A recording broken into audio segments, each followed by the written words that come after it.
The 12th season of MPL Philippines is brought to you by the following sponsors. Smart, the official telco partner of MPL Philippines Season 12. Our official sponsor, Infinix. Infinix Note, ultra-fast gameplay. And FWD Life Insurance. In the epic adventure of life, FWD is your expert wingman. Celebrate your victories living with FWD. Our partners in esports, Maya, it's everything, and a bank. Secret Lab, the official gaming chair of MPL Philippines. And Pi Channel. Experience the MPL-PH Season 12 action live at Shooting Gallery Studios. Tickets are now available on our official ticketing partner, Slash. Don't forget to catch all of our official league content on TikTok, Facebook, Instagram, and Twitter. To ensure the equality and fairness of our games, MPL Philippines is also monitored and supervised by the Games and Amusements Board. Habang yung blacklist ay kumakapit pa, ayaw pa rin dito na napakalakas pa rin ng Pilipinas.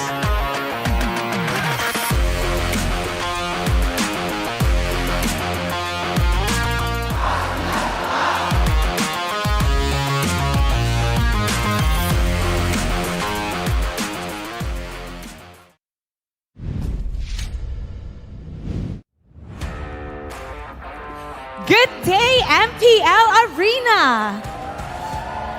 And hello to everyone who's tuned in to witness the strongest MLBB players in the world in action. I'm Mara Aquino, and this is MPL Philippines Season 12.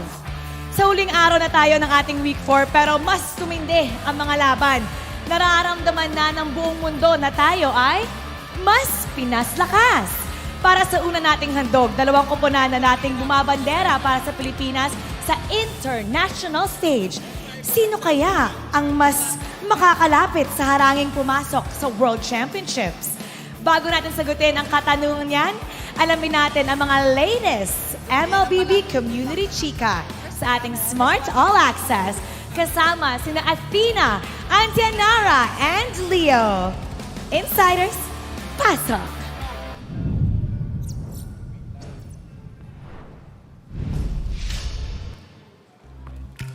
And this time, welcome to the Smart All Access. This time, Athena, pero hindi analyst ang inyo makakasama. This time, kasama natin si Auntie Anara and Leo here, showing us something new and may pag-uusapan din tayo ngayong hapon. And I'm excited to see na nakita ko yung very pretty resident girl natin na ngayon magkasama at magkatayuan na kami. Side to side. Ano ulit? Hello, welcome everyone. And such a wonderful experience to be here again. So, yes. Maraming good news na ibabahagi bago magsimula mga laban na to, and that's what this All Access is all about. Yes, and don't forget guys, ang official hashtag natin for today is hashtag MPL-PH S12, game ka na ba? Kaya naman, tatanungin ko rin kayo, game na ba kayo? Dahil marami tayong mga masasaksiyang laban para sa araw na to.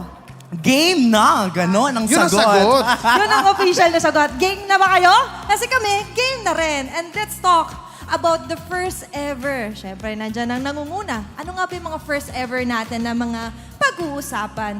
We have RRQ Akira, the first ever team na makaka-qualify for the M5 World Championship.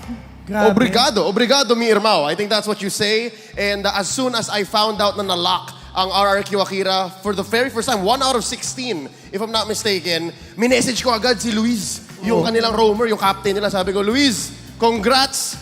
You're gonna eat balut. I'm going to feed you balut. And sobrang excited ako, no? Kasi ang dami na nating nakikitang MLBB action all around the globe. And RRQ Akira, aside from that, yung Latam, mukhang makikita na rin natin in action. Yes, actually, in progress pa ang Liga Latam, and the runner-up will actually also fly out to the Philippines. We're waiting on a couple more teams. Kung sino man ang lumabas doon, makakasama natin dito. Ayun naman pala. And of course, China, pasok na rin sa wildcard ng Empire World Championship. Pinag-usapan or sinabi rin niya ni Burrito yesterday. At moving forward syempre dahil marami nag-aabang kung sino nga ba yung mga teams na makaka-qualify papasok sa M5 World Championship. And speaking of which, yung wildcard slot, kumpleto na rin. Wow, hindi lang RRQ Akira ang nakita natin. Mukhang makakakita na rin tayo ng iba't ibang regions sa M5 natin. And nabalita na yata to kahapon, na-post na yata to sa ating mga Facebook pages. So, sobrang excited ako kasi nakikita natin how other regions are leveling up their MLBB action as well. That's right. The very last slot goes over to China, joining the likes of Mongolia,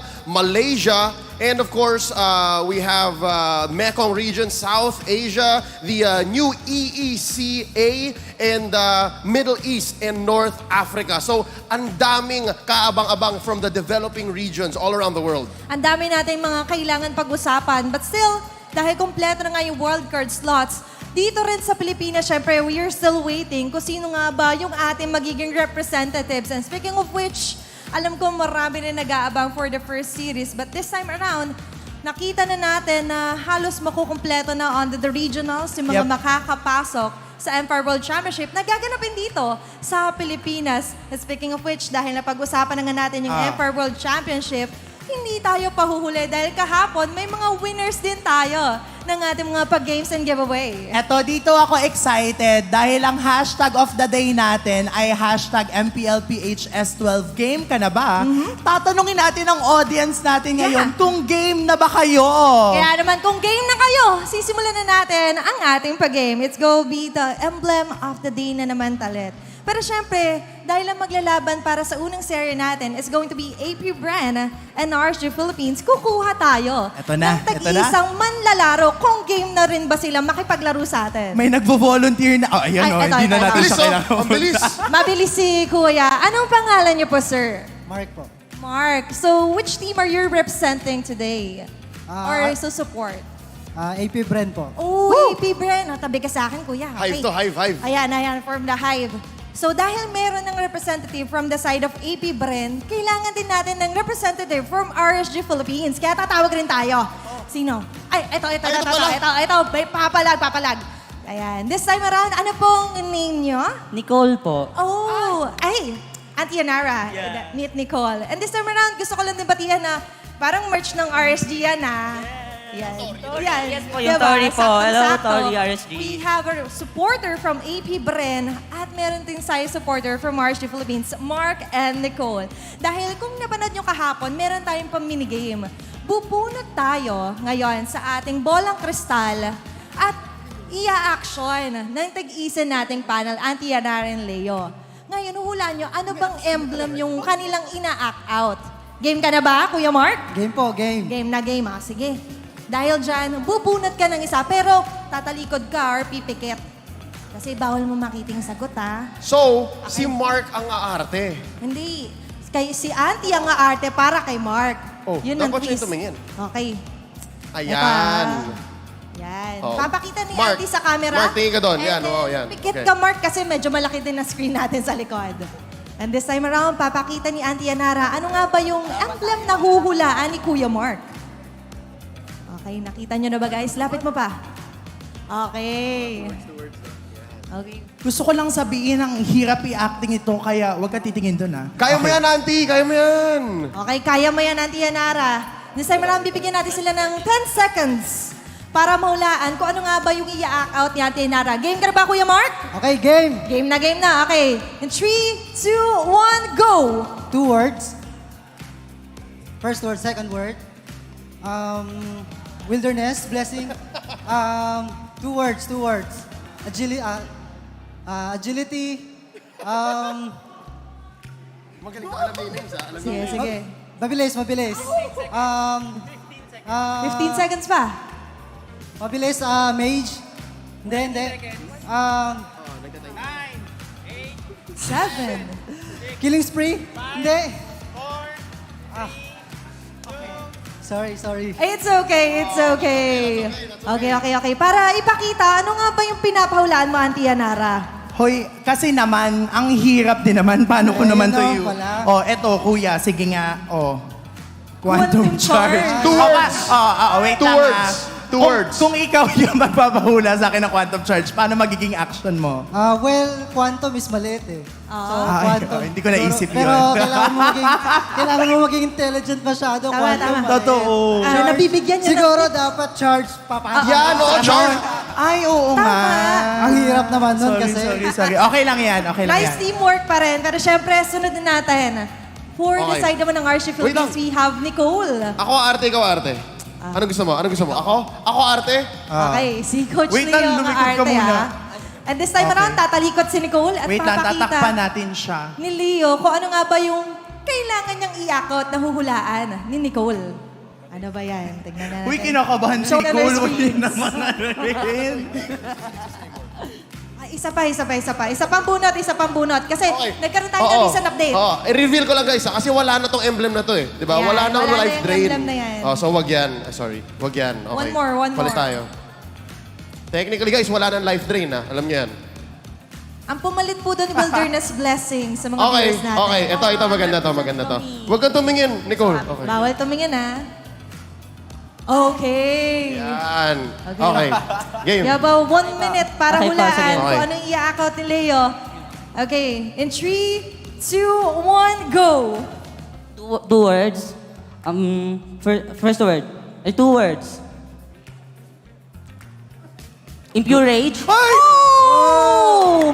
Ilang seconds lang yun nahulaan. Mage main po. Ay! And this time around, ang winner natin para sa Emblem of the Day na panghuhula is going to be Nicole, a supporter from Thank RG you po. Philippines. At dahil dyan, dahil game na game kayo makipaglaro sa atin, bibigyan naman kayo ng MPL merch. Thank you Pero, po, thank you. dahil hindi lang naman si Nicole ang nagtagumpay, bibigyan din natin. Oh, ayan na Si Kuya Kuya Mark. Mark. Hindi man natin nahulaan ng quantum charge, dead ma, kasi may MPL merch ka pa. Dapat pala ako nanonood act, no? Yes. And si Kuya Mark, hindi siya tahimik lang dahil very vocal din siya pagdating kay Auntie Yanara. And this time around, thank you so much po sa support and as well for RG Philippines as well na makikita natin na pinapatunayan lang nila na hanggang on-site nanonood sila. Kaya kung gusto nyo rin manood at supportan yung mga favorite teams nyo guys, head on na kayo dito sa MPL Arena. Pero bago magsimula ang ating araw, we will show you our today's schedule kung anong teams nga ba ang maglalaban-laban. Starting it off, ang APBR laban sa RSG Philippines na susundan naman ng Minana Evos laban sa TNC. Tapos mag-e-end ang ating matchup for today with Blacklist and OMG, a very classic matchup. Nandito na tayo sa bahagi ng regular season kung saan lahat ng laban may storya, lahat ng laban must watch, and I personally am looking forward to that last best of 3 kasi naghahanap ng bawi ang barangay. Kailangan ng bawi talaga eh. Lalo kahapon, nakikita ko nagpa-post kahit si Hito.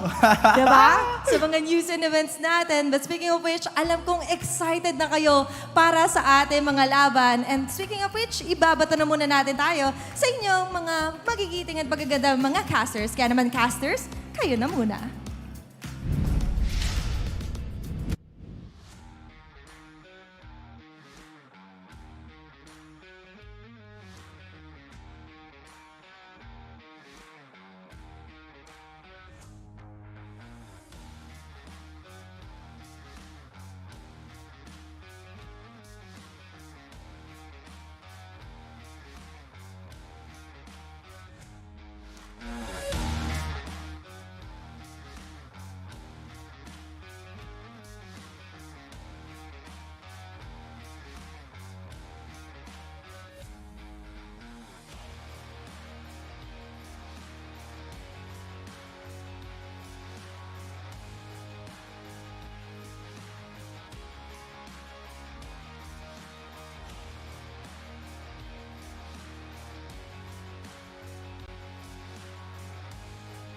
Smart when you switch to Smart without changing your number via mobile number portability or MNP. Visit smrt.ph/switch to Smart to know more. And, of course, there's more. With the new Smart Giga Arena 20, you can power your game and unlock the thrilling world of Giga Arena tournaments for your shot at incredible prizes. GA20 comes with 2 Giga Arena tickets and a 100 MB for all sites for only 20 pesos. Valid for 1 day. Load Giga Arena 20 now in the Smart online store.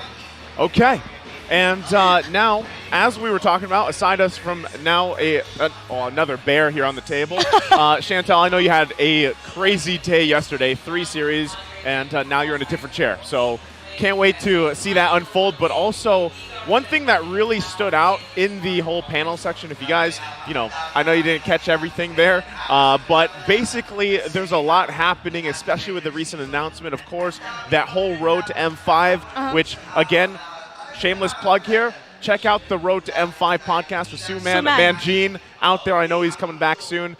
We have more episodes lined up to you because that's what we're focused on, right? I mean, yes, we're rounding out week 4 here of the MPL Philippines, but obviously what's happening at the end of all of this, as all these playoffs are about to kick off this month especially, is what is happening later this year, M5 here in the Philippines. And it's great, right? We see who that last slot was for the wild card. Can't wait to see how that unfolds. I know there's been a lot of chatter, by the way, right, already. But now, these 2 teams that are going to be heading off for the star match, AP and RSG, the road back to the international stage. The main thing, again, I had the opportunity, right, to watch and cast AP back for ISF. They had some amazing things there. RSG, obviously, with their titles as well. And if you guys missed it, one other thing to note, we had that interview, right, where Light was even talking about he wants to go against Ogwin. That's someone who's he's really wanted to match up with. What do you think about that matchup, Chantel, especially in the roam role? You know what, for the roam roles, these are the roamers wherein they were a factor in terms of the continuity of the PH era that we've been talking about. And for these 2 roamers, all I could say is that they're known for that type of aggression. That I kind of feel like that even though we are in a meta of supports, for this match, it's going to be a different story because they want to set up plays. And Owen is good with that. Same goes with Light. So there might be a clash in terms of which identity will win in terms of the play style. Yeah, and I'm glad you brought that up because even considering the fact that these are 2 teams that play very similarly, I'd like to put a triad of teams together, and when you think about it, they like playing the same style. Echo, RSG, AP Bren. Looking back at the match history here, this is still my personal favorite, best series of the season so far. Ooh. The RSG PH versus AP Bren, wherein at first they set the longest game record, then they set it again in game number 3. That was a hell of a series, and you saw during that time Gord was still more being frequently picked, but his pick rate has dipped somewhat. Farsa was still an option, but Farsa and Eve have disappeared a little bit. Guinevere is still going to be an option here for RSG PH. My question now for AP Bren is, are you going to do what teams usually do against RSG PH lately, which is Hakan Irad, take away his picks? I think focusing on that is a great start for what they can do here, especially, again, with the fact that, standings-wise, it was great that one went 3 series, hopefully, or 3 games. Hopefully this one does as well because they're really close to each other. If I remember right, they're right around 15, 14 points apiece. So if it happens to be a sweep, which I'm not really expecting here between these 2 teams, then they get that advantage. But also, again, Light, like I mentioned earlier, he was asked which roamer he was excited to go against, and that's why we kind of talked about Ogwin specifically, because in that interview he was talking about how really that's kind of what he sees as a challenge in a way that he wants to overcome and kind of deal with it there. Now, aside from that, Renmar, you already talked about the breakdown there. Here it is actually, one more time. Romer, do you want to play against? I think I can do a pretty okay Light impression. I'll let you do it. Okay. The player I really want to play against is Ogwin because last season we never won against them. It's as if That's I'm listening to Light. Well, you have to give him a rating, Chantel. When you were in that seat, we always gave you the rating. It's a 10. Oh, that was a 10? That was a 10. I think you're just being overly generous if ever the audiences saw you, you were literally trying to mimic. Yeah, I was mimicking him. I was even trying the posture. Yeah, I was trying not to blink. I was gonna say you weren't even blinking, man. That was perfect. Doing my best. Doing his best. But again, too, it's great to hear how these players want to face against these other, obviously, players that have these accolades because Light, back when he was really shining, even when he got the, regular season MVP, season 9? Season 9, I think it was? Season 9. Season 9. It's been a while, right? But these 2 alone really stick out. Not only that, but we also have to focus on the XP lane, right? The XP lane factor. We saw some crazy things yesterday from Naz, But for XP laners for here, Flap TZ wants to beat these 3 across the board. Chantel, take us through it.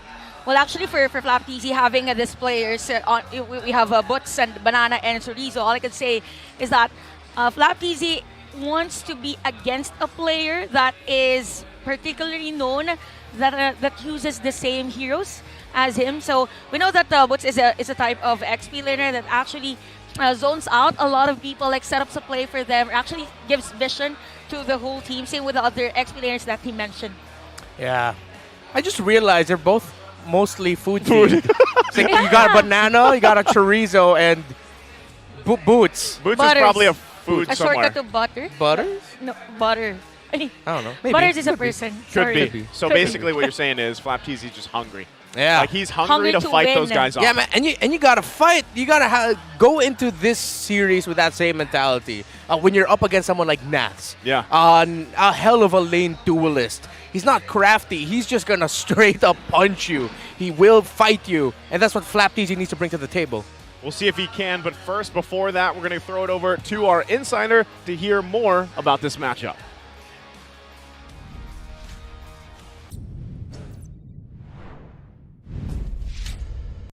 Athena, muli ang inyong makakasama. And this time around, nandito tayo sa very familiar na panig or pwede natin masasabing player launch. And this time around, ng ating chichikahin at i-interviewin mo none other than Nats from RSG Philippines. Kamusta ka naman, Nats? Okay lang. Okay, maganda ang mood ni Sir ngayon. Kaya naman, Nats, hindi na ako magpapatumpik-tumpik pa. Kasi kanina, pinakita natin under visuals na tinanong si Flap TZ kung sino nga ba yung top 3 niya na explainers na gusto makalaban pagdating sa regionals. And how about you? May top 3 ka rin ba na gusto mo makatapat at talunin international pati dito sa Pilipinas? Meron po. First si Sanford kasi siya yung para sa akin pinakamalakas sa mechanics. Pag sa explain sa 1v1. Yes. And next si Edward kasi siya yung parang carrying the team sa team nila. Totoo Sobrang naman. solid ng mga galaw niya lagi. And for Pangatlo? third naman si Bats kasi asa super team siya ng Indonesia. Ay, parehas kayo ni Flap TZ doon ah. When you say super team, ano ba yung mga characteristics para masabi mo na isang super team ang mga team katulad ni Bats? Individual po kasi yung 5 players ng Onyx Indo is solid po sila lahat. Lalo na si Kyrie and si Sans. Parang lakas po nila sa individual. Pero ulitin lang natin, yung top 3 mo, Sanford, Philippines. Pangalawa, Edward, Pilipinas pa rin. Pangatlo, si Bats naman, which is from Indonesia. Meaning na para sa'yo, Pinas pa rin talagang malakas eh, no? Opo. Matik na yan. And speaking of which, explain ng usapan, kahapon nabanggit mo under interview with Ate Marikino na kanina or kahapon sa laban nyo, di ba nagterisla ka? At grabe yung mga penalty zone mo. Which you said na or mention na si Jem yung parang, sabihin natin, parang nag-inspire or in-imitate mo pagdating sa mga galawan. Why so? Kasi nung natalo po kami ng Onyx, parang na-amaze po ako sa galawan niya sa Hero Trista po. Kaya siya po yung napili ko na sabihin kagabi. Kasi sobrang, yun nga, na-inspire po ako sobra sa kanya. Oh, inspiring kumbaga. Eh nakikita natin na si Jem kasi parang running for Rookie of the Season siya. Pero Nats, iba eh. Spectacular naging performance mo, to be honest, doon with your Terisla. And isa ako sa nag-analyze ng game na yon. And ang dami nating hinimay doon eh. Pagdating sa laban nyo yesterday. And I know you're feeling good. Pero sa pagpasok nyo dito sa makakalaban nyo, which is APBR, anong tingin mo, anong prediction mo, or anong nararamdaman mo sa papalapit nyong laban? Overwhelming excitement lang. Excited. Paano yung excited? Pwede ba ng konting sneak peek? Tingin ka sa camera. Nanginginig. Thank you, Nats. Makunat ka man in game, pero you're really nice in person. And this time, nakita na natin kung ano nga ba yung mga insights ni Nats din sa mga explainers sa buong mundo. And I know you're ready dahil si Nats excited na rin sa magiging laban nila sa APBR. And thank you so much, Nats, from RSG Philippines. Kaya naman kung handa na kayo or game na kayo, let's show it over to our casters. Kaya naman, casters, kayo na muna. Thank you so much, Athena and Navs. Now we know. That's exactly what he did before that amazing Terisla penalty zone yesterday. He just had to unleash it. So this is what it looks like if you are a good explainer, but you're nervous. Yeah, it's the shakes. It's quite crazy to hear someone like Nats still get nervous. It's not like he just usually super chill, but like hearing that he even said it, overwhelming excitement and nerves. I don't know what it is, Super but nerves. when you say that too, for some reason I have flashbacks to like MSC when they won it though. But let's not forget. Let's not no, forget. never mind. Yeah, we might I was drop about it, to make I was this gonna the say. trophy. Never mind. We don't want Sorry. to we don't want to reenact it here, right? But again, what we did hear them, we heard Nav say was that he actually is looking forward to even going against once again Sanford, right? Because a worthy opponent in his eyes, of course, with all the things that Sanford and the rest of Echo has achieved. Of course, they're still on that win streak as well. But first, they have to deal with AP Bren here as we see them get prepped up and ready.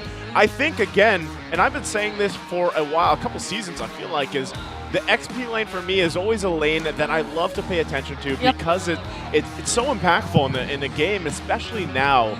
And I feel like it's happened more often than not, especially with the meta that's changed for this season. And Nats is just one of those guys, you know, that really plays that role, plays that part.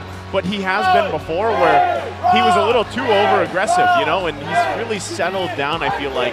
So if he's maintaining that, well, they like to say in Tagalog, gigil, that gigil of his, that pent-up energy or nervousness, he shows it in the game, and I think that's what makes him so strong of a player. Well, actually, for Nats, what I could see is more of a character development. Again, with the interview, that he is willing to adapt the plays of other players. It means that he knows that there are a lot of things that can be improved with his play style, and a great player has that kind of a characteristic for me. So that's what's really nice for Nats on the season. Yeah, the gigil, that factor that Nats brings to the table, that's how Flapteasy started when he was a rookie. Over time, though, he's sort of molded himself into a Renjo style of XP laner that's just very crafty. Can't wait to see it, but the teams are ready to walk out on stage, so let's get ready to welcome out for this match.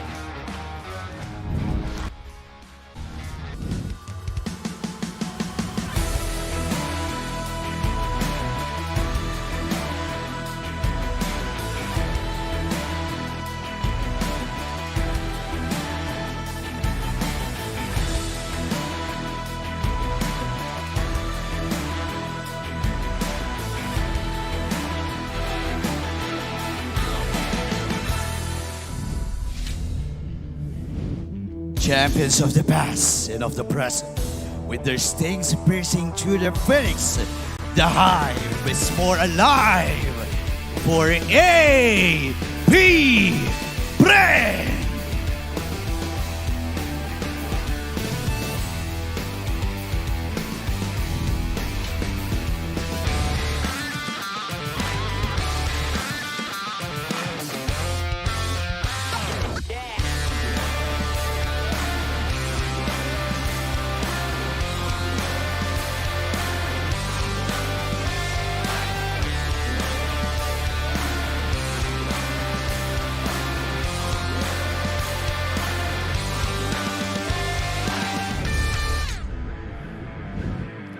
To find their championship form is the scariest of their opponent.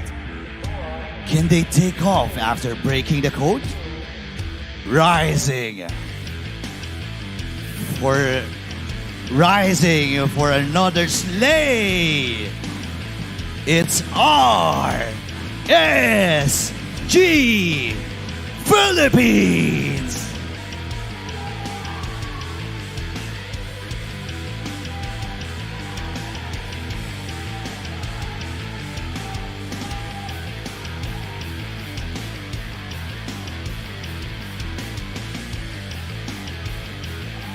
And their coaches, Coach Ducky and Coach Bana.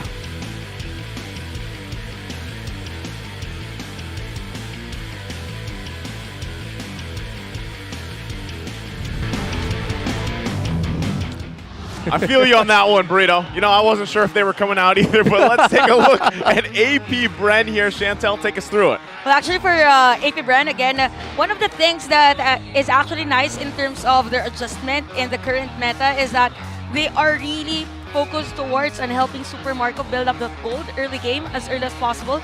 And even for Flapteasy as well, we saw the potential of the guy on how to literally give vision to the rest of the team, as to why it's a lot easier for Calteasy and the rest of AP Bren. Okay, for RSG Philippines, Let's see how this goes through. Renmar, anything specific? Now, we've seen these guys quite a bit.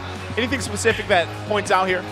Oh, well, I'm looking at the creativity of RSG-PH, especially with their mid lane role, the heroes that they can give to Aqua.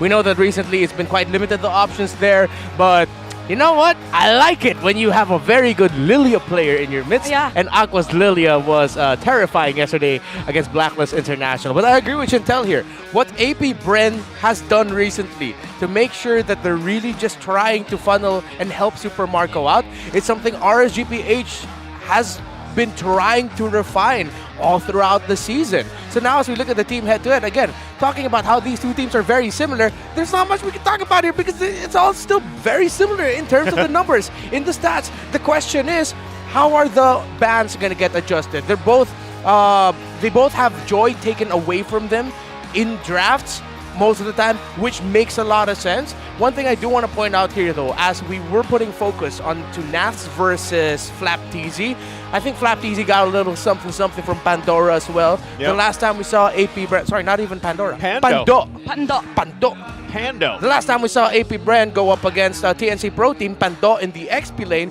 showed how good he is at man marking the back laners of the opposing team. So that's what Flap TZ needs to channel here. RSG will be protecting Eman, so Flap TZ needs to pressure Eman.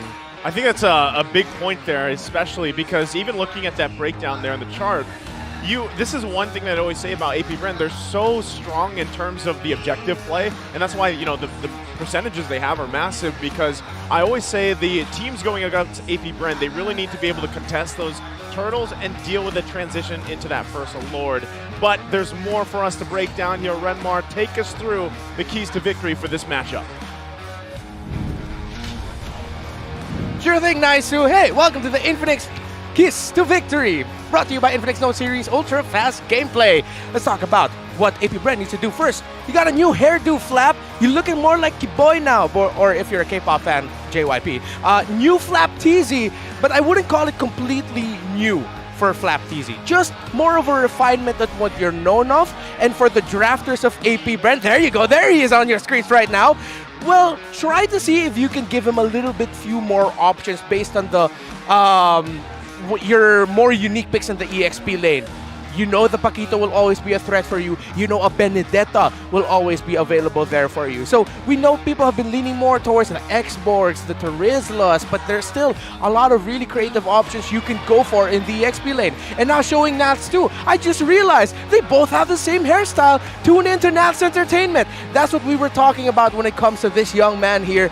He has been an absolute force in the EXP lane. He is a one-man army when RSG needs him to be. Flap TZ isn't the same, so Nats needs to channel that, and wow, they really do look alike. Watch out for the opposing jungler's hero pool will be the last key to victory for both, because again, with RSG, sometimes they go full out getting their junglers for Irad getting banned, and then for AP Bren as well, you know their comforts. The Baksha and the Fredrin, RSG needs to take that away from AP Bren, and that was our keys to victory. Guys, your turn. I was trying to do what the Flap and Naz are doing there. We don't have the same haircut though, unfortunately, but it's great because at first, when I first saw Flap TZ, I was like, I don't know why I immediately thought of Nats, right? Because same hairdo. We'll see who ends up winning that lane, though. Other than that, that's the thing, right? Both of these junglers, we haven't talked about the jungle too much here because, again, there's been a lot of talk or even the comparisons from the players themselves, like I said, between the Roam, between the XP, but that's true, right? Jungle, specifically, has gone through its own change, of course, with the patch and the changes that have happened here, and I still think it's very important who gets the momentum going in this matchup, right? RSG specifically does this very well, but let's also talk about the mid lane here, Chantel. Well, actually, looking at the displays right now on our screens, all I can say is it's as if they have the same playstyle, and at the same time, even their characteristic as a person, they're both silent, but at the same time, good leaders for their squads. So looking at the statistics, though, for Aqua, it's pretty high because of the Lilia plays recently, and was really effective for them. So for a few, it's either he will change the hero pool or maybe go for the burst damage as well. Yeah, what I like about AP Brennan, something that they've been showing even since before Season 12 started in the Snapdragon Pro Series, was that from time to time, they're willing to give a fighter or tank for few in the mid lane. Either a Fredrin or a Grok were the two options we've seen them put out. So that's another thing, as you were mentioning, the hero pool that RSGPH needs to watch out for. I love that because when we saw that for the first time, it's that curveball, right, in the draft that you're kind of not expecting. And that's one of the great things that both these teams, but I would say even for AP Bren more specifically, has really done well is keeping those flexible picks, you know, kind of the enemy teams guessing what's going to happen there. But also, again, it was Aqua who really went for the gourd alongside Haji in the beginning of the season. So hopefully for me, this is my own personal wish list. I always like to do this every matchup. Hopefully he's there. His win rate has dipped a little bit, but the impact with a gourd paired up with some of these other heroes that are in the meta work really, really well, especially like, for example, the Ixia, who's been popping up more and more in the gold lane as well. That frontal damage with the full barrage and the Mystic Gush is very deadly. Now we're jumping in here to the draft, game number 1. Ban's already coming out here. You know what? I love that you mentioned gourd because the other day it was actually Aqua that won with a gourd. Yep. They actually played gourd, and we know that there's a decline in the prioritization or the chance of picking this hero, so it might be another option here for RSG. And look at how the meta has shifted. Again, RSG respecting the Kadita pickup of AB Bren and how well they play that with either Few or Ogwen. But then they're also taking away Matilda and Angela. Those are first phase red side bans. So Fredrin's available here for AP Bren if they want to pick it up. Or they can put in the option of that Flex Paquito that we've been seeing come up as well. Valentina first pick is not that normal anymore. So if it does show up, then hey, that's unique. Yeah, because the other day there was also a Valentina priority pick. So yeah, but we're not gonna be surprised. Baksha. Oh right, yeah, that too. That's the other pick that AP Bren goes for if the ever. Friend of Fredrin. Yeah, they've been picking that more often than the Fred now. Yeah, which is weird because, you know, again, we're so used to seeing that Fredrin being picked up early on if it is open. But the Baksha has worked really well for a lot of the teams that can utilize that. The ability to move around the map super fast, obviously, literally rolling around it where he wants to. Not only that, but providing that passive that is so valuable right now with the current meta. Like everybody's saying, this is the support meta. You know, these healings, these everything they have to deal with, sustainability and everything like that. Even though some of the major ones are banned out, it's still left on the table. Like we've seen Rafaela pop up. You know, Angela is banned out, but that's going to be taken out as well. So. Great first pick there, but the response is also great for RG, honestly, right? A lot of crowd controls. Yep, get the Terizla. We saw some great things yesterday from this alone. I feel like for Nats, this is one of his favorite heroes right after the change of meta, the Terizla. Even if, in interviews, he's very vocal with the aggression that Terizla can bring. Yeah. Most prioritized role in the first pick this season at 40% priority rate. The junglers usually go up first. I mean, just goes to show how good Baksha and Fredrin are right now in the meta. But AP Brent this time will take a Minotaur, and there's the Valentina going into the first phase into the hands of Few. You're taking away a comfort pick from Aqua. I'm actually glad like we're in a spot once again in this meta, this ever-changing meta, where Minotaur is being picked up and prioritized quite a bit because to be honest, like when I first started playing MLBB, I always loved picking Minotaur because I was always forced to like tank, right? Now he went through his own changes, but he's still very valuable to the team here. And there's a response from RSG. They pick up the Joy. Are we assuming that this is going to just go in the jungle then? Yeah, because I can't recall a game where we actually saw Aqua playing a mid lane Joy, because that was Exort doing that for RSGPH when he was still there. Not unless they've been preparing it. It could be an option. It's a curveball possibility. Yeah, I mean, if ever AP Brent's last two pieces are going to be, well, their marksman's going to be backline heavy, sure, but they already have a Valentina, and usually if it's a more static mid laner, that's when you go for the mid lane Joy. So I'm leaning more towards the Jungle Joy idea now. As we look at the draft index, the push for RG is just a little bit higher, so the marksman pickup for AP Bren is going to be something that can absolutely tear up towers. The fact that there's an Edith and Terizla for the side of RG might mean a carry pickup later on for AP Bren. Okay, as we get through the second phase here. That's a carry, I think. Yeah. Because they take away Ixia. So. Right. I'm wondering too, if because the Valentina is here, and let's just assume the Joy is going in the jungle, if we see, we've actually heard this before. I can't remember if it was Aqua or Haji that said that the Gord was a great pick against the Valentina, right? Yeah. Or even the Valentina against the Gord, because at least you get the beam. So that might still be up in the hands of, depending on what Aqua wants to play here.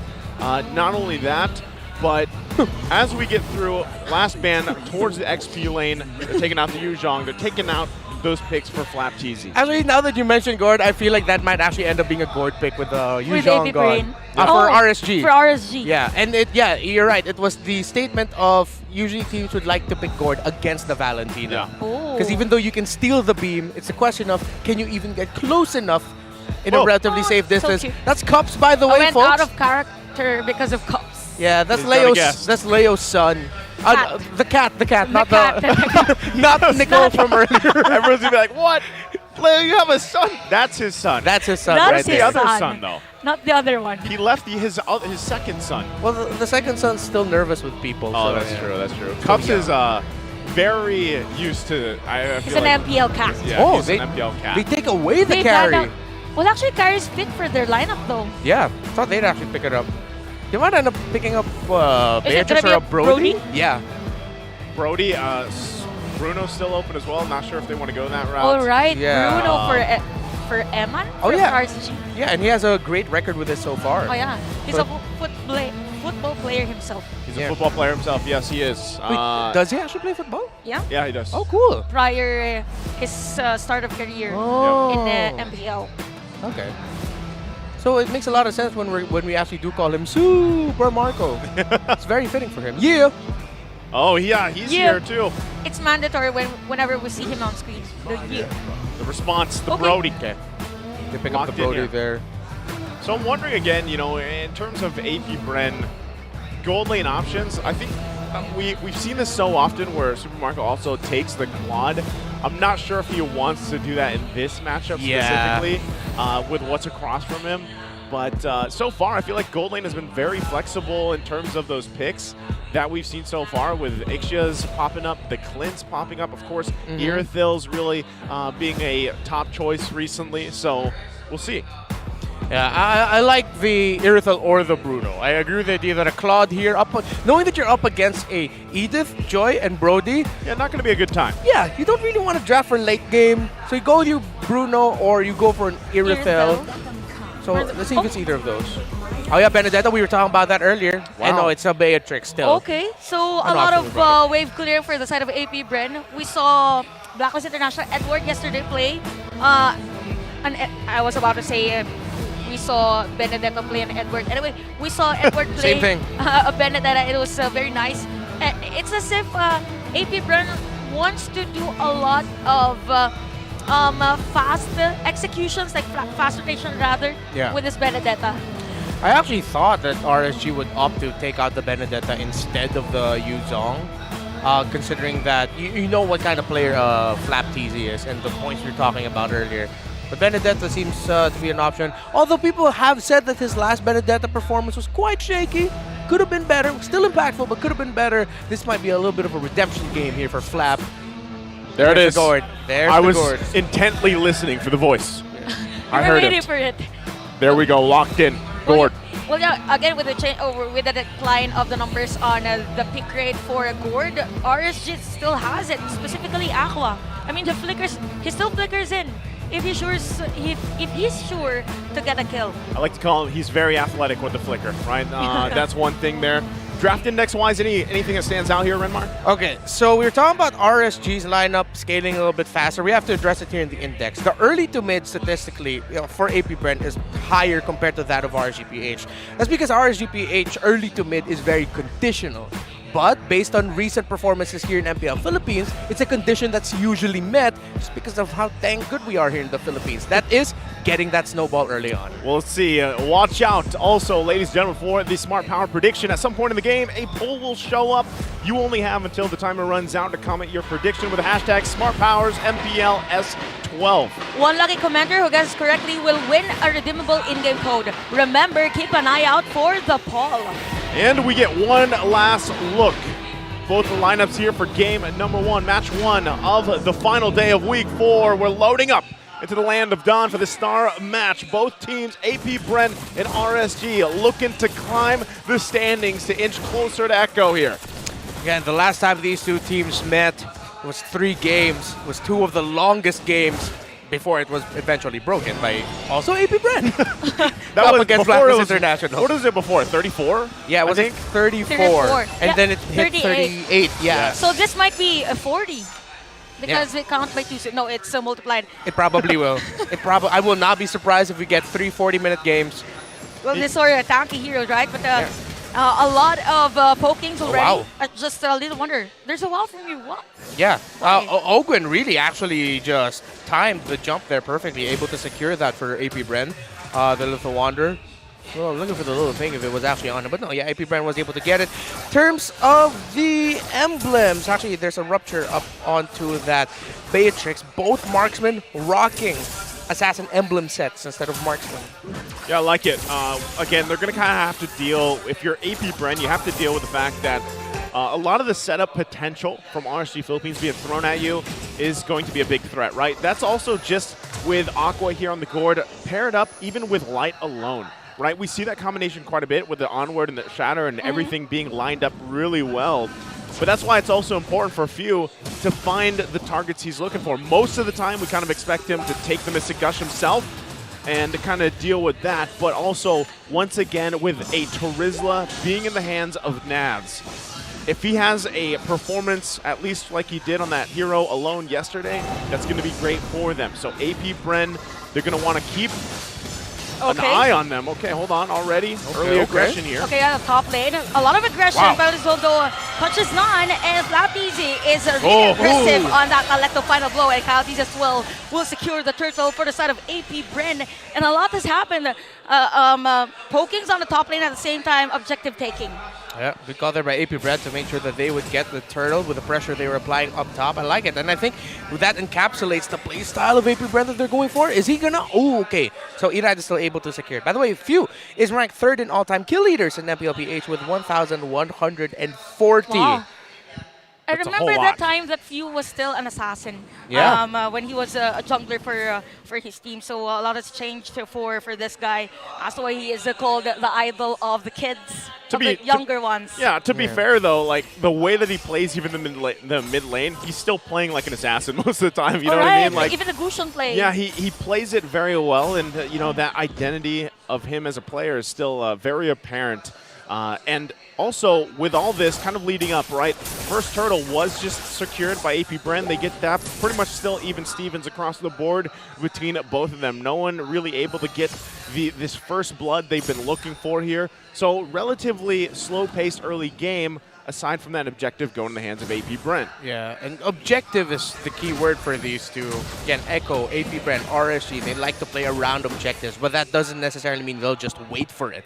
They will try to find an advantage around objectives, and to them, anything in the jungle, anything around the map is an objective. Little green cap, yeah, we'll do 3v3 for that. Oh, a problem play here at the bottom lane. What a nice setup play from Cloud-TZ, but then again, we have 2 cores on the lane, but Irad will secure a kill against Super Marco. Cloud-TZ now low on life. That is against Irad and Light. They're just doing those damages. 3 versus 2, but no!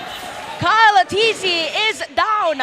Very scrappy, but you saw there AP Bren's instant backline access, able to take down Aqua and Eman as well, but Light and Irad able to hold on long enough to equalize it, and Flap-TZ already here? Okay. We said earlier that with a Benedetta, it means that AP Bren is ready for those fast plays. As to why Flap-TZ is now part of this probable turtle team fight. It's not done yet though, but AP Bren leading towards the side of the turtle. I don't think that RSG is to contest because Irad is moving on a different direction. Yeah, purple buff. Is he going to be able to steal it away? The info is provided by AP Bren, and yeah, Irad just easily took it. It was a good call by RSGPH, and they decided to go for the split. They sent Eman up top. They read the movement of Flap-TZ, so Nats was also sent to that turtle. And it was just Eman able to free hit from the gold shielding there. Good call by RSG to switch. Yeah, it's basically that pendulum, right, with what's happening here, especially in terms of these objectives being taken. And RSG able to get a couple kills in that whole exchange. It worked out well for them, but now they know they've given up 2 turtles, right? So they want to be able to get one of these turrets down, be the first ones. Now it's also trying to hold down this bottom lane here. But look at top side too. Same thing happening on the mirror side of the map. They're going for it, right? MN will be crucial here. They know he doesn't have this. They might be in trouble. Okay, Petrify into MN. And Kyle Tizzy will secure that kill for AP Bren. The Light's going to be the target for them, but too tanky for AP Bren. And at the bottom lane, the fight continues, but backs away both RSG and AP Bren. Yeah, you see here the adjustment now by AP Bren. As we talked about it, they like to try and funnel for Super Marco, and they're doing just that. While Nats will do his absolute damnedest to hold here. Purple buff about to flap. Oh, they're not done yet. Look at Aqua just using that Ultimate Mystic Gush just to let Flap Easy back away on that moment. And I kind of feel like both players or both teams actually made their research because it's Super Mark and Ogwen against Nats, so Nats isn't really able to rotate this. Speaking of rotate, there's no rotation for Nats as AP Bren will yet to take another kill against him. Hey, there's a trade. Yeah. Cross map place, and Irad is forced to try and go here because actually Kyle Tizzy stole the purple buff away from Irad. Because of RSG's focus into the top lane, it left their bottom and their jungle wide open. And this is tough. It's getting to the point where, yes, there's some response from RSG on other parts of the map, but they're going to have to get to a point. Like, okay, if they give this turtle up here, if they don't contest it, which it looks like they're not going to, right? Because we also just have Irad on the top side. There's the turtle. And now with this, they want to be able to contest the Lords, hopefully. Because we've seen this time and time again against teams going against AP Bren, where they keep it pretty much even, but when they go to the objectives, they give it away, and it slips out of their hands too fast here. So, what is that saving grace for RSG Philippines leading into that first Lord in about a minute and a half or so? Well, I mean, it's the fact that Eman, despite the 2 deaths, he's actually had a relatively good time farming up. He doesn't have the kills for it. And again, the lineup that they have here, as long as Irad, the Nats, and Light can really time their entries and their ultimates together, it should go really well for them. Not like that. Not like that. Nice bombs from Super Marco. Went straight at the middle lane. Look at that. The Nats is dealing the damage against AP Bren. And from a 900 gold lead, it's now 1.9k, and AP Bren just continues their aggression against RSG. Probable team fight here at the purple buff. There's a Petrify against Irad, and Irad is still alive though, but the damage of AP Bren is just massive against RSG. That's scary because look at the gap as well. I know we haven't seen the gold just yet between the gold laners, but Super Marco, not only is he was for a while ahead in terms of levels. There it is. Look at this gold earn difference here, Renwa. 6,400 to 5,000 now, and that was much closer before it ballooned after that sequence there in the mid lane. And look at Flap Easy. Oh my god, it is against Irad. Wow. It might be that is to be eradicated, but not this time for the side of AP Bren. And it's as if AP Bren is just all over the place. Yeah, and we talk about redemption for Flap Tizzy's Benedetta. He's redeeming himself really, really well. And again, this begs a question to me as to why it was the Benedetta that RSG-PH decided to give to AP Bren. You already have the Terizla for Nats. So you know that means, as much as we know how fast Terizla is in terms of clearing the map presence for the Benedetta is going to be far superior. And RSG-PH with the Terizla, that kind of XP laner, you're playing for those team fights. AP Bren, they're not going for the direct team fights. They're going for little skirmishes, little pickoffs, and then just, if it balloons into a big team fight, they already have an advantage. Oh, just look at that sharp shooting skill from Super Marco. Here comes that nice Earth Shatter. And look at him, man. Flickers on. Light's gonna be the target. Yu is caught by that penalty zone. Irad is down with those hits. Super Marco on the kill tree, and this is the perfect time for AP Bren to take this Lord.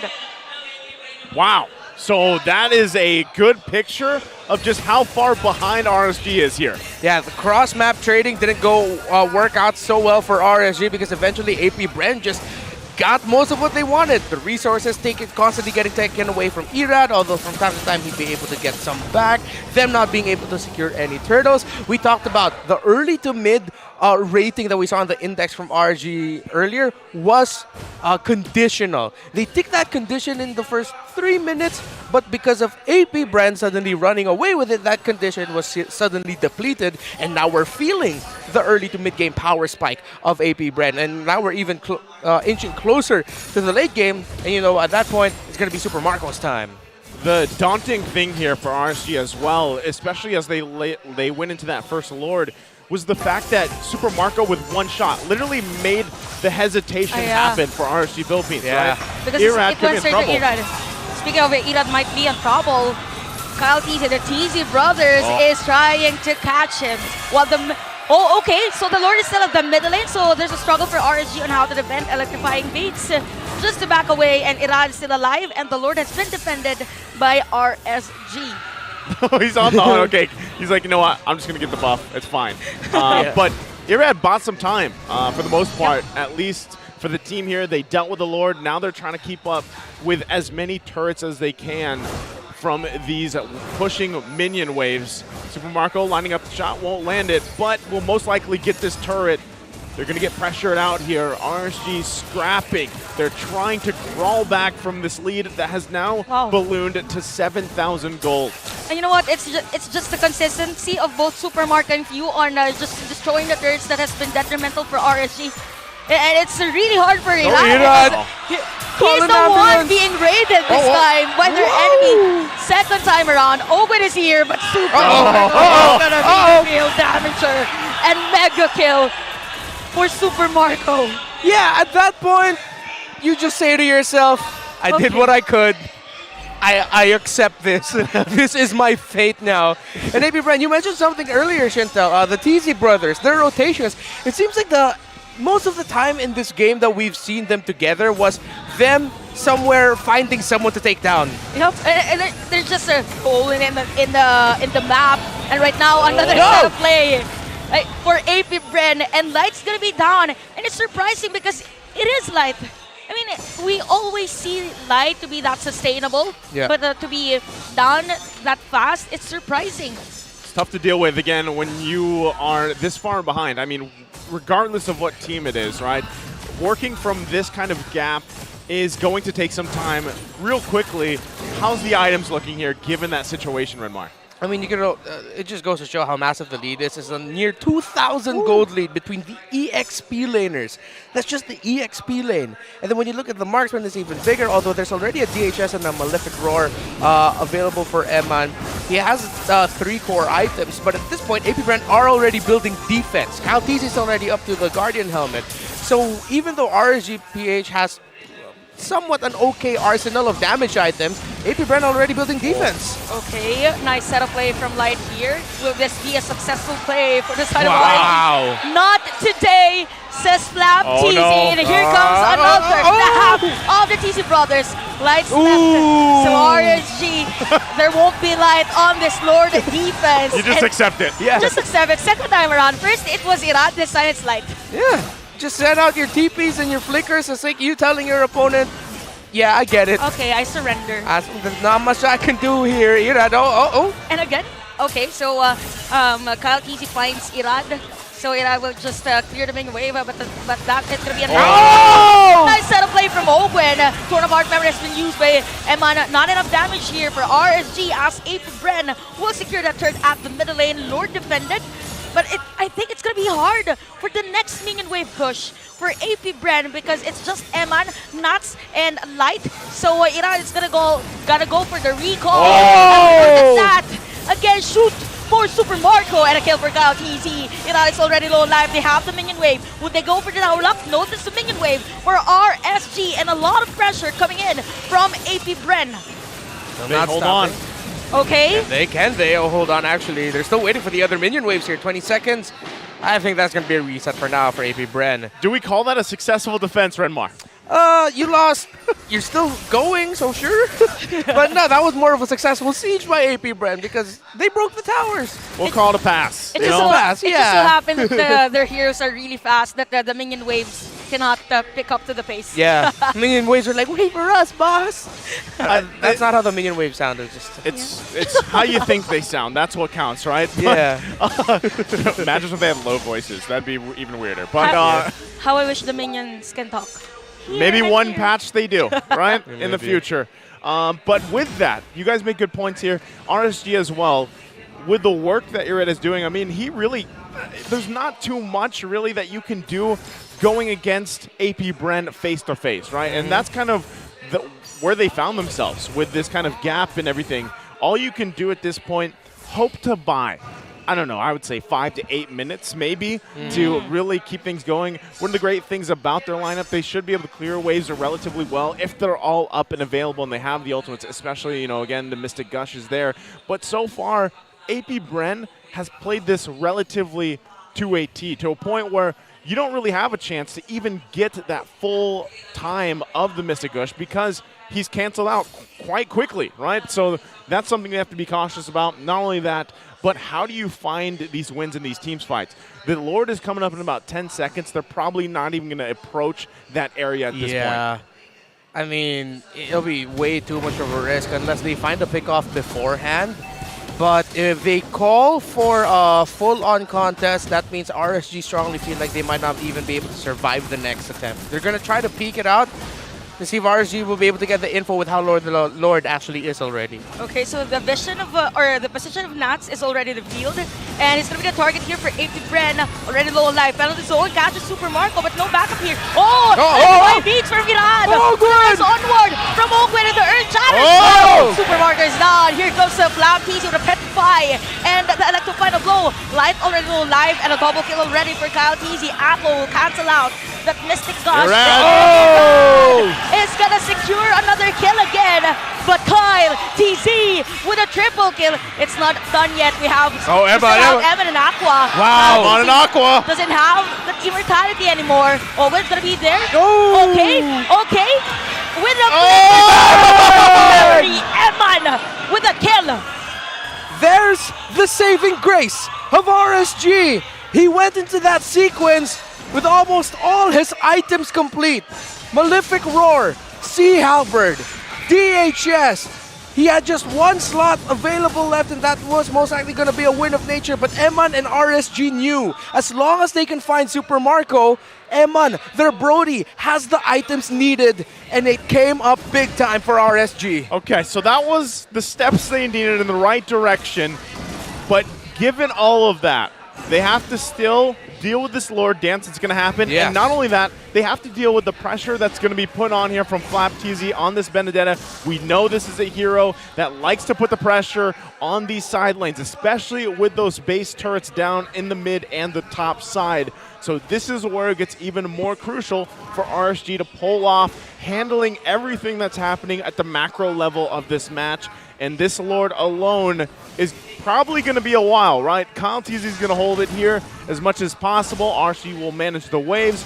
And really it comes down to who finds the angle they're looking for. We see both teams lining up right here where they want to be around this pit. Another key item being picked up here. Irad played the last fight very, very well. Yep. And hopefully they pull it off here again to get this Lord to get back into this game, because if it goes in the hands of AP Bren, that could be the game. That could be what it comes down to. Yeah, also have to watch out for that penalty zone of Nats. Yep. It was actually him who set up Irad for that. The moment they saw that Nats got Super Marco that penalty zone, it's like you could hear the comms from Irad going, all right, let's go, we'll take him down, and they did. Still have to watch out here, even though his Terizla has been relatively low impact for majority of the game. Okay. It can be high impact soon enough. We saw the conceal already. Oh, Light. Okay, third fight for there. And a Light goes in for the flicker. Emma's going to be the target of Kyle TZ. That ultimate for Super Marco, and that's going to hit anyone. And here comes another team fight for in. All they have to do is just back away. But all the pokes has been done. But Flap TZ is just at the middle lane, clearing the minion wave. And Aqua is forced to defend their base. So a lot has been happening. It's just picking your own poison. Oh, right there. Emon. Okay. Flap TZ. Oh, that was close. So it means that Flap Easy might not be able to be present on this Lord. Who's gonna get the Lord? It's gonna be Kyle Teasy. And look at you with the flicker out. Battle zone for Nurse. And here comes Iran. But Ogwen saves AP Bren. But the rest of the players of RSG are ready to raid. And Kyle Teasy on the 5. Ogwen's gonna be down. There's a petrify for Flap Easy, but not enough damage for AP Bren. They are forced to back away, although they got the Lord. What? What a surprise shot from Super Marco. What an angle. Wow! Dude, you saw him kneel down to the ground, go through the bag. All right, no, that's Gun. Oh, wait, no, that's Bennett. Okay, there's Renner. Bang! I need to help my teammates. I need to help them. Come on. Eman in trouble! Okay. Oh, Eman, what you doing there, bro? Okay, Eman lives another day. Marco. Because of that flicker. But Light. I mean, I don't know what to say anymore, but I get bodyguard. you. I get you. I was there just to take the shot. Same vibe. So I love, I know you guys can't see it, but Renmar, that was the perfect charades of Beatrix switching weapons. I'll show it later during the analyst segment. When you said... Oh, okay, thank goodness they showed this. I thought they were going to show me for a moment there. Well, here's the replay. Yeah, it's about it early. You have to watch out for the penalty zone by Nas. Well set up again. RSG then trusting that, yes, it's a 5K gold lead, but you have your conditions checked in terms of the damage dealers, so you can continue the fight. Good call they did. You see Super Marco is here. There it is. Boom. Fast. I don't know. That shot found its way between two members right on target. Right. Great. It's like he curved the bullet. He curved it. So it's an Well, old Matrix. reference to a movie. Yeah. In a sport, Works I don't really know. well. I don't know what's that called. A follow-through spin. I don't know. A follow-through snipe? I think that's a volleyball term. I'm not sure. I'm not good at it. Anyway. We can make You it were work. varsity. What are you talking I about? don't know the English term. Oh, okay, I get it. You were actually varsity? Yeah, before. That's amazing, Chantal. Yeah, now we know. We were all You're a varsity. model before. Yeah. Hey, we were all varsity. You did I was football. gonna say we're all. I guess this is the varsity table. Yeah, right? you Yeah. did football, she did volleyball. Yes, I did basketball. But there was a time where people haven't hit their growth spurts? Their growth spurts yet, and I was a big dude. So I was bullying people under the rim. Renmar's actually 6 foot. Don't let him fool you. Don't blatantly lie to our viewers. They saw how short I am compared to the others. I'm about 5'7", I think. Oh. Oh. Hey, that's pretty tall. Okay. Yeah, that's pretty No wonder you were varsity. Yep. All right, back to the game That's here. a 10. That's a 10. Anyway. Well, as we find ourselves in a lull, as Womi would say it. It's a lull. What is a lull? It's a lull. It's a lull. Where things are quiet. Things are calm. Things are quiet because Lord is going to be up in 10 seconds, less than 10 seconds. Yeah. And there's really nothing that can be done here aside contesting this Lord. And I questioned it earlier if RSG was going to do it, and when they were down, they did it. So I'm not going to be surprised they try to do the same thing here. Yeah. But similar thing, right? Flap Teasy is going to park himself across from this, and they're going to have to deal with that pressure.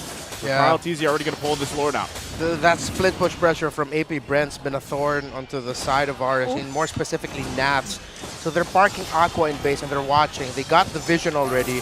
So I think RG is going to actually push forward and try to get a little bit more advantage here because they got the info that there are 3 members of AP Brent on the lower portion of the map. So they're still trying to play for positioning here. They're both all just tracking where Flap and Super Marco are. So what RG are looking for. Here comes the conceal. Okay, who's going to be the target here for AP Bren? So the Lord is still up. There's... Oh! What a nice balance. Yes! Nats catches 4, but not enough damage here for RSG. Mystic Gush from Aqua and Flap Teasy is down. Super Marco is being catched. No, there's a flicker for him. And like, just look at that. Yu is there. Just getting prepared for another team fight. But 2, or actually 1 casualty for that sequence. Wow, Nats. Nats entertainment for you. He's that type of player who, just like in the same ilk of Chaknu, there is no way, I will find a way, I will make a play. And a massive 4-man penalty zone means RSG has a good chance of getting this Lord. Hey, there's a reason why these two teams have brought us one of our longest games before in the season, back when they first met. And they're at it again, almost 25 minutes in. The battle for the Lord here. This could be RSG's first Lord of the game. But if AP Bren can do anything about it, they're going to go for it now. Okay, this time around, there's no catch for Nats. And he is down, but MN will secure that Lord. Here comes to conceal, but AP Bren wants that kill. So, nope, not this time, but RSG secures the Lord.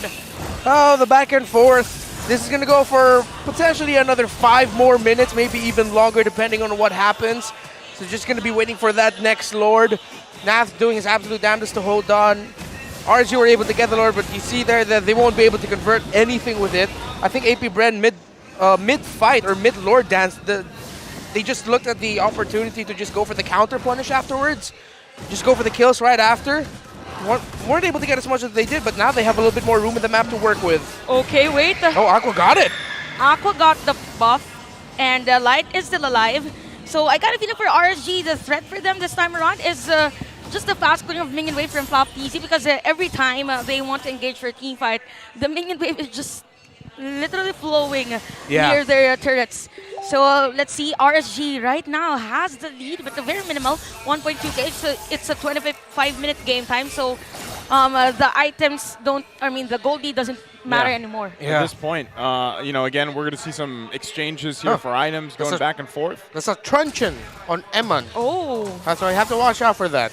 It's not a win in nature. It's a truncheon on him. And even a Athena shield. Okay. He's quite defensive.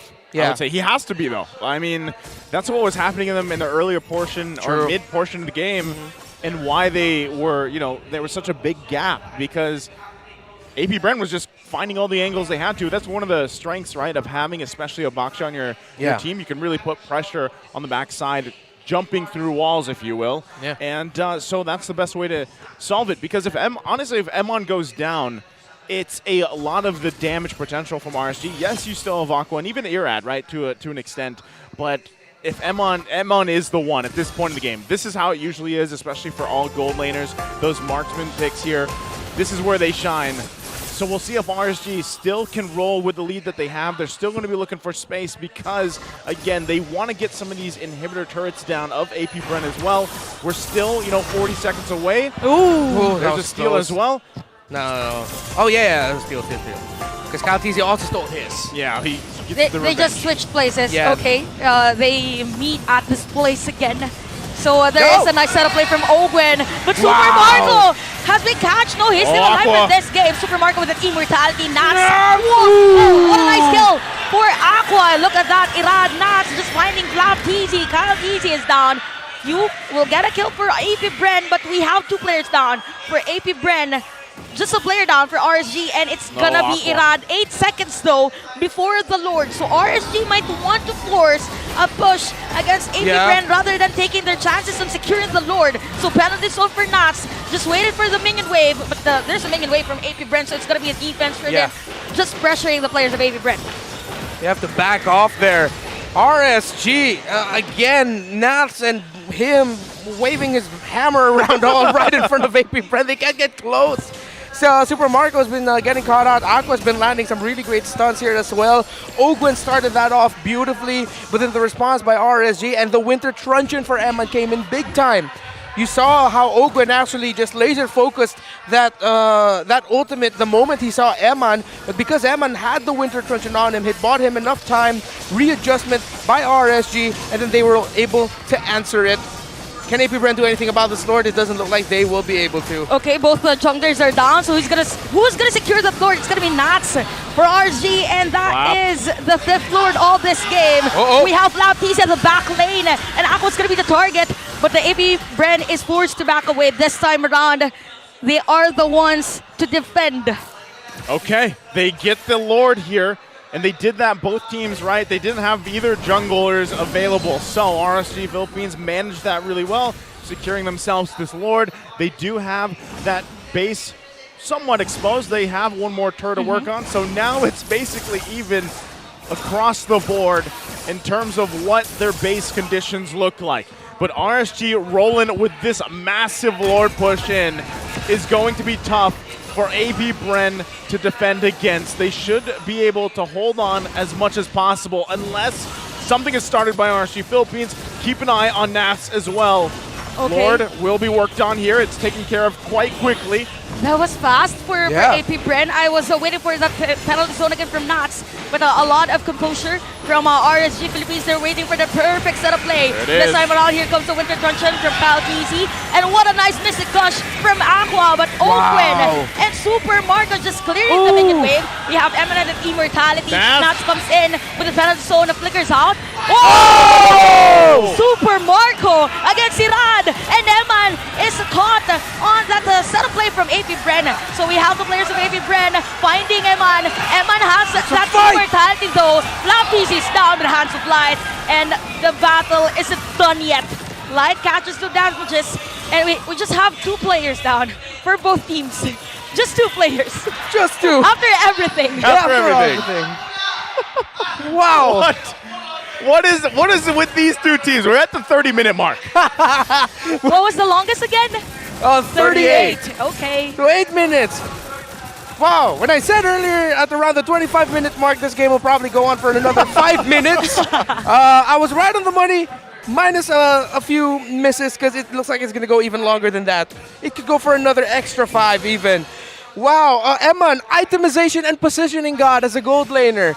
He's been highly touted all the time with his itemization. And again, him frequently picking up the Winter Truncheon is pissing AP Bren off. Yeah, it's frustrating. You can see it. A lot of this, some people might be, man, some of these team fights are messy. Some of them are very well orchestrated. And that's just kind of what happens at this level of play, right? You have some of these amazing item switches happening mid-battle for some of these instances. And it's just like the respect even between the 2 teams, knowing that they don't want to overcommit because it could just result into losing this game.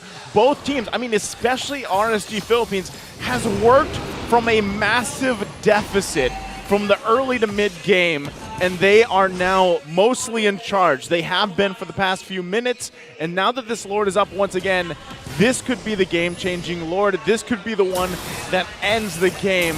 You still have AP Bren with a fully exposed base. Meanwhile, RSG is holding on to that 1 turret. They've been doing a fantastic job managing the waves and holding up this front line.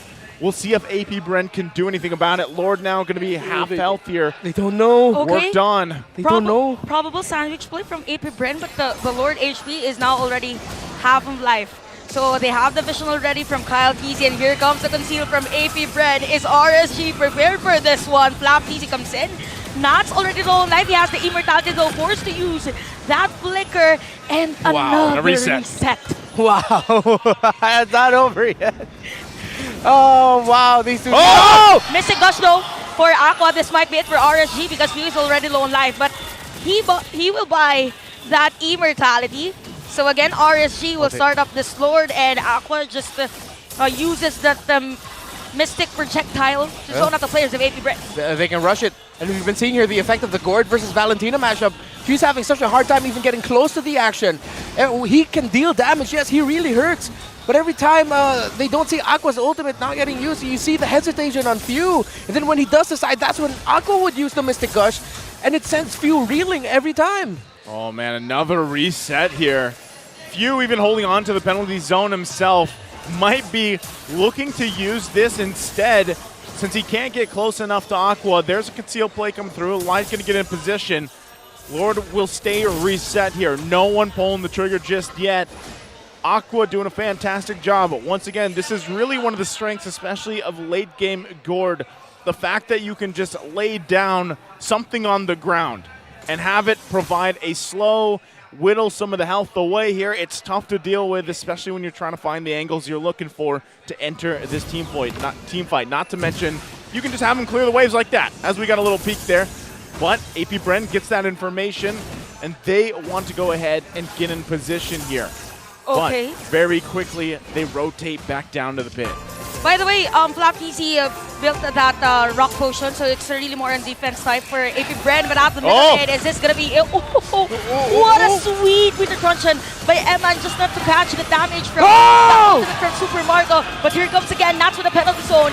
Immortality has been brought Flap Kesey as well. Wow! XP laners, but Nats is still alive. We have Mystic Gush from Aqua, and Nats is gonna be down. So both XP laners aren't present for the next team fight. We have the minion wave for RSG at the bottom lane. So So what's gonna happen? Are they gonna secure the Lord, or are they gonna go for another team fight again? It's a very good question, Chantel. Why wants to fight? I don't know. He wants to fight. Oh, Flicker! Flicker out for Super Marco, but the target right now is gonna be Kyle TZ. No immortality for him, and Light and Ira just there uses the onward. Oh my no! goodness, AP Brand. That's it. Slowly die in the hands Ding, of ding, the ding, ding, Raiders, ding. and that is it. The only player left is the captain of AP Brand and RSG. That's it. They have the minion wave into the Winter Truncheon again for Aqua from a lead. Now to a win. RSG will win game number 1. And this winning moment is brought to you by our official sponsor, FWD Life Insurance. And you can see it there in the crowd. All the Raiders happy about that one. 35 minutes. Wow. Takes us back to the first lineup they had in the matchup they had in the week 1. You know what? It's as if RSG was just waiting for that the right moment. Yeah. Okay, man already has the damage, and I gotta say, what a sweet buy and sell. Yeah. Changing of equipment for Eman. Not When ju- there's a Lord, there's a Winter Truncheon. If not, pure damage. Yeah, and wasn't just Emma. Nats held on in that fight for as long as he did, because he even bought, he sold an item and then bought a Winter Truncheon himself. Eventually, it just became who got to buy and sell items quicker. Their defensive items, the Winter Truncheons, the immortality, similar to how the Matrix was like, Yeah. yeah, that was do it live. That was it. Yeah, that was it. Oh yeah. That's how you change weapons. Wow, wow. We're breaking the record today. I feel it. I feel it. I think we're gonna break the record for the longest game again, and it's gonna be either ours. It's gonna be these two teams again. That was very close. And not to mention, before we break down further, we do want to let you guys know that the Fredrin and the Lilia Neo Beast and event exclusive items are now available. The draw event will be live until October 4th. Time's running out, by the way. So enjoy the 30% off for your first 10x draw and get a guaranteed elite or better skin from it. Your first draw every day will also be 50% off. Aside from this, more exclusive skins are available in the prize pool, so don't miss out. Wow. This game also, you don't have to miss this out. Yeah. Same reaction, man. That game. Actually, when I was doing play-by-play, I got confused. You got confused. Yep. To where I will look, because there's happening at the top lane and the bottom lane, and someone is being zoned out, and there's a kill out of nowhere. Yeah, casting that game was literally that SpongeBob meme of both your eyes just like looking at both sides. And you need it too, right? Renmar, take us through the game. Where do I begin? I think it'll be easier to start off with the draft. This was a long game, so let's talk about two differing drafts here, and I think perfectly encapsulated by the XP laner picks and the type of players they are and the type of playstyle these two teams are going for in this game number 1. In the side of AP Bren, you saw that they picked up a Benedetta for their XP. And for the side of RSG-PH, they picked up a Terizla. Terizla, yes, great backline access, but he's more of a team fighting guy. Map presence-wise, that's more of a Benedetta thing to do. What's one hero that has great map presence, great team fighting? Well, it's the Joy. And the Joy pickup here by RSG, which came relatively early. Eventually they realized, or they suddenly found more opportunities into the portion of the game where they were beginning to fight, where they realized, hey, we can just brute force this. We can literally just send our Joy and our Terizla to hunt down Super Marco and apply the pressure from there. Because when we dive in, as long as Aqua's in a good enough distance, well, Few and the other members of AP Bren will most likely be receiving a lot of damage from a Gourd. And so Irad gets the MVP of the game onto this Joy, his itemization, his buying, and of course, again, him being able to really just dive the backlines when needed for RSG-PH. Now let's go back again to the point between the Terizla and the Benedetta.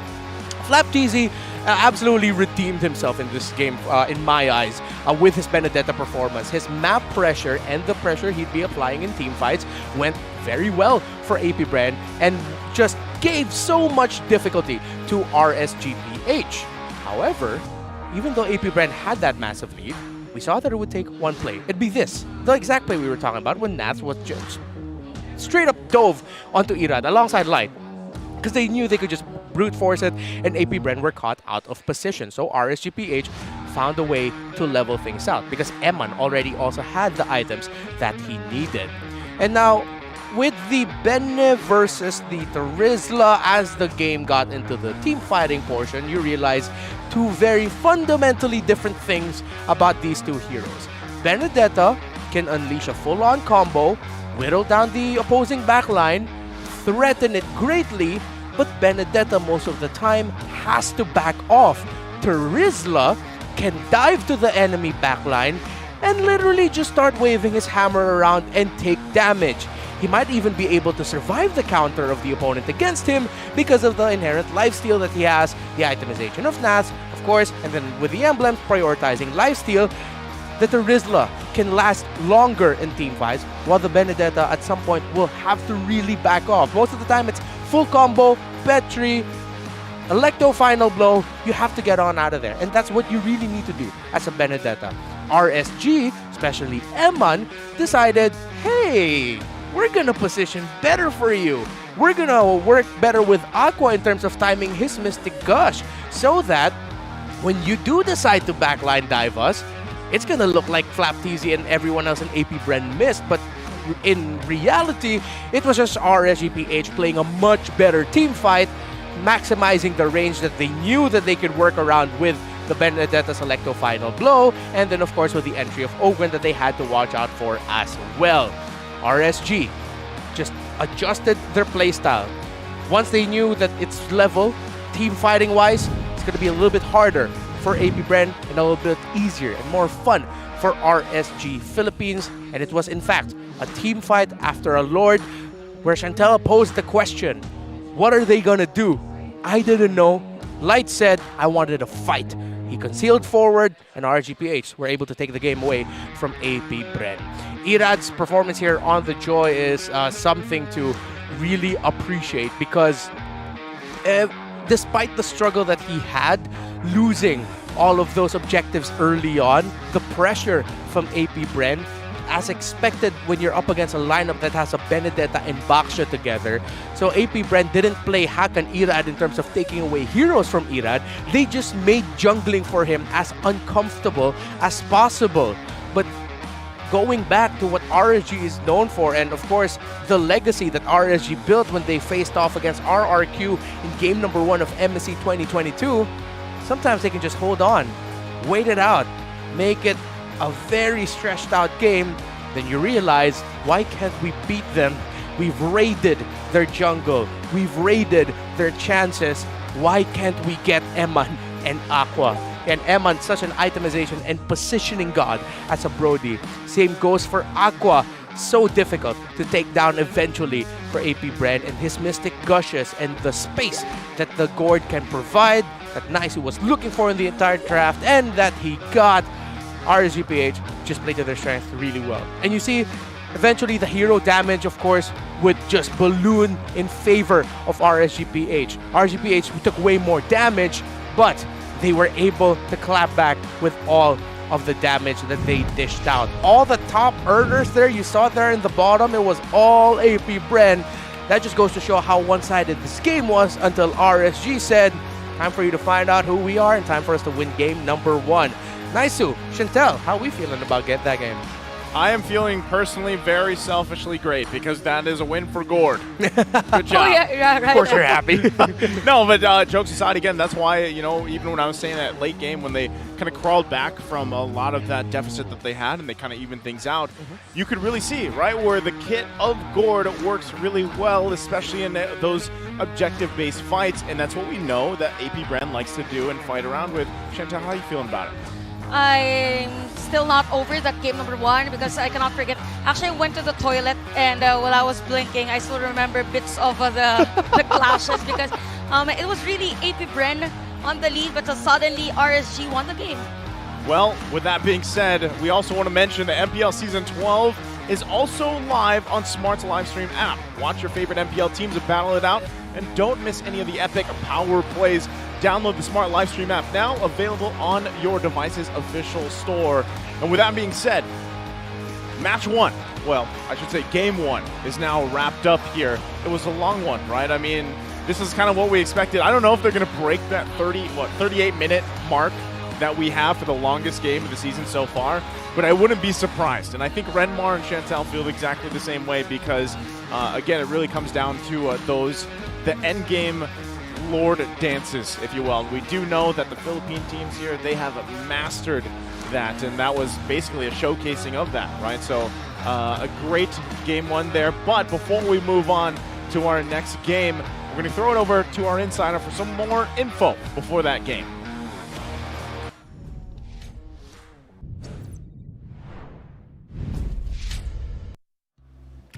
And this time around, maingay na sigawan dahil mainit din na laban ang ating unang nasaksihan sa unang serye, game number 1. At ina nga pala niyo makakasama for the Smart All Access Insider. And this time around, quick pause muna tayo sa mga mainit na sigawan dahil meron tayong mga bisita.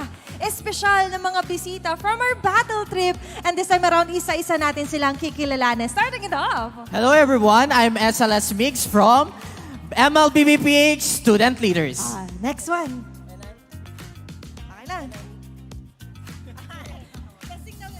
And I'm CH Ivan from MLBB-PH Community Heroes. Siyempre, last but definitely not the least.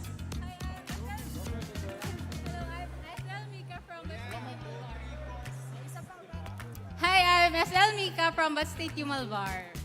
Ayan, we have 3 beautiful people with us here. And syempre, parang meron din tayo mga hype man dyan sa likod natin, ah. Ayan, kasama natin ang mga Batanggenyong Gamers! Woo!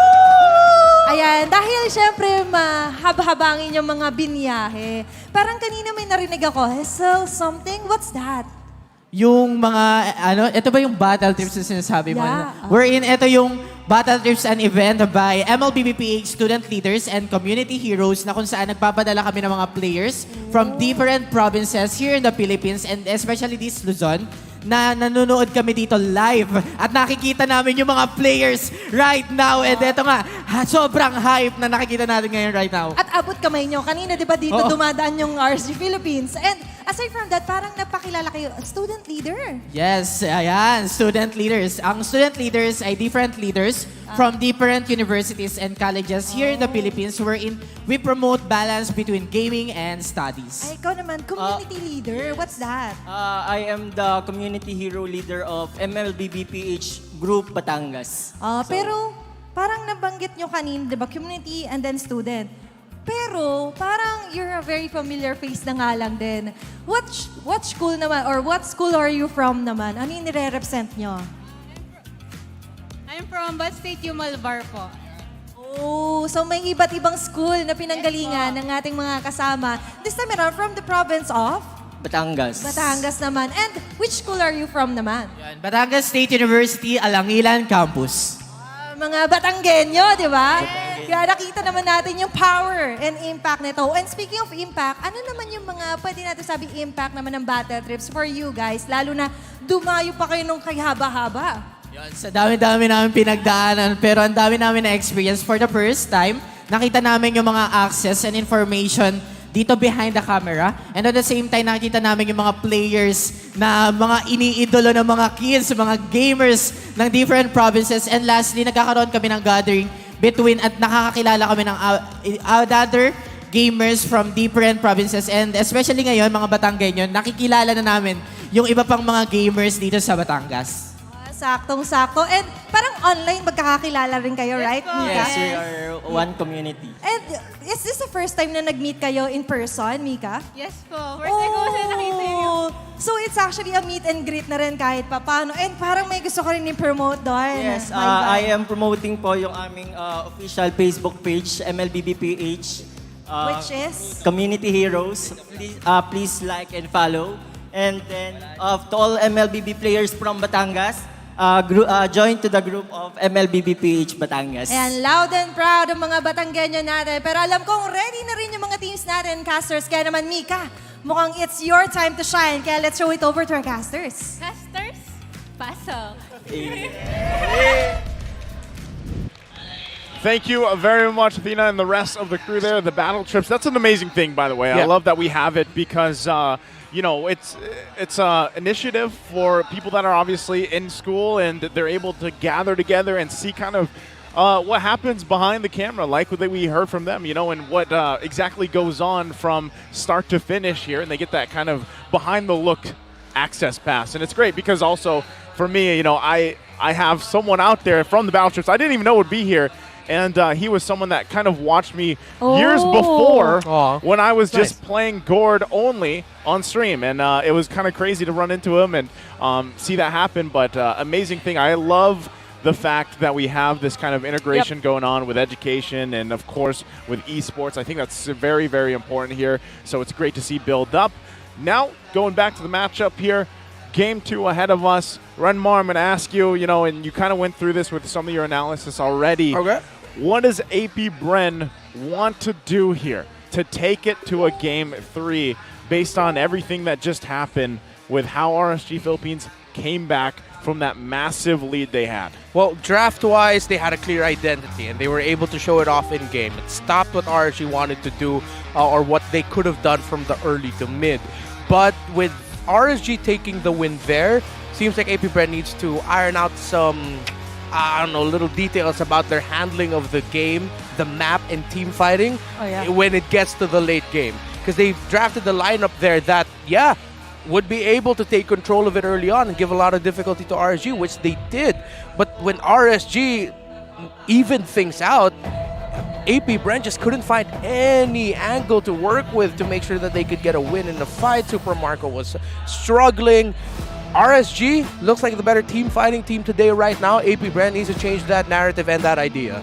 You know what, for this team, so one discovery for that game number 1 is that whichever team that has more crowd control in the late game actually wins the game, because it was literally hard for Flapteasy to just go for the split push and find a specific player at the back lane, because Nats catches 3-4 players all at the same time. I think it was working for them for a while, and that's at the early game, right? Yeah, that's why they had that lead that they had. But eventually, I think it really, when it came down to the actual team fights and the execution there, the positioning, the micro play, and everything else, RSG Philippines just did it better in that game number 1, right? We'll see how AP Bren kind of adjusts from that. If that's coming down to even the lineup that they had, right? And really, when you have a Benedetta, that's really what you're looking for, is to put pressure on the opposite side of the map, especially when those Lord fights break out or find an angle to look for, right? So we'll see how things change here. We get a glimpse of what exactly was drafted the previous game. If you didn't catch it, it was an amazing one. And now, as we round out this first phase, the Edith is taken out. We see the supports that have been taken out as well. Angela's still up for grabs if it is not banned for this next one from RSG. But still, that Matilda and the Kadita hot picks right now taken out. I feel like this attempt at a ban Fanny bait out. Because if ever RSG don't ban the Fanny, AP Bren can pick it up. Yeah. However, I don't think they should. There's the Angela. Because if they pick up this Fanny, then RSG is going to go for Baksha on their side and then pressure. If AP Bren pick up Baksha, RSG should really double think or reconsider the idea of them even picking up the Fanny, because AP Bren will pressure their jungle yet again. If I may ask you both, I get confused sometimes. Which is the better jungler? Is it Baksha or Fredrin? I don't know. For right now, they seem very even. It just depends on what your team wants to go for. If you want a little bit more presence, more ganks onto the side lanes, you pick up the Baksha.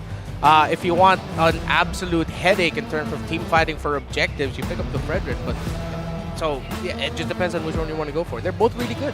Both good. AP Bren, though, decides to, you know what, let's just go ahead and take the Trizzle first pick. I don't know how often we see this. It caused them a headache. Yeah. They obviously don't want to give it in the hands of Nas, because I feel like they're kind of in this headspace where if we don't take it, it's going to go in this first phase from RSG, right? But the response so far, you get the Joy. Now you have the Valentino locked in here. So the role already of both Joy and Valentina has been revealed. Yeah, as a jungle. I think the XP lane later on for Nats might be a Paquito. It looks good. All right. You're more on a killer type of XP lane. Fast clear. If not that, they might still rock a... Oh, yeah, Yuzhong available. If they show their gold laner here now, it most likely will be a Yuzhong pickup. If it's something like an Irithel, the Yuzhong might not be picked up. Well, it depends for some teams. Sometimes they're good at catching, sometimes they're not. They go ahead and pick up a Gufra. Is this an early pick Kufra or it is the safer route for them? Saver route. They're up against a Valentina. They're up against a Joy. And they do. Just They're like, just after you mentioned that they will pick a Fanny. They're going for we the see Fanny. for Caltisi. And you know, Are we gonna for see Light with Caltisi, he plays Fanny not in an assassin type of way. More like how still does a he play it? utility because we always see him do the split push, but the rest of the damage will be from Super Marco. Yeah. And then at the late game, everyone will be surprised that he has the damage already, like the finisher of the kills. Yeah. We talked about Franco, the suppress, of course, Kaiju's still there. Might actually be a Minotaur option here for RSG. Because now they're up against a Terizla. It might wreck the flow of the Terizla a little bit better. Because you have a Valentina and Joy with you, you need something tankier, so Minotaur might be better and good up front. Oh, there it is. We get a preview real quick. Yeah, locked in there. And I like that you pointed that out, Chantal, because yeah, watching him play this Fanny in the hands of Kyle Teasy here, I feel like a lot of times he tries to find an early kill. If he doesn't get it, then he opts for what you explained there. Draft index though for this first phase, how's it looking, Redmar? Oh, well, still very similar. The ISO is a little bit better, just like by 1 point for APBR. They're both looking for a bit more utility on their side. However, now with the Minotaur on the side of RSG, should be a little bit better utility-wise for them. Doesn't really look like APBR has enough room in their draft to be able to bring up that stat any more higher than that. So yeah. APBR is going to be a true to honest, we will fight you and we will lifesteal you. Oh, no. Yeah, it could have been that. But RSG took it away. The Faramis. I think Chantal is happy that doesn't get picked up because we know how that matchup goes, I right? actually played Faramis as well, so that was the best option for APBR having a Kufra and even a Terizla, so just continuous damage from them. Although, when I think about a possible mage or artillery burst for APBR, what if this time they are the ones to get the Lilia? Well, they need to show their EXP laner first. If ever they're going to pick up the Lilia, it's going to be coming off of a 4th pick for Naths on the side of RSG. Or what about the Louis? Because Minotaur that would be a is in front. debut, right? Like we have it. Yeah, we have it. Normally, if you have like a Minotaur enemy on the other side, you usually pick up a Louis, but we haven't seen Louis for quite some time. Yeah. Oh, but they're running out of options. You can't pick. It's so difficult to pick up a Farsword and even an Eve here. Your Kadita's gone. Your Faramis is gone. Yeah, they've pinched APBR's mid laner pick, so that's why we're thinking of these a little bit more unique options. If ever, few might just end up going something like, hey, give me a Kagura? Yeah. Give me a... Was Novaria banned? Yeah, Novaria. Yeah, Novaria's banned first phase. And I don't know. I don't see Few picking up the gourd here, right? Yeah. It's just not one of the players that does opt for that. So might go for something else. But you know, given that, yes, you had an epiphany here. They can bring back his old Julian if they want to. Oh. Okay. Knowing Response. APBR, they can. I mean, it's part of their usual strategy. So carry this time around for RSG. So every time the pickings of the teams are getting slower, it's as if I'm thinking that the coaches are like really thinking hard what's the best option for them. Farsa. Oh, wow. Well, they actually did bring That's the so Farsa tough, out. dude. That's Isn't so it hard tough. against a Joy? Yeah. Against all of that, actually. Against all of them, yeah. And you're giving the Feathered Airstrike, too, to RSG. Difficult. If they pull that off, kudos and a testament to the skill of Few. Yeah. Because this is such a difficult draft for a Farsa to go up against. I mean, even when Chantal said artillery mage, like, everybody probably really thinks of Farsa because literally she's artillery, right? Like, that's how the Feathered Airstrike works. But it is going to be a little bit difficult here with the lineup that RSG already has, and the last pick for APBR was that Irithyll for the gold lane. Explored. We lock that in. We'll see what is going to be thrown in the XP lane here for RSG. Hands of Nas, like we said. Yuzhong's still open as well. Yuzhong. Yeah, Perfect for the Farsa. export. Then now every hero from RSG Yeah. is a counter to the Farsa. Yeah, that's going to be very, very difficult for AP Brent to deal with. Oh, No, it's still the Paquito. Paquito. Okay, so they're going with the idea of fast clear invade. Pressure Calteasy from the get-go, don't even allow him to farm up. Same with the concept with the Benedetta earlier for Flop TZ. Yeah. So they saw the threat having someone in the XP lane that clears the minion wave really fast. Okay, draft index here. Things have fallen into place. And I think you make a great point, especially with that Paquito last pick, right? They want to put the pressure on the Fanny. They don't want to let Kyle Teasy just kind of unleash. And even then, like Chantel mentioned, you know, managing some of the pressure that he's also going to be able to put cross-map and have to deal with that. Yeah. The thing that AP Bren has going for them really well is that they know they're up against a lineup that doesn't have really good poking wave clear. Yeah. The wave clear of RSG has to get pretty close to the minions, so that might put them at risk of getting caught out here. AP Brand has a little bit more safer wave clear compared to RSG. And if ever things go completely not well for AP Brand, at least they have a relatively difficult lineup to siege against because they have that Farsa. The thing with this too, as we get a glimpse of these lineups, is both can start out really strong if they do get that momentum, of course. But specifically for AP Bren, we'll see if they can emulate what they did in the previous game. We load up into Land of Dawn for game number 2.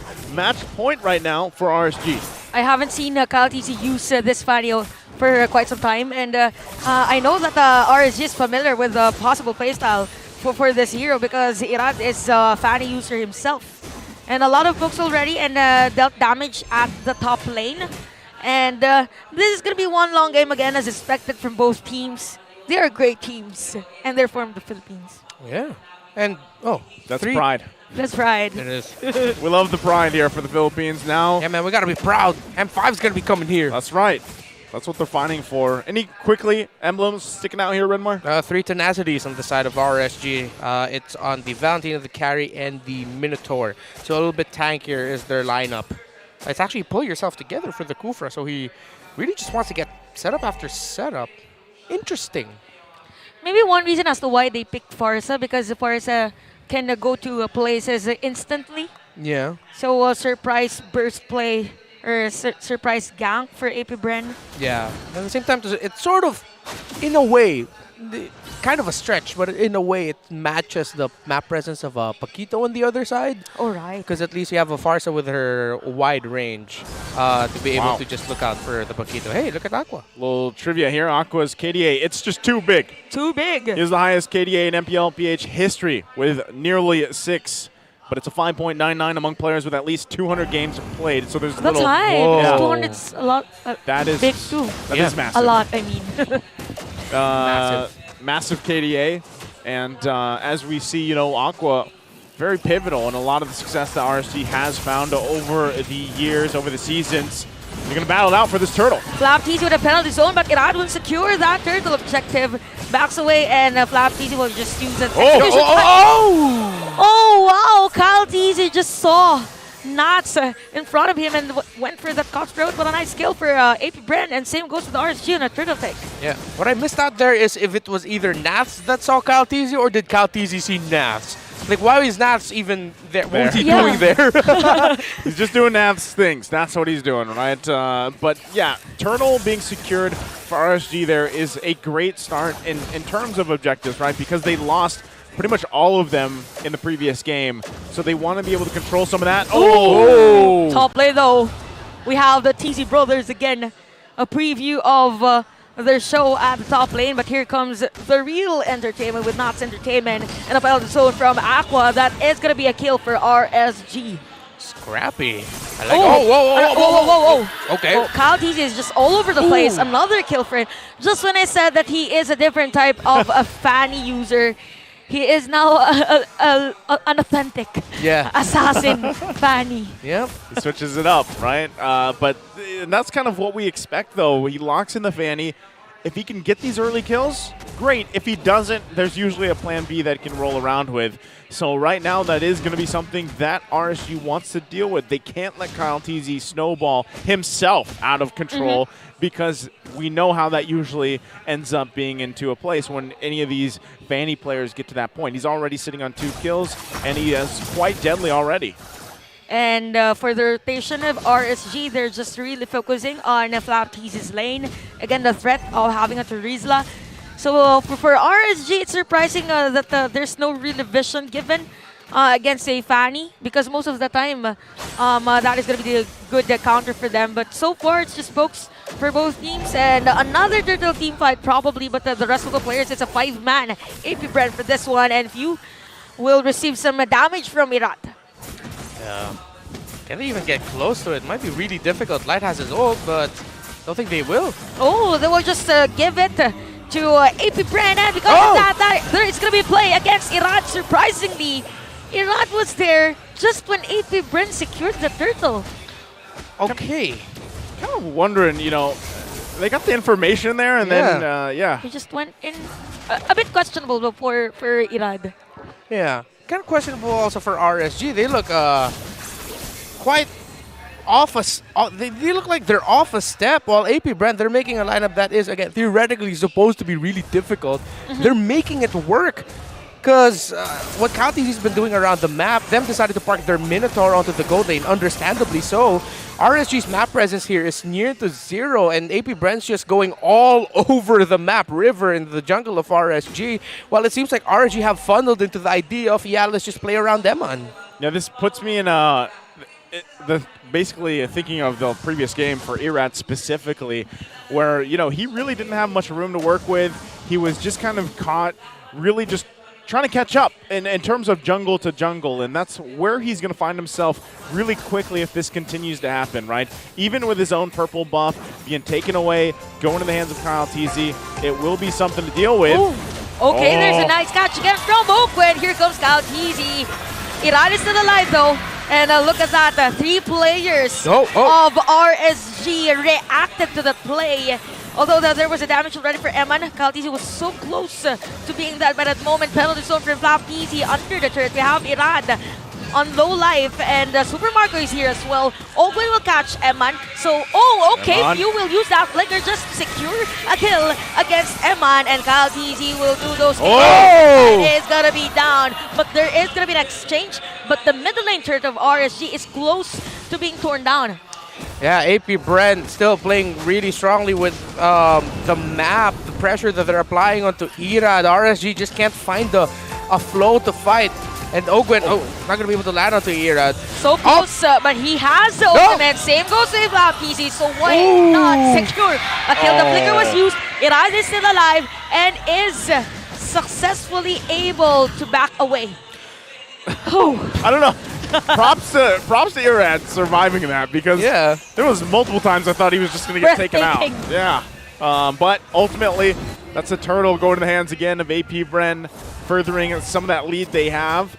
RSG will look for their own wins across the map as they get that tier 1 down. Yeah, item check up to a Berserker's Fury already. Is that Irithel? Meanwhile, still just a Corrosion Scythe on to Eman's carry. Malefic Roar was actually near rush there by Fanny. He got by Calteezy relatively quickly. I think I understand now the idea that AP Brand is playing around in this with this game. Similar to game number 1, they drafted the lineup that doesn't necessarily need to do a full 5v fight early on. They have the options to skirmish and pick off before, and then go into a fight potentially against RSG, where either because they are at a disadvantage won't fight, or AP Brand will just be going into a 5v4. So now the question for AP Brand is, can you actually hold on to this lead this time and then force that game number 3? Or will it be the same story as game number 1, where it becomes to the point where RSG are in their comfort zone of fighting, and then suddenly you forgot how to team fight as well as your opponent? Yeah, that's one thing you always have to consider with RSG, is their team fight capability. That's what we saw from the previous game, but right now it's AP Brand with that lead. They're in charge. And we'll see if they can continue to hold it together. We're about 35 seconds away from the first Lord of the game, and that's where we usually see things kind of fall into place if it is going to go back in favor for RSG to even this out, right? They're not working through anything crazy here, but they still have to respect that lead that AP Brand has, and you're seeing it as they give up now this bottom tier 2 turret. They lose that. And in an instant, APBR just took down a turret against RSG, and right at that moment, there were 3 players from RSG. So anyway, they know that even Open was at that position. So the team fight might probably be on this purple buff, and we will see that set of play from Light. They will catch Blaptiste, and we see 2 airstrikes on the map, but Irad will take some damage. We have the penalty zone against Eman, and Eman's gonna be down. Same goes with Light, but there's a sustain though for them. So a secured kill for the side of APBR, while Nats is doing some split pushing, some warm-ups at the top lane, and Kaltis is there to defend, doing some cables, but the turret is gonna be destroyed. Nats did his job there, right? Yeah. I mean, that's what he was doing. He was putting the pressure. He knew that that might be a little bit of risk. APBR gets a couple kills, furthers their gold lead, and they're also going to secure themselves this first Lord of the game, as they do. But RSG finding what they can across the map. That's the important thing for them. We saw this same thing in the previous game, but that's the thing. Emon this time around is going to be a little bit more difficult on the carry, right? Because of especially the range that she has. But it's only a matter of time before that carry does really start to hurt, especially against the lineup that APBR has. Is it just me, or RSG is intentionally not forcing a team fight? They don't want any team fight. Yeah, it really does feel that way, because they knew that the 2 early kills that they gave to Kyle Teasy was very costly for them. Oh, here's a fight.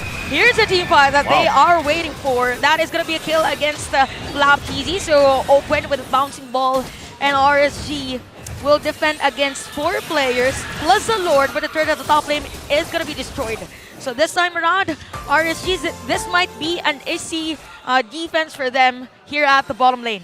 They're not going for the full team fights, but because you saw, it looked like they're really thinking of just getting 1 or 2, but they blew almost all their ultimates just for those 1 or 2 kills. So you see them, they're still really trying to get what little advantage they could find. And they saw that stretch from Open, hence they moved away. And the Lord has been defended at the bottom lane, but look at the damage from Super Marco. Same goes with Irado. So APBR will just do the usual thing, just limit the resources of RSG, and lead is now at 4.8k gold. Yeah, again, this is, you know, those only the first Lord, but they got what they could out of it. And RSG finds themselves in a similar position. Naz, though, has been doing work across the map the best he can. One thing that he does have to be careful, of course, is now, up to this point, that scaling, that damage, even the itemization, that gold lead that APBR has garnered themselves is quite deadly, right? Kyle Tizzy, especially on this Fanny, once again, will not only be putting pressure on the side lanes like we talked about back in the draft, but if he wants to go for a kill, even if he's by himself, he'll most likely go for it. Take a quick look at the items here. How's it falling in place, Renmar? The blade armor has to be something that the Irithel of Super Marco needs to watch out for here. I wouldn't be surprised if there's going to be another another blade armor built up by RSG to answer that Irithel. Irad is only still just up to a Holy Crystal, so yeah, it's been very difficult for Iraz Joy, who has only hovering around 7,000 gold. Earned. The highest gold earners actually for RSG are Nats and Eman. All right. Well, with that, you can see it even on this chart alone. The damage dealt. RSG's going to climb up there, right in the ranks. Eman is getting to the point, like you even mentioned. Oh, right on spot. It's going to be Nats, but he is still alive. As to Light, he will make up his own set of play. If Lab Easy will get some damage, but comes in for the penalty zone. From the back though. Super Marco is down with the hands of Aqua. This might be it for the Raiders. Some pokes from them, and they will back away. Kyle Easy now on the Sea Halbert. What just happened? Now a little bit too eager there by Super Marco. Although it did look really good, you still have to worry about the burst at your opponents that you dove into. You essentially dove into 3. Yes, they were all low health, but there were still a lot of things to consider. Look, the over-eagerness by Super Marco, and that might just cost APBR. Oh, and look at Nats, too. Keeping Kyle Teasy busy. Better airstrike has been used by few, hence his position has been revealed. He's now the target. The Lord might be reset. No, Kyle Teasy is here. Who's gonna take this Lord? Iran is there as well. Kyle Teasy secured that one, but Kyle is down. We have the penalty from Vlad Teasy. He has the immortality though, but the RSG will secure the kill. Nope. They will let go of Lab Teasy. Open will come in. So the Lord at the bottom lane And RSG is to defend this time around. Wait, I'm also kind of scratching my head a little bit there because Irad like backed away from the Lord, and then he just wasn't in time. I don't know. His like positioning seemed a little off there. Yeah. And they are the ones who started the Lord, right? Well, yeah, retry time reminds me why there's like a full second that Irad was behind Kyle TZ. I don't know if it was at some point RSU just decided to go for the counter punish. I think that so. does yeah. happen. They thought, oh, it might have been too risky to go for the Ooh, View is down right on spot with the hands of Irad. And the Lord has been defended this time around by RSG. Oh, There's a set of play from Oakwen. Irad's going to be down. We have Flappies with the immortality, but the damage from Emin is just too much. Oakwen is still alive, but not! So the bouncing ball will save Oakwen. And change of target for AP Bren. This time around, it's going to be Nats. It's not forced against Oakwen, but Nats, at least before he dies, there's a kill against RSG. I mean, against AP Bren, a triple kill here for Super Marco. It's good news for AP Bren. So instantly, it's like AP Bren was able to make something great out of something that could have been insanely terrible for them because Irad just found the perfect angle. He was... Just when Renwar was about to analyze what happened, from a Flap TZ, look at that. The destroyed turret is at the bottom lane, and Irad is already low on life. Just when you respond. Yeah, the balls needed to do that. The haircut. The haircut, man. This Flap is pissed off. It has something to do with the hair. He's like, Navs, who? He just did that under the turret there in a split second. That is a playmaker right there. Good play from AP Bren.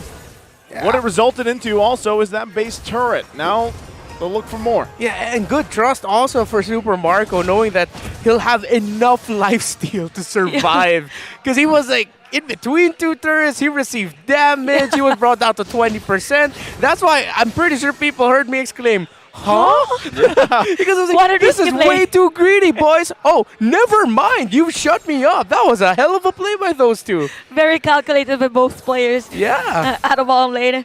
So look at that. Super Marco is on top in terms of damage. No. Kyle. Okay, another risky play from AP Bren.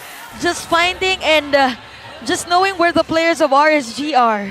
That's what they have to do again, right? You know, this is kind of also what we expected from Kyle TZ at this point in the game as we reach towards that later portion, right? We're 16 and a half minutes in. Lord coming up now as well.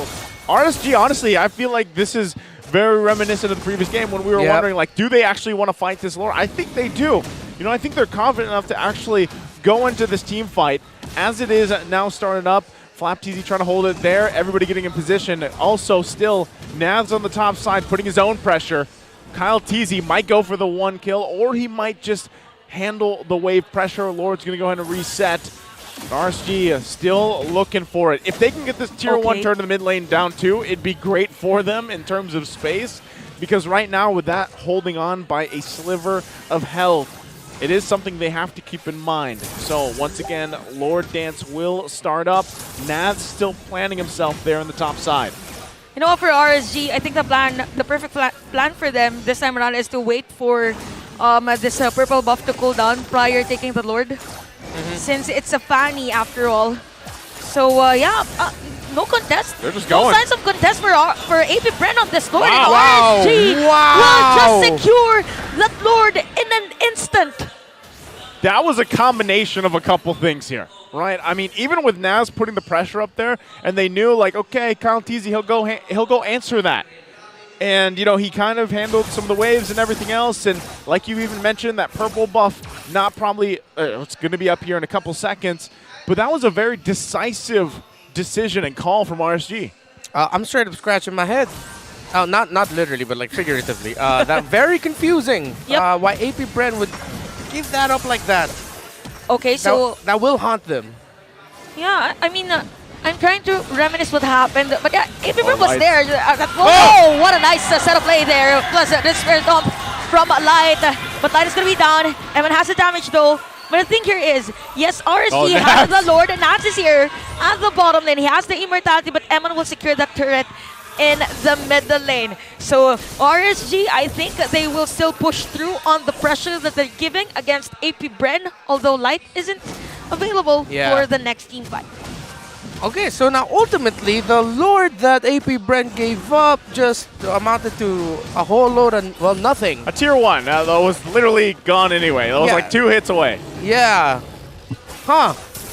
Head scratchers, back and forth, and Erad's stealing the orange buff away from AP Brent. This is, I'm going to say it again, this is like deja vu. It's very reminiscent of the previous game. Yeah, this is a game. This is a game. This is a game. When Lighta did set up for RSG, I think it was too soon because it could have been a better option for them if they waited for the Lord prior setup play for a proper team fight. Yeah. I don't know. Oh, okay. In my head, it's very crazy, but if AP Brent were thinking like this, and this is my suggestion, maybe AP Brent were like, give them the Lord. With where the Lord might march, they're gonna pressure the purple buff anyway. Let's just try to get them there and make sure that they don't do anything with the Lord. If AP Brent were thinking that far ahead and actually predicted that perfectly, then wow. Very calculated for them. Yeah, and you can see them at this point. You shift in this moment for RSG when the Lord, the Lord's not up and there's none of those waves pushing in. Really, your job is like, all right, is purple buff up for AP Bren?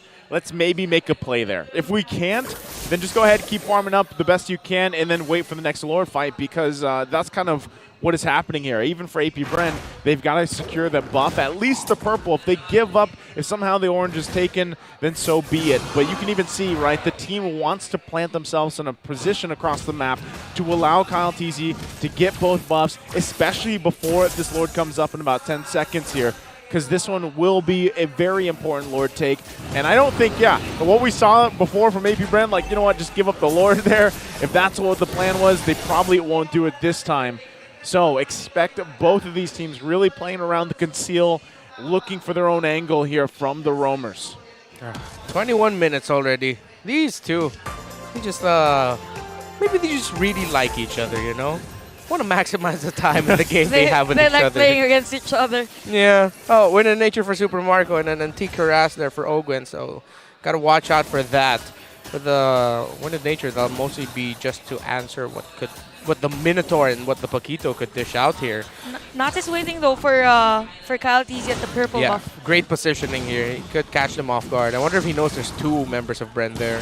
Yeah. Oh, yeah, they see each other. They know. Okay. They know. They're going. So the movement of RSG is to focus on getting first the purple buff. A lot of control there for RSG. Now, this is the perfect time for them this time around to start and secure the Lord. So the struggle here for AP Bren is how will they reset this one if RSG starts this. So even with that, they're still going to plant Nans up there, putting pressure. Actually, no, he's just going to clear the lanes. But given the fact that you don't have a purple buff on this Fanny, you could still make it work for you, right? Like, you could still actually win this Lord fight if you get there, and then the team fight. But it's half health on, they're going to break down. Okay, so who's gonna take the Lord? We have the penalty zone for Cloud TZ, but spot! We have Kyle TZ on that retribution. Oh, Gwen just rocked his immortality, now he's down. But on the lane, we have Nax. Dude, Nax. The minion wave, finding the players of AP Bren. Super Marco didn't damage against them. Wow. Look at Irad, taking some damage for the turret, but Irad will secure a kill against Cloud Oh, TZ. no. Kyle TZ, he likes this. He wants this. But no, RSG was ready to defend their players or their teammates. They have the minion wave. Yes, AP Bren has the Lord. Is this endable though? Is it? It might be difficult too. They have enough minion wave here. It might be risky for them to try and continue it right now. And RGPS, it looks like they're going to be backing off. Dude, Nats completely negated few out of that fight. Oh, wait. The minion wave at the bottom lane. So, okay, Nats is forced to back away just to defend this one. And we have 4 players of RSG against 2 players of AP Bren. This might be a sweep for them, but Kyle TZ will force. One more minion! No! We have the minion wave! They don't have the minion wave! They don't have it! They are needing in terms of that minion wave, and AP Bren defends their base. What is up with these two, man? Oh, non-stop entertainment. They might still end it, though. This might be though. Okay, few. Oh! A kill screen for Iran. We have Cloud TZ on penalty zone. But, okay, a hug from Owen. The base. And RSG wins against AP Bren with a sweep. And this winning moment is brought to you by our official sponsor, FWD Life Insurance. What a game, what a series here. The Raiders coming out strong with a sweep. Even at that last moment, I got confused because even the Minion Waves are helping both AP Bren Navs is still and playing, by the way. RSG. He's still playing. He's still playing. He's like, he's not done yet. It's not done yet. The job's not. Anyway, what a nice performance by RSG. Again, a calm and collected. In terms of how they won again, having AP Brand dealing continuous pressure against them, it's just splendid. Wow. I am.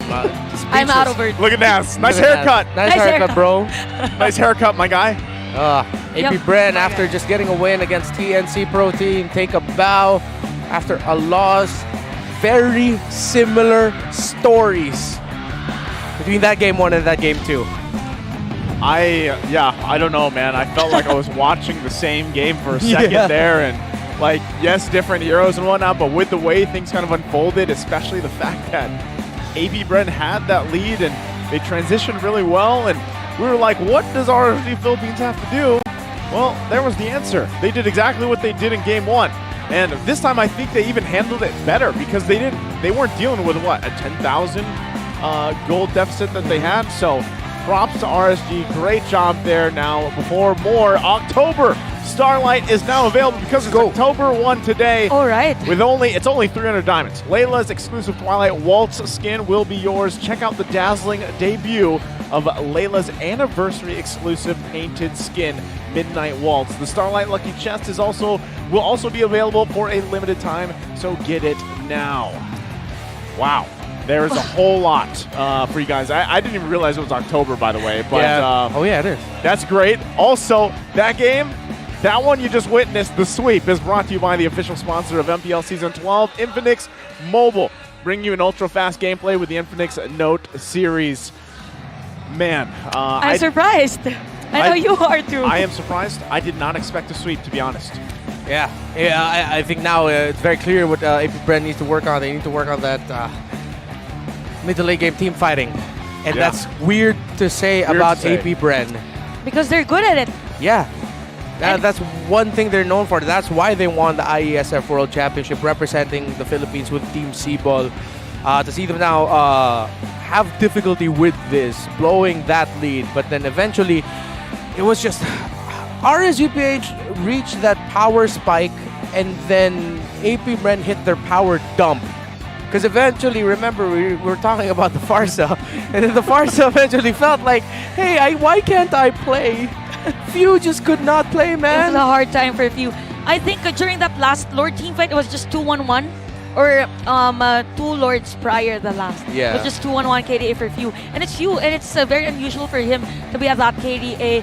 And for Bren, it's as if they are relying too much on the clearing of Minion Wave for some moments. And during that time, it was Kyle Teasy, and Kyle Teasy was really needed on those most crucial team fights.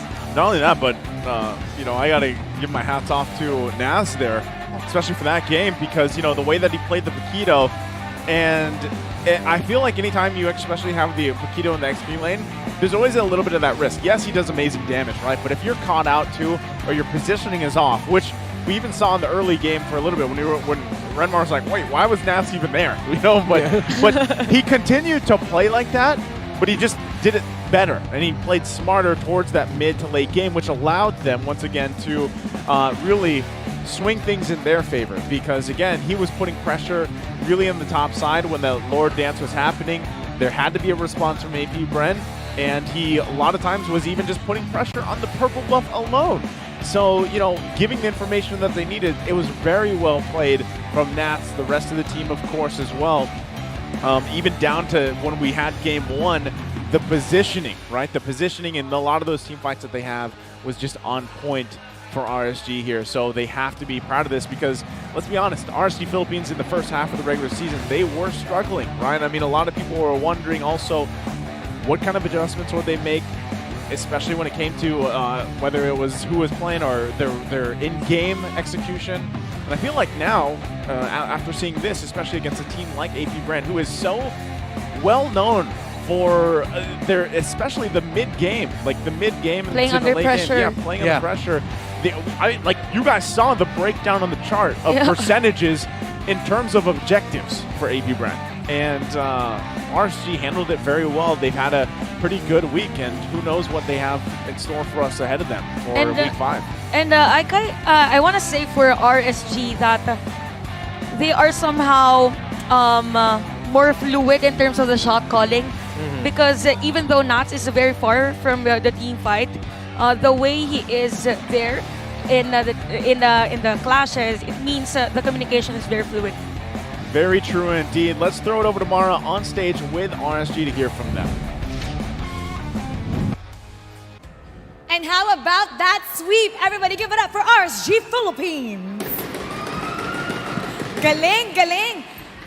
Rad, ikaw palagi in-interview kasi lagi kang magaling. Ang lupit mo talaga ngayong season. Sabi mo kahapon, parang nakaka-disappoint na hindi mo nagagamit yung mga heroes mo, laging binaban.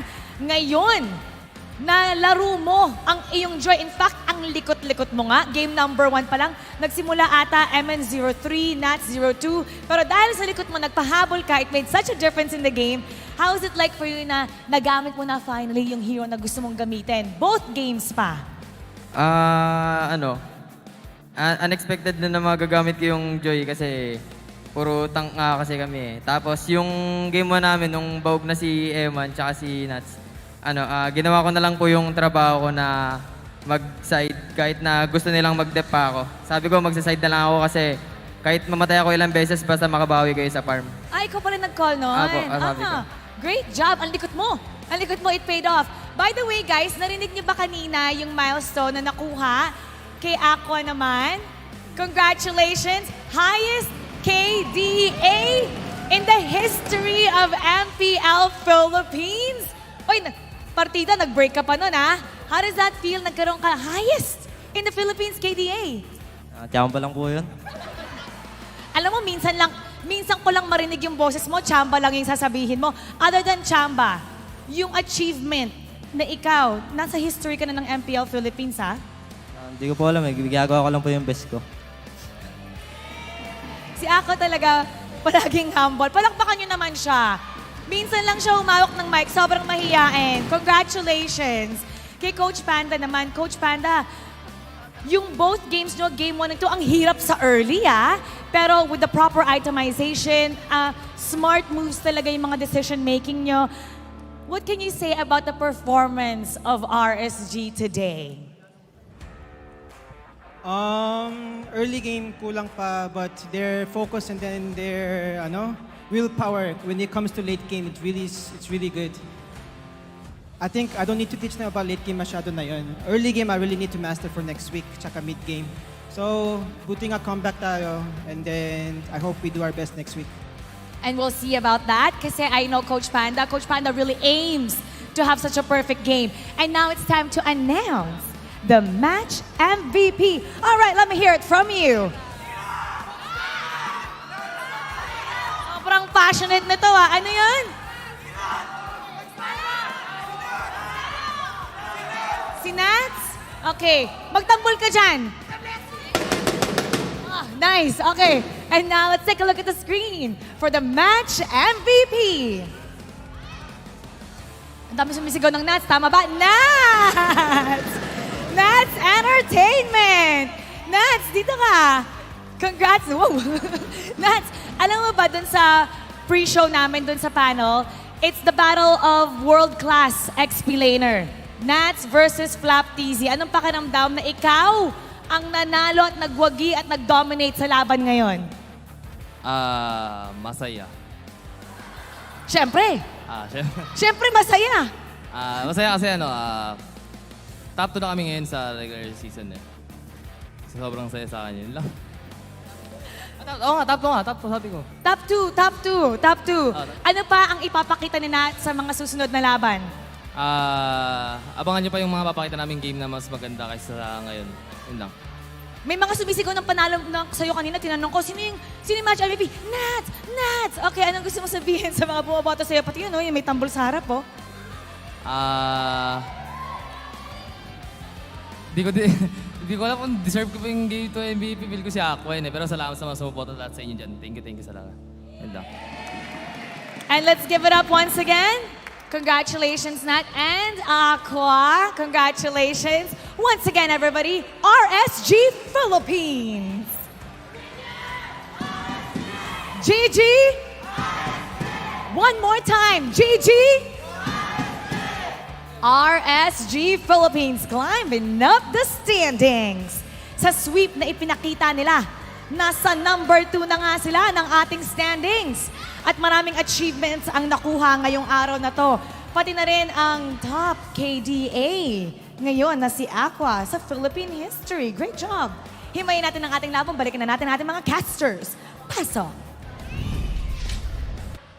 Thank you very much, Amara, and great to hear from Coach Pan and the squad there. They're number 2 now in the standings, as we heard in, how happy Nats is as well, of course. But yeah, I think across the board, very good team effort, right? We already highlighted especially what Nats does, and I know Renmar, you'll break this down a little bit further in a bit here. I'll try. Yeah, and that's the push of motivation, by the way. That push was personal. Yeah. It was a little bit of personal stuff there, that push. No, I don't know. Good thing we came back. It's just a good show of tough love, I guess. Renmar. Well, Renmar, I'm going to push you through the air here. Take it away. I thought you were really going to shove me harder than that. I was prepared. I was prepared for it. I really thought I'd get shoved like how Coach Panda shoved Nasik. You'll go ahead and do that. But hey, congratulations to him for winning the MVP of the series. And yeah, he did really show up in this game with his Paquito pickup where him and Flap sort of switched roles. Same timing, but different effect. Well, we'll get more into them later. But let's talk about Aqua. Someone that Nats did mention in his interview that he said, I really felt like Aqua deserved that MVP, but I did my best to support my teammates as well. And Valentina, this Aqua really did deserve the MVP in this game. Playing a Valentina in the lineup, considering that they don't have long-range poke here, it's no wonder why APBR took control of the game. We did talk about that as one of the biggest factors for RGPH that they were lacking. But what they do have is, again, similar to game number 1, it's darn good team fighting. And Aqua being able to just position himself relatively well enough when it came to the scenarios where in RSGPH were finally able to fight against APBR. And if I'm not mistaken, there were actually times where Aqua would be utilizing the penalty zone himself for the goodness of RSGPH. It went out really well. And in a scenario where you're going to need to make a comeback against this kind of lineup, you don't have a lot of long-range pokes. You're reliant on a lot of very close-range stuff to happen. You're taking away, if not the penalty zone, of course, the feathered airstrike of your opposing mid laner. It really does help with the control and would make the life of APBR so much harder. And Nat said it himself. Aqua supported the lanes really well. Well, as much as he could because the laning phase ended relatively quickly. But RSGPH's Aqua was able to support the team fighting really well with his positioning and his key feathered airstrikes when he would be stealing the feathered airstrike away from APBR would be big. And of course, you also have to really watch out his timings with Light. Eventually, they really hammered in on their timings together of their entries, and they were able to play really well around that. Now, again, there's it's not too crazy to admit that this game was a little weird at times.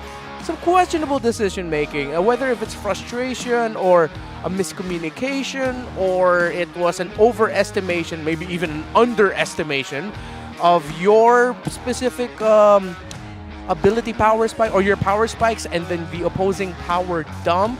Get more into that later as we just round out the highlights. And of course, you saw there Aqua landing that penalty zone, making sure that Super Marco would get taken out and that later on Archie would just be able to hold on into the siege and would be able to go forward.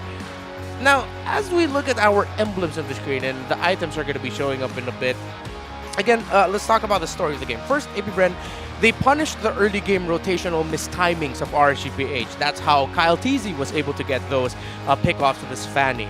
RSGPH, again, with a lack of long-range pokes, and because of them getting punished early on, they haven't hit their respective power spikes to pressure the Farsa of few. And then, of course, Flapteasy on his Terizla.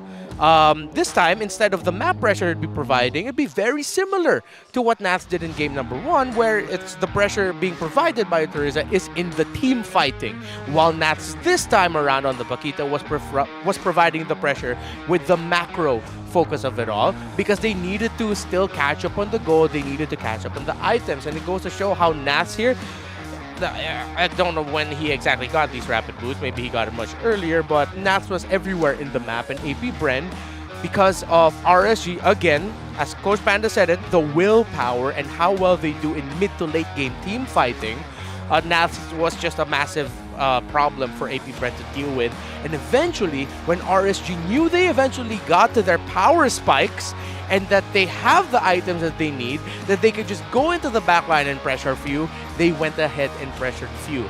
2 major sequences where Few got taken out early.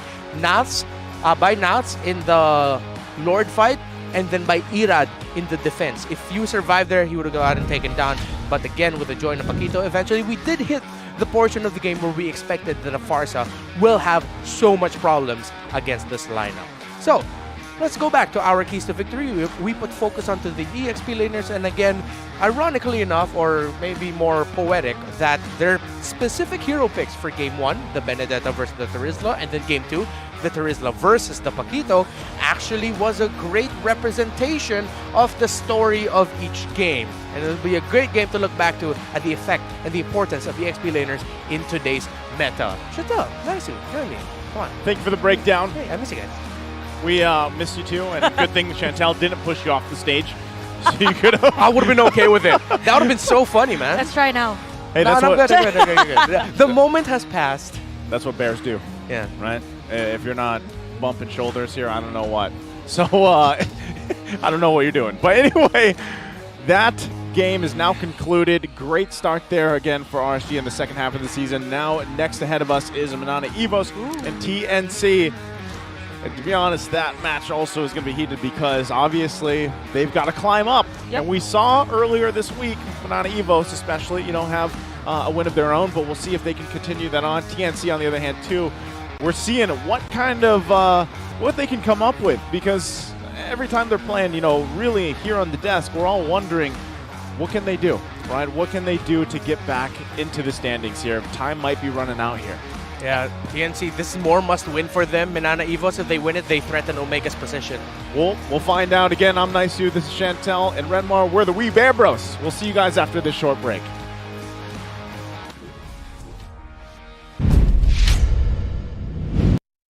The 12th season of MPL Philippines is brought to you by the following sponsors. Smart, the official telco partner of MPL Philippines Season 12. Our official sponsor, Infinix. Infinix Note, ultra-fast gameplay. And FWD Life Insurance. In the epic adventure of life, FWD is your expert wingman. Celebrate your victories living with FWD. Our partners in esports, Maya, it's everything, and a bank. Secret Lab, the official gaming chair of MPL Philippines, and Pi Channel.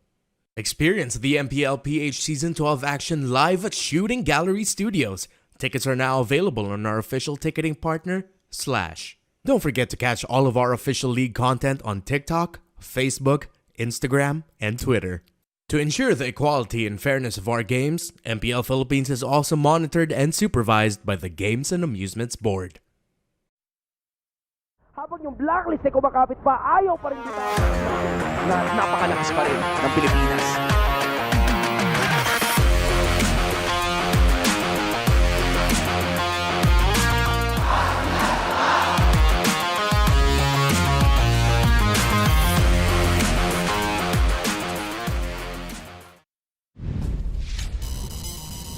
The fastest speed. The widest coverage. Experience it all from the Philippines' best mobile network. That's the power of Smart. When you're in moments that matter most. At last, we time. Live them fully with Smart Power All 99. For 99 pesos, get 8 gigabytes of all-access power. To play. To laugh. To love. Plus, unleash TikTok. And only text. Live in the moments that matter most. Today, with Smart Power All 99.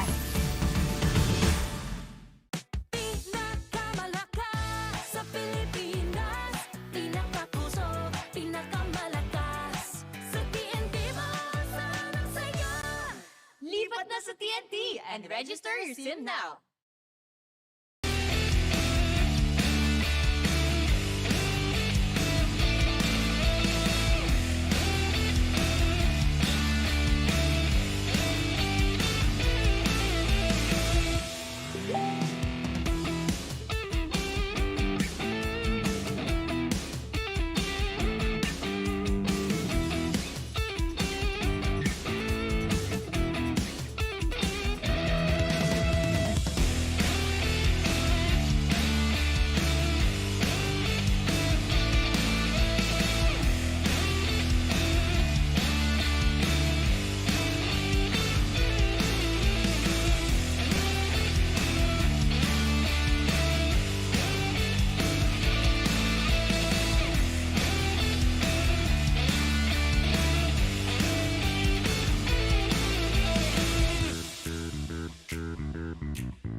The 12th season of MPL Philippines is brought to you by the following sponsors. Smart, the official telco partner of MPL Philippines Season 12. Our official sponsor, Infinix. Infinix Note, ultra-fast gameplay.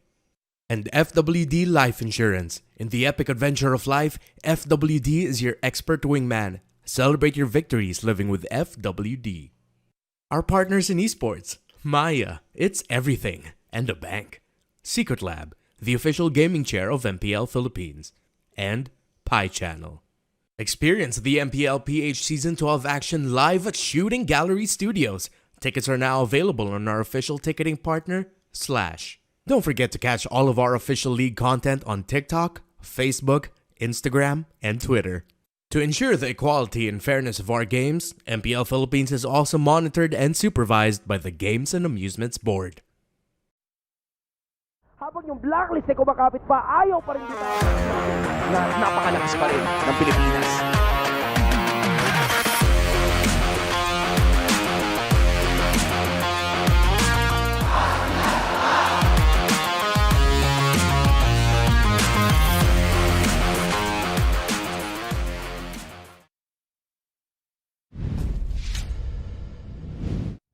Welcome back to the home of the greatest MLBB players in the world. I'm Mara Aquino and you're still watching MPL Philippines Season 12. Dalawang koponan na naghahangad umakyat sa ating standings ang magtatapat para pataasin ang tsansang makapasok sa playoffs. Can the Phoenix Army solve their late game woes and finish the game on a high note? Or will the White Tigers continue their momentum by extending their winning ways? MPL Arena. This is Manana Evos versus TNC Pro Team. Let the games begin. Casters, pasok. All hopes not lost for the teams gracing our next matchup, but the ride won't be easy either. Welcome everyone, my name's Naisu. I wish, but I'm just Umi. And this is Leo and Renmar. We're the We Bear Bros, and this is Manana Evos versus TNC Pro Team. At your service, we're gonna go ahead and call this match. It's very crucial for both these teams to actually get points in. And don't worry, Womi, I'm glad you're you. Thank you, but I still wish I'm Naisu. Before we head on to our match, let me invite you guys to watch and experience MPL Philippines Season 12 action live and on site. Get your tickets now from our official ticketing partner, Slash. Just go to slashevent.com/e/MPLS12 for more details. Shout outs to our student leaders and community heroes from Bulacan who are visiting the MPL-PH Arena for MPL battle trips. We hope you guys are having a great time. I actually met a few of them on the way up here to the desk, and boy oh boy, they're in for quite a ride. If today's first series was a hoot, man, I don't know what this next one's gonna be. Bulacan is all the way up there, you know. It's a long trip going here to the MPL Arena, but surely they held on for that long ride. And the question right now is, can Manana and TNC hold on till the late game? But we're reaching that point already. We're already in week number 4. The week that comes after week number 3. Am I right? Yeah. And it comes before week number 5. Yes, sir. Well, welcome to the third act of our story of MPL Philippines Season 12. We're getting there. These two teams want to make it to that third act, but they need to get points here, as Leo put it earlier. Dude, M5 for them is but a moonshot. Is that even a term? I'm just saying, like, you gotta shoot for the moon. They gotta make up words at this point. They gotta make up strategies, make up whatever. Bring back Hesu, put in AJ, have a 6-man roster, whatever. 4 points in week number 4. If they scored every 1 point for every week, they'd have 4. And right now, TNC have 4 points. Winning this via sweep won't even be like at least it's a big boost, but then again, it's something that they really need. Yeah, they really need those points. They really need the win here. Let's go back to what happened when these two teams first met up.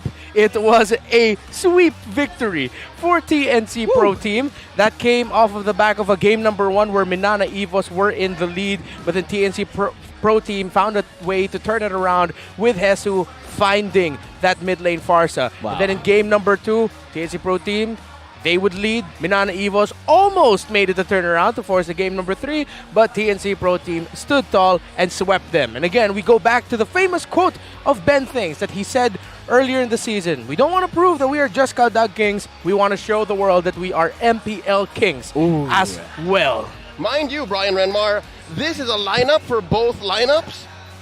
Again, lineup on lineups. Yeah. That's very different.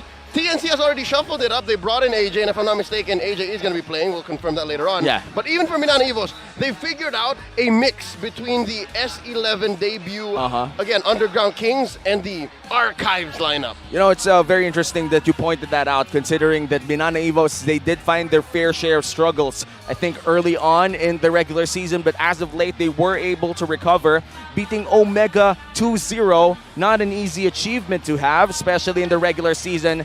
Late in the regular season, we all know that Omega is a very different team the moment that we draw near the playoffs. But right now, we're going to look at a few stats here and there.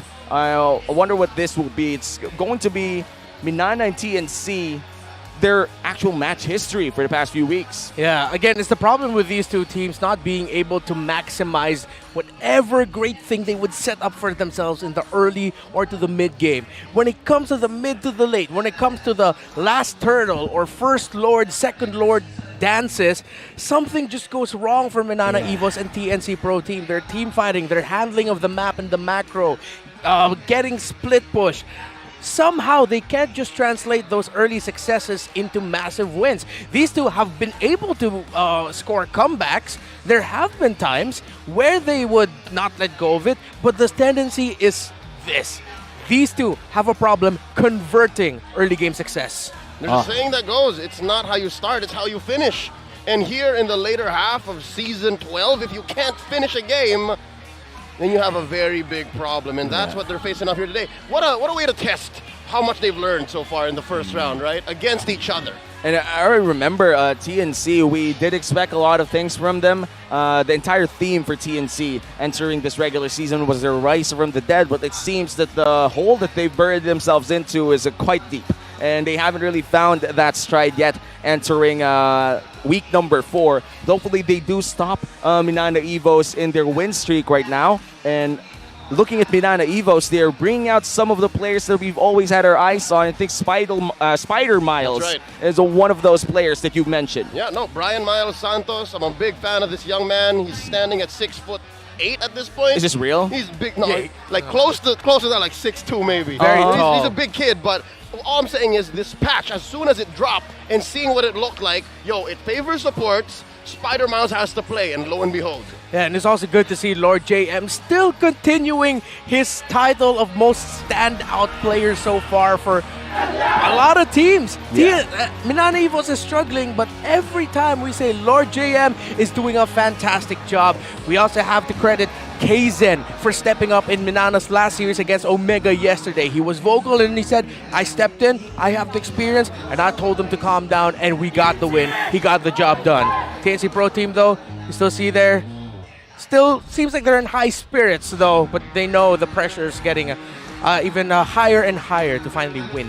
Yeah, definitely, especially after several losing seasons in a row now. And ever since that we did see TNC go 3rd place in regular season run or even the playoffs, I think of Season 9, has been a long time. It's already 3 seasons in TNC.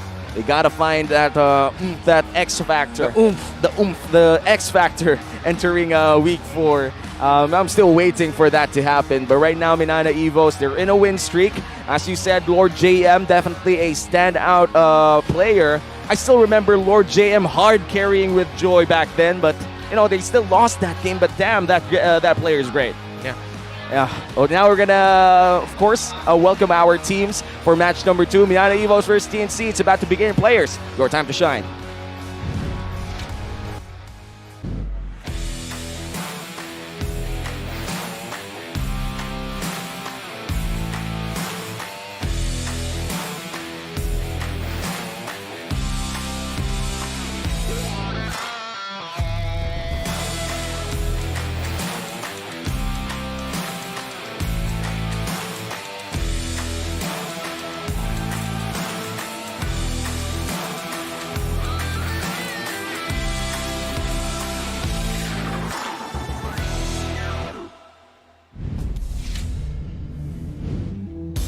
The Tigers are within striking distance of a playoff slot. Can they complete their Week 4 revenge arc by defeating TNC?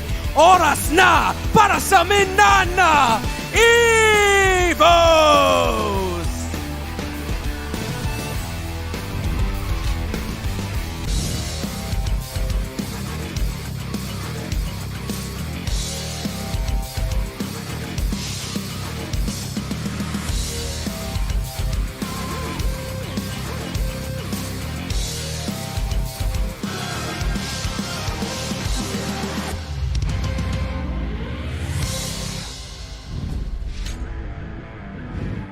The playoffs dream remains within reach for the Phoenix Army, but they need to repeat the sweep of MNNE Evos. It's time to fire up TNC Pro Team!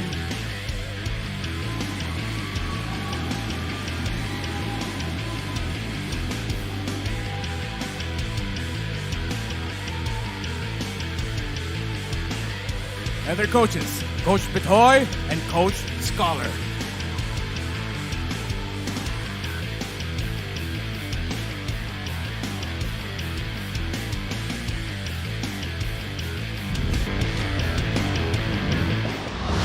You know, as the saying goes, when you hit rock bottom, there's no way but up. Right now, we're welcoming MNNE Evos, still hot from their win against Omega. They found that sweet spot, hashtag the perfect mix, and this is it. All right, you talked about a streak, they're working on it, and with Spider Miles at the lead, and of course, the veteran wiles of the likes of Kaizen and Lancey and Doming, they've had quite a run in MPL already. This should be a good start for them. Again, they're sitting at what now, 8 points? Yep. Yes. Should be a good ramp up. They are sitting at 8 points right now, currently 7th in the league. Still not quite healthy in terms of win rate, but they're working on that. Now TNC Pro Team still struggling, but hope is near with AJ or Ajay coming in. Ben Thinks and King Kong have been great. Ajay looks like one of the final pieces they needed. Credits to Hesu, of course, for giving it his all so far. But TNC mentioned Hesu, it seems like he might go another route, and they went the Ajay route. And against APBR, he was phenomenal. It wasn't the perfect start. It's so difficult to find a perfect start for someone making their debut in the MPL midway through the season, but he looked hella dependable, and I'm looking out for Ajay and how he will go up against Lord JM. No, looking at the team head-to-head here, it looks like it's quite the even spread, but the turret damage per minute per MNNE Evos is looking to be a crucial stat, considering how map control is a big thing in the current meta. Yeah, no, that's Doming AR. He's just doing Doming things, buying real estate, making sure there's room for MNNE Evos to move around. And it's the opposite for Innocent. Is it just me, or Innocent tries to play where TNC is all the time? He's very rarely splitting the map. Yeah, he's almost always together with Ben Things. One of the pieces I'm looking out for here from TNC in terms of being a little bit more synchronized in terms of their movements is, again, I feel like I've been saying this for now 2 weeks. Goyo really needs to be more synchronized with Ben Things, and more specifically Ajay as well. Before, Hesu was shining for TNC Pro Team, but then it got to the point where his timing seemed to be a bit off, and he couldn't link up that well with Ben Things and Goyo. Now, Ajay has showed that he can, so now Goyo this time has to make sure he syncs up really well. I agree. I've seen a lot of discussions in our MLBB groups, and trust me when I say that we read those. We read the analysts at home, and they always say that Goyo has to step up. What's the keys to victory for this match, Renmar? Thank you, Nice. Womi. Keys to victory, quite simple. First off, let's start off with Kaizen in MNNE Evos. You have to utilize his hero pool. He's known to play those assassins. He got a name, or made the name for himself when he started playing more in MPL Philippines Season 10 with assassin heroes, Lings, Lancelots, Hayabusas. I'm not gonna completely turn off the idea that we will see those, but he has shown to be incredibly dependable as well with more tanky fighter heroes. Yesterday in the sweep win versus Omega, he played the guy, he played the Martis, and he played it really well. So you know he can play assassins, he can play fighters. Make the most out of that. Who knows, maybe a surprising assassins pick up against a team that also has a very dependable Ling in the hands of King Kong. you might be able to surprise TNC Pro Team. For TNC Pro Team, hey, we were just talking about this. Support your playmakers' initiations. There are times, yes, where Ben Things seems to start a fight a little bit too early. But there are times where it looks like TNC Pro Team are questioning their own Kapitan, their own roamer.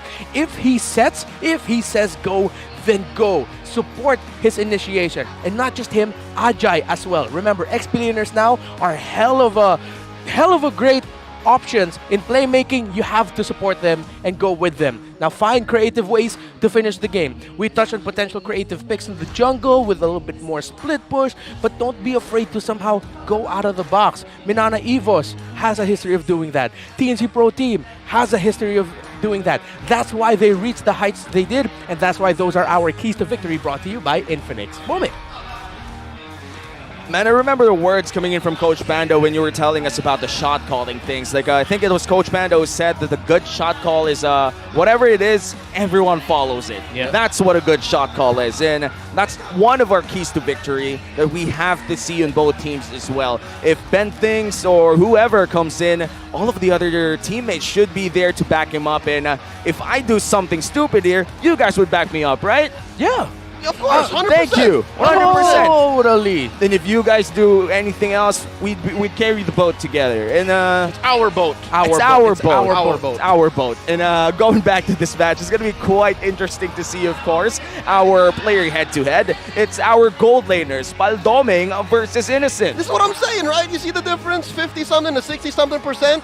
Where Innocent is where the play happens. And that's what's scary. Doming AR has that scary side to him where it's elusive, it's deceptive. I might be elsewhere, but it's what needs to happen for the team. Yeah, Claude is struggling in this meta, but Domeng doesn't make it look like so. Yeah. Not to say that he's been having perfect Claude games, but definitely that's a factor TNC Pro Team is watching out for. But in terms of the hero pools, very similar between these two. Yeah, I gotta agree. These marksmen prefer those marksmen that could go for, I would say, AoE ults or maybe AoE abilities such as the Melissa as well. I still remember last season Doming having tons of highlights on that Melissa pickup. Sadly, we haven't been seeing a lot of Melissa so far inside this meta. Another AoE marksman that I would call is Iksha, who's rising in popularity right now in the current meta. I'm quite sure that both of these marksmen would love to play her out. Yeah, Iksha is slowly becoming a priority.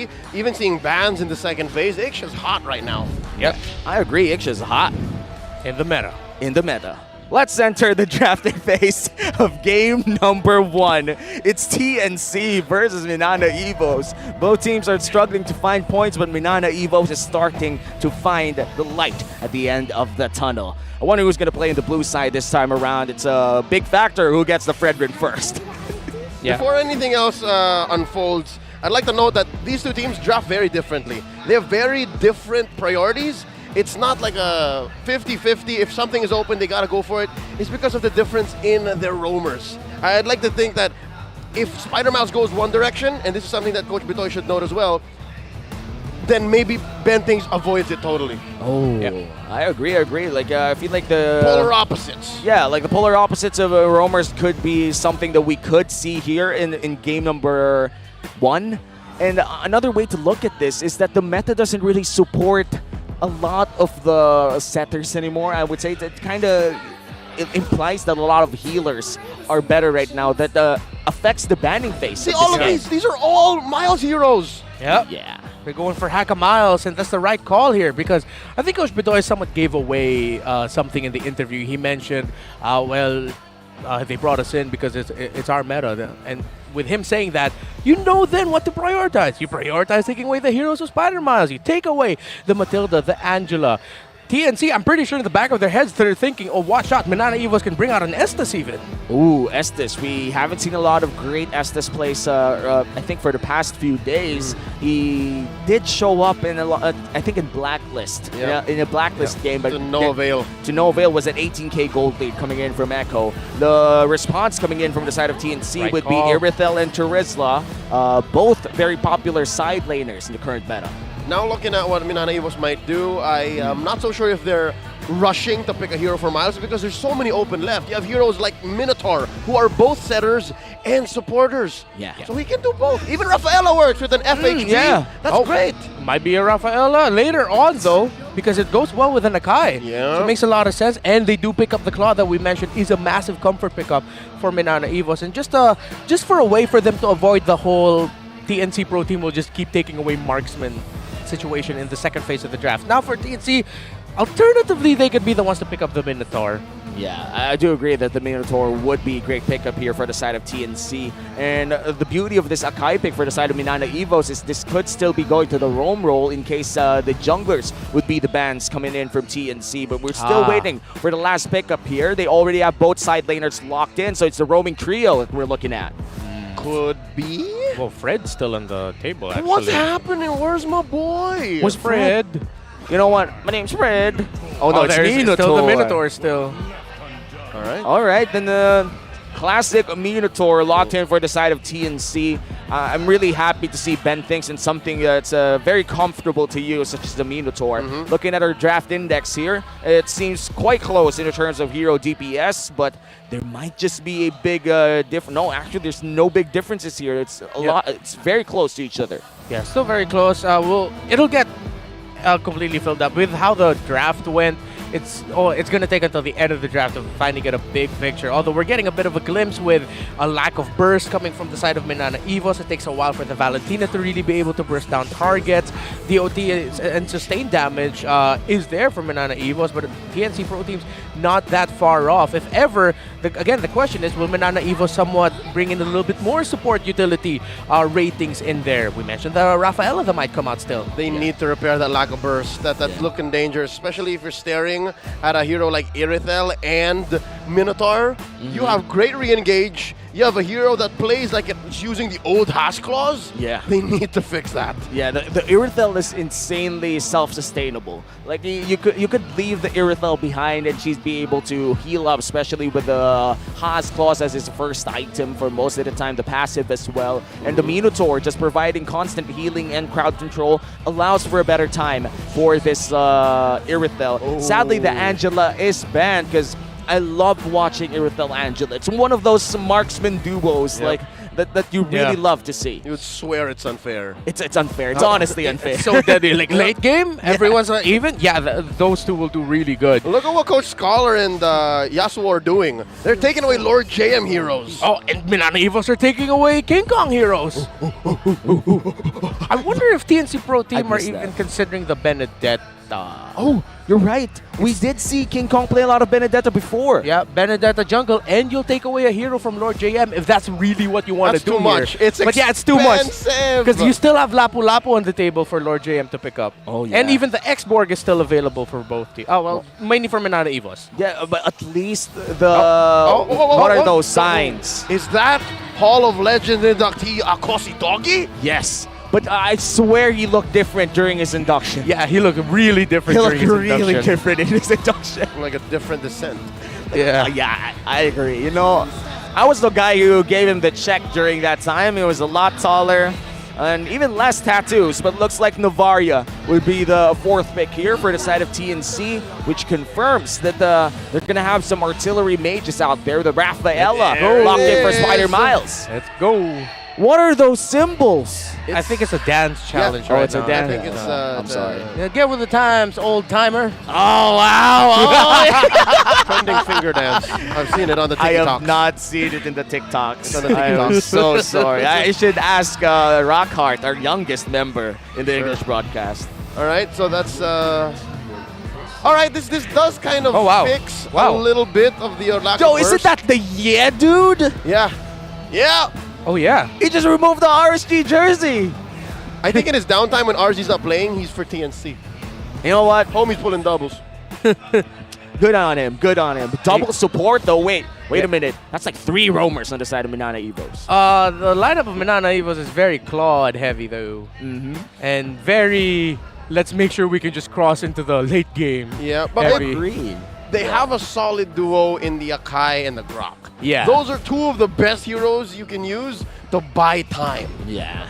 And not just buy time, but also just distract the hell out of TNC here. I'm sure Martis would have a good time passing through everything, but the amount of crowd control in the side of MNNE Evos is what bothers me.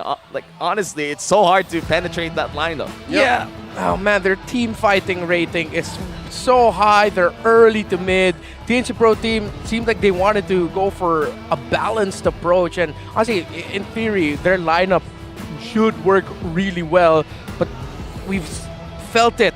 Crowd control is king currently. It's not that far off, but just thinking about it, the heavy spin will really mess up a lot of things for the team fighting of TNC Pro Team. Not just the team fighting, but also the formations too. In I think in sieges and everywhere. Then it's the power of the Akai right now, one of the best junglers that you could pick up.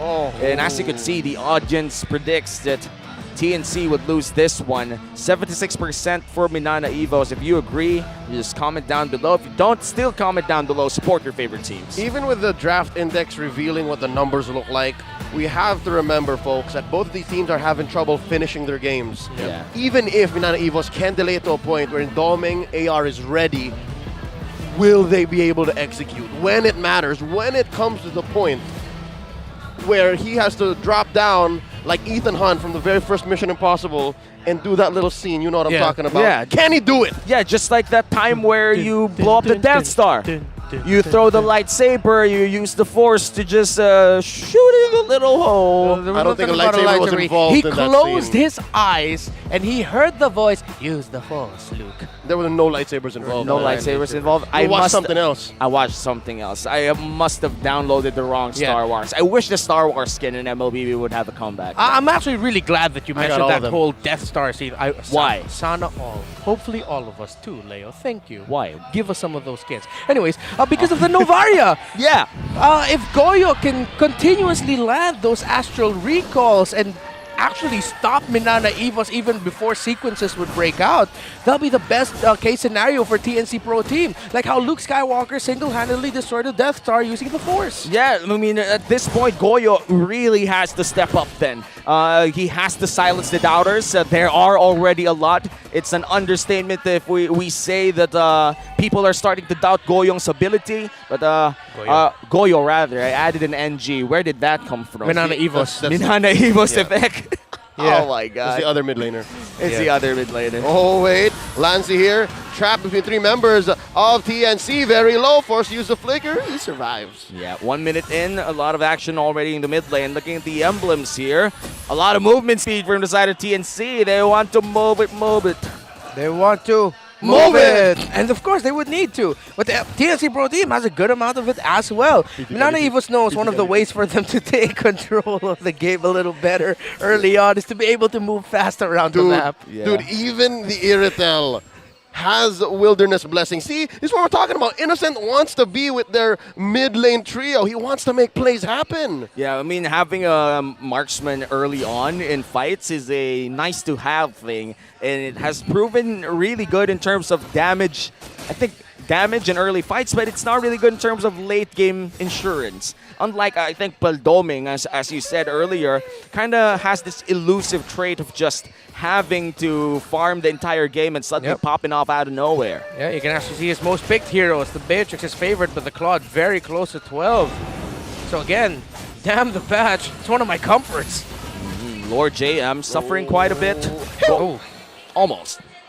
Not yet, though. Turtle will be started by the side of TNC. Both junglers are looking at it. Here we go, Kazin with the headbutt, displacing King Kong, resetting the turtle effectively. AJ yet to hit his level 4. Goyo with the Astral Echoes, spotted 3. Benting's also still holding out. Going by AJ. Kazin forced to use a heavy spin out of here as TNC bears down on the turtle, scoring it here past the 2.5-minute mark.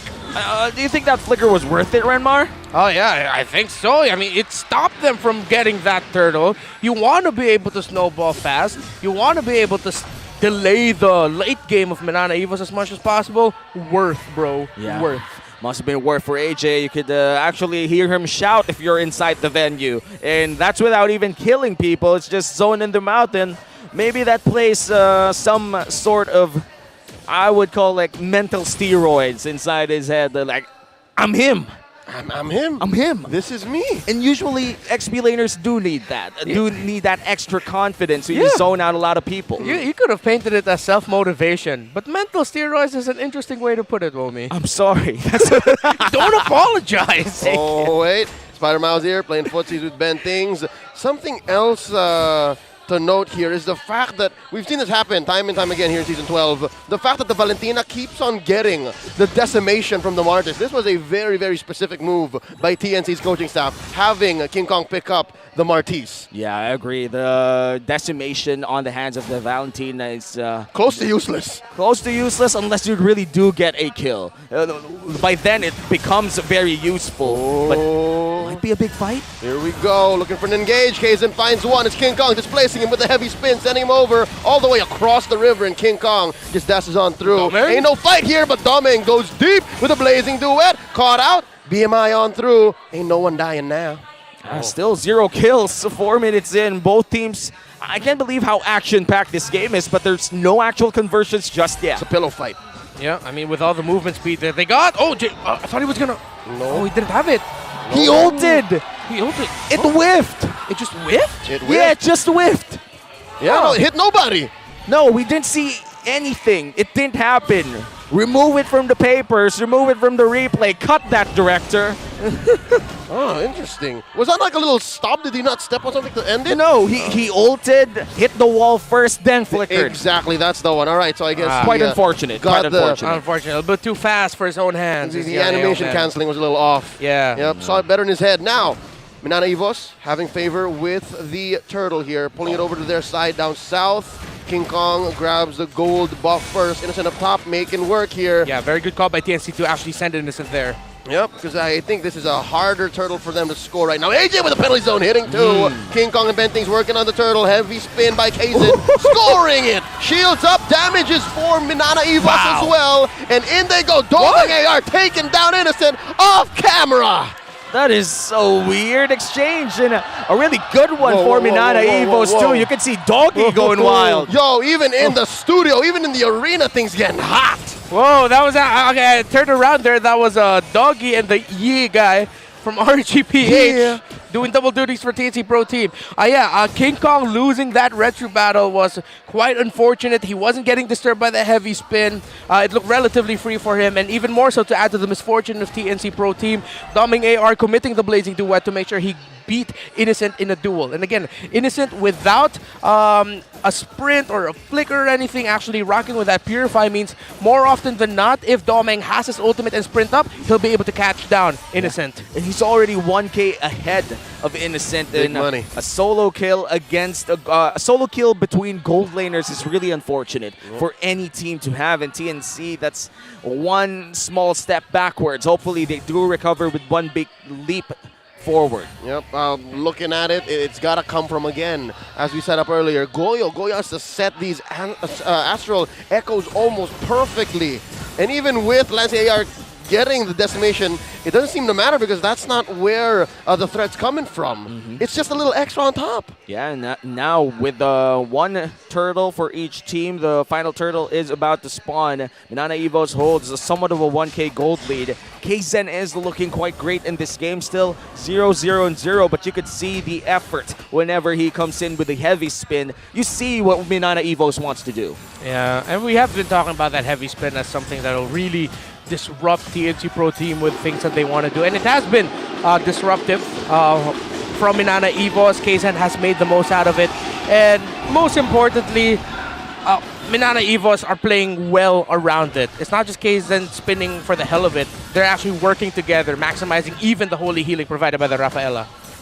Now the gold laners are isolated once again down bottom lane, but a big turtle fight might just happen here. Ajay looking for it. And there's a penalty zone answered by a heavy spin. Astral Echo set up, but there's no follow through. Bentings goes in with a Minoan Fury. Spider Miles gets taken out. King Kong scores the turtle. Double kill for Sir Ben. Ben Things finally making a great play for TNC, evens out the gold here, but they're still not finished for this one. They're looking for the mid lane turret, but JM is there to defend it, and I guess he will be able to defend with King Kong. Honestly, happy for Uncle Ben finally getting kills of his own.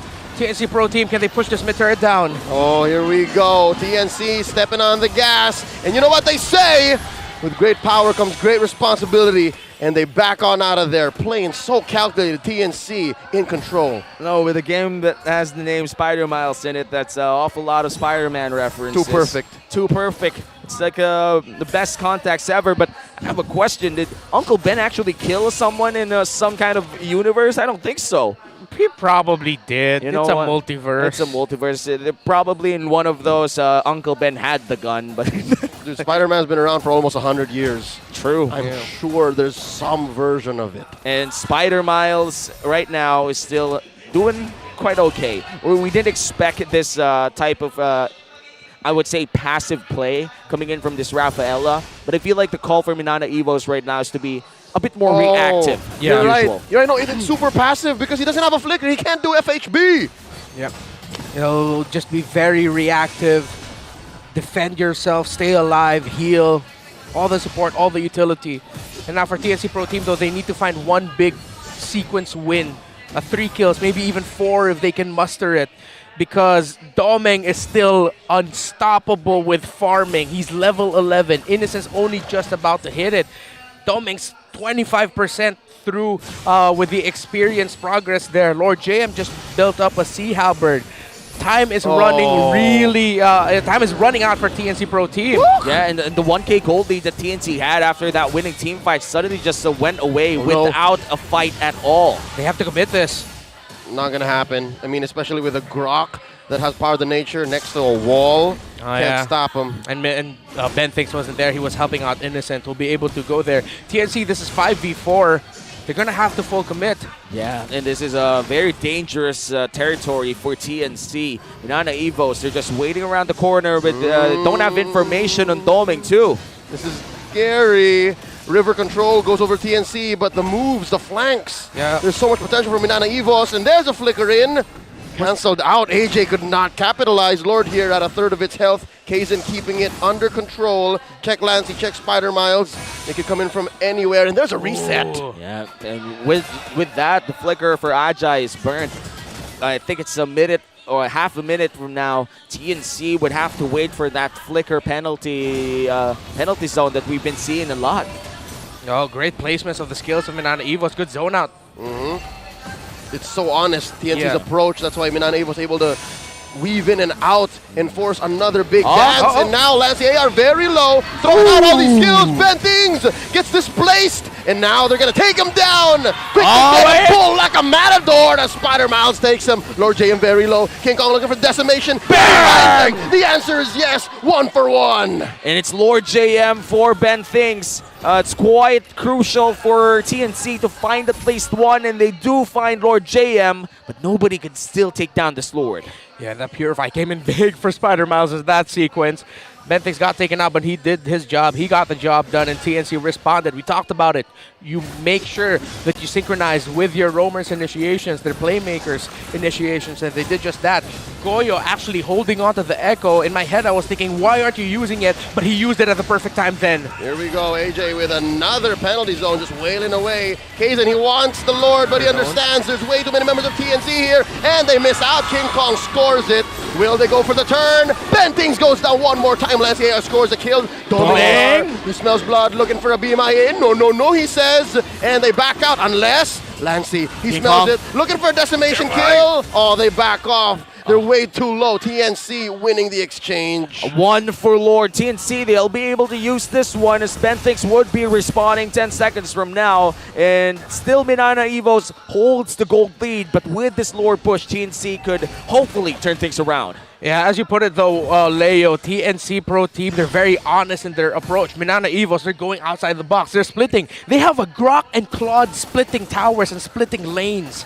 That's how out of the box they're going right now. Oh, okay, that hurts. I felt that. AJ comes in with the penalty zone. Oh, here we go. He's coming in, spent the flicker. Oh, but to no avail. Yeah, Minana Evos has a slight gold lead. Good items on their heads as well on their hands. TNC Pro Team, what can they do? else with this. Here we go. They got a Lord coming through. Goyo hiding in that bush. Kaizen gets spotted. Heavy spin. Displacing him. Just cuts on right through. MNNE EVO's playing defensively right now. Yep, no inhibitor turrets down just yet, but TNC, they were able to score 2 turrets for that Lord push. And again, that was a Luminous Lord that melted quite quickly right in front of MNNE EVOs. It's the power of the Claude. Having that percentage damage really is a big asset for MNNE EVOs. All right. Things have slowed down somewhat. Lancy with the Divine Glyph, but TNC actually, no, they don't want to slow down. They want to continue it. They want to be aggressive and keep getting the information, which is the right call. Finally, they got to bring that tower down bottom, and you can see here just how much work MNNE EVOs has been putting across the map. It's finally even in towers, but MNNE EVOs got their lead because, again, Doming and Lord JM just keep opening up the map. But now TNC Pro Team, they have a harsh reality ahead of them. This Claude was relatively left undisturbed and has all the items he needs. And so far, we've been seeing that the last few team fights looked like it could actually be a turnaround by MNNE EVOs, a counter punish, even though TNC would be the ones to start it out. Yeah, Doming AR right now, definitely the damage dealer for the side of MNNE EVOs. And he had a very, very good early game, considering how weak the damage is coming in from the Blazing Duet in the early. Now in the late game, the nerfs, you won't feel it that much anymore.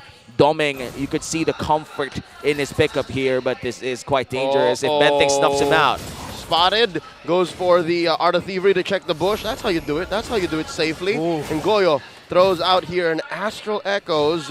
So they're just checking how far they can go. This is what you call in a boxing match a check. Yeah, these two are very objective-minded. Yeah. Only 6 kills, 3 on each side. But it's the objective game here. TNC going as 5. MNNE EVO splitting the map. Someone's got to give. It's at that point now, what we're talking about with these two teams. Those late-game conversions.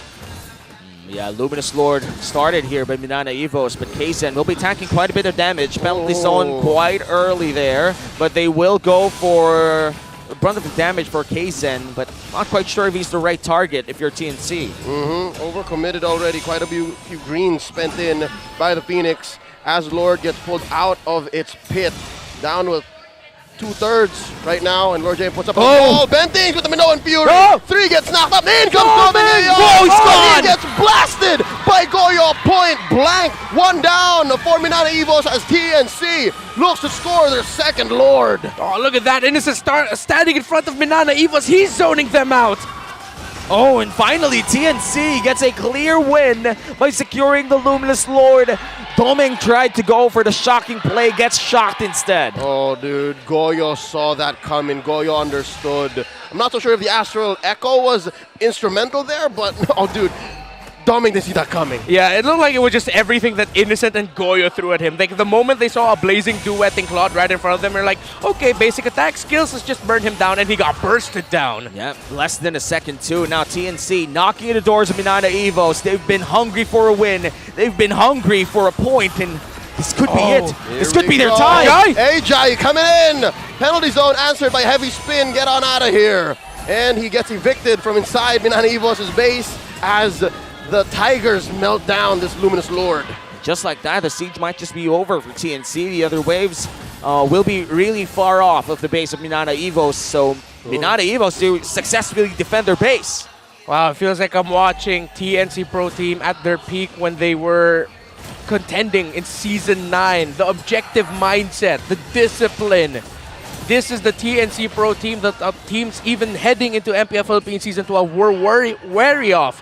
And now we're seeing it. And MNNE EVOs, still, they have kept it close. They've played to their strengths right now. Two teams desperate, hungry for a win as playoffs is getting closer and closer. And we're seeing them showing shades of what they were in the past. And looking at MNNE EVOs, the pressure is on them. They just beat Omega 2-0. If they lose their TNC, it just spells inconsistency for the squad. Yep, it's back to square one for the Tigers. And I gotta say, man, TNC, the reason why they're doing this so well, why they're doing much better in this game, is because Goyo has now tied himself right onto Benteng. He's like those two characters from the movie Kimi no Na wa. They got a red string across each other. No matter what the other does, the other follows. You know what?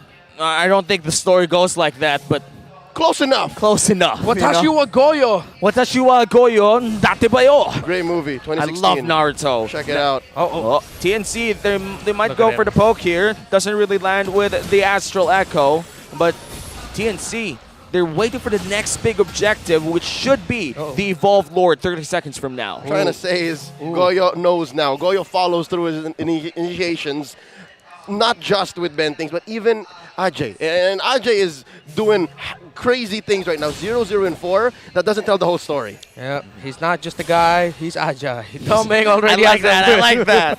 Doming already has a Wind Talker on his hands. Lord JM with a Malefic Roar. Lancy picked up a Holy Crystal. So TNC, despite them being in the lead, it is still a very close game. It could boil down to one big mistake if ever MNNE EVOS finds a way to turn it around. It's really high pressure for both teams now. One mistake could spell the team's doom, and you don't want that, especially in the face of the Evolved Lord and being in the bottom of the standings. The 7th place team and the 8th place team, they have no room for error. They can't mess around and find out. They have to get the points. Yeah, we can see here in the player cams, here in MPL Arena, Kaizen very vocal with his team. Ben Things, the only one speaking for TNC. Here we go, heavy spin. Kaizen says, I got Ajay, and he flickers on out, and they can re-engage once more, keeping a hold onto the Lord. King Kong pulling it up closer to TNC's side. You gotta be calm under pressure here. You gotta keep your composure in check if you're MNNE EVOS, because TNC, they've been holding quite well. Kaizen with the headbutt one more time. A stolen penalty zone, and an Astral Echo answered back by Goyo. Lord James tries to hunt down Innocent. Wild Charge already spent, but Innocent looking to fire back. Lord gets reset. Okay, Innocent actually used the Wind of Nature and his ultimate there. Benthing still has his ultimate. He's holding on to it. That could be big for TNC. But MNNE EVOS still has the Holy Baptism of the Rafaelo on them, and the Blazing Duet out of the Claude. And still, a lot of healing coming in from Spider Miles as we wait for this big Lord fight. Both teams really eager to find the mistake or wait for the mistake to happen. Here we go. Kaizen engages, forcing TNC to move back one more time. Lord at neutral. And it's the Grok and the Claude, again, the side laners taking care of their waves. Permanent damage has been dealt to MNNE EVOS' base. No inhibitors left, so the map is naturally against them. And TNC, time is on their side. And for MNNE EVOS, they gotta wait it up. They need to make sure that their waves are all right. Oh, here we go. Are they gonna commit hard onto Kaizen as he gets his heavy spin off of cooldown? Lord here, less than half health. Goyo gets a huge Astral Meteor on, no one home. Still, half HP on this Lord. Waves at mid, getting cleared. Waves at top might need to be addressed here. Here we go, Kaizen with his heavy spin. Ajay, no one home with the penalty zone, gets displaced. And another Astral Echo. Ajay, his immortality gets popped, gets knocked up by the Lord. Lord here at a fourth of its health. What are they gonna do? He goes down, Lassie takes him out. And Doming, King Kong falls. Doming gets a kill, and it's all collapsing on the TNC right before their eyes. 3 for none plus the Lord, thank you very much. The pain in Benthing's eyes when he saw that the flicker couldn't even save his life. Renmar, what happened? It's a disaster. No, Innocent! Inibenchana! Innocent falls. It's just Goyo left, and there's a big Evolved Lord marching up for MNNE up top. MNNE EVOS have found a way, a slow dissection, knowing what they needed to do, the targets they needed to go for. TNC have lost their lead. And now, the slow push, Wild Charge Flicker, Lord James facing out Goyo. Kaizen, the rest of them going in. Lord, 2 seconds and Ajay making his entrance. Can Ajay do this? It's over. Game 1 goes over to MNNE EVOS. A heartbreaking loss for TNC, but MNNE EVOS, they find their way. And this winning moment is brought to you by our official sponsor, FWD Life Insurance. Wow, that one last team fight really wrote the entire story. Heartbreak is an understatement. Again, the narrative of not being able to close out games this time haunts TNC Pro Team. It was just a slow dissection. Doming found the right angle. TNC clumped up together.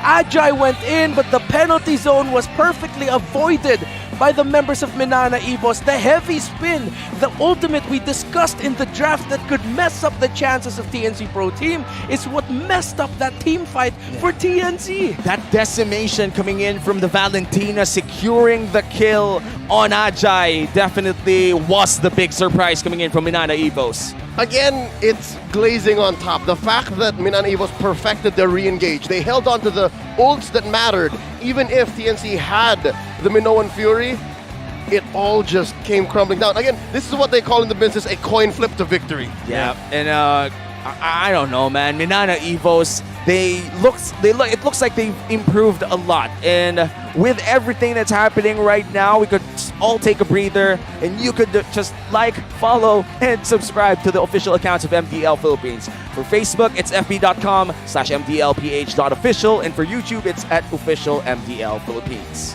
And going back to this matchup, of course, we would love that you show your support for your favorite MPL teams, not just TNC and MNNE EVOS, but everyone by purchasing their limited edition team notification effects for only 58 diamonds. And that's when you pull up your Savage after 3 months of playing, finally, the teams pop up. Excuse me, 3 months? I've never scored a Savage in my career. Really? Yes. Maybe because you're playing more of a supportive role. That's right. How about you, Renmar? When was your last Savage? Last 2021. It's been a long time. I mean, you've been playing Rome. You've been playing supportive roles. Yeah, that was. I think I was a Brody then, and my last kill was a Fanny. It felt good. You know what? Let's just look at what happened in game number 1 and see if the savage victory of MNNE EVOS came at a price. Renmar, your time to shine. Sure. Oh, everything that we've discussed leading up to this game number 1, the tendencies of teams not being able to hold on, the conditions laid down in the draft. That game couldn't have gone as feeling like it was scripted as it could have. Everything discussed happened. These two teams know their conditions, knew what they needed to do. And we have to go back to that one key to victory, where you have to think outside of the box. You have to be creative in finding ways to finish this game. And Domeng showing again why we mentioned the Claude earlier as a pickup for him. Despite his struggles in the current meta game, he just always finds gold. MNNE EVOS knows they're up against a team that will rotate and play around the setup of Ben things. And that's expected. You shouldn't play any differently. MNNE EVOS leveraged it. Domeng kept finding gold, and he kept finding ways to not be as obvious with his entry in a team fight. There was one entry where TNC read it perfectly, and you'll see it later on.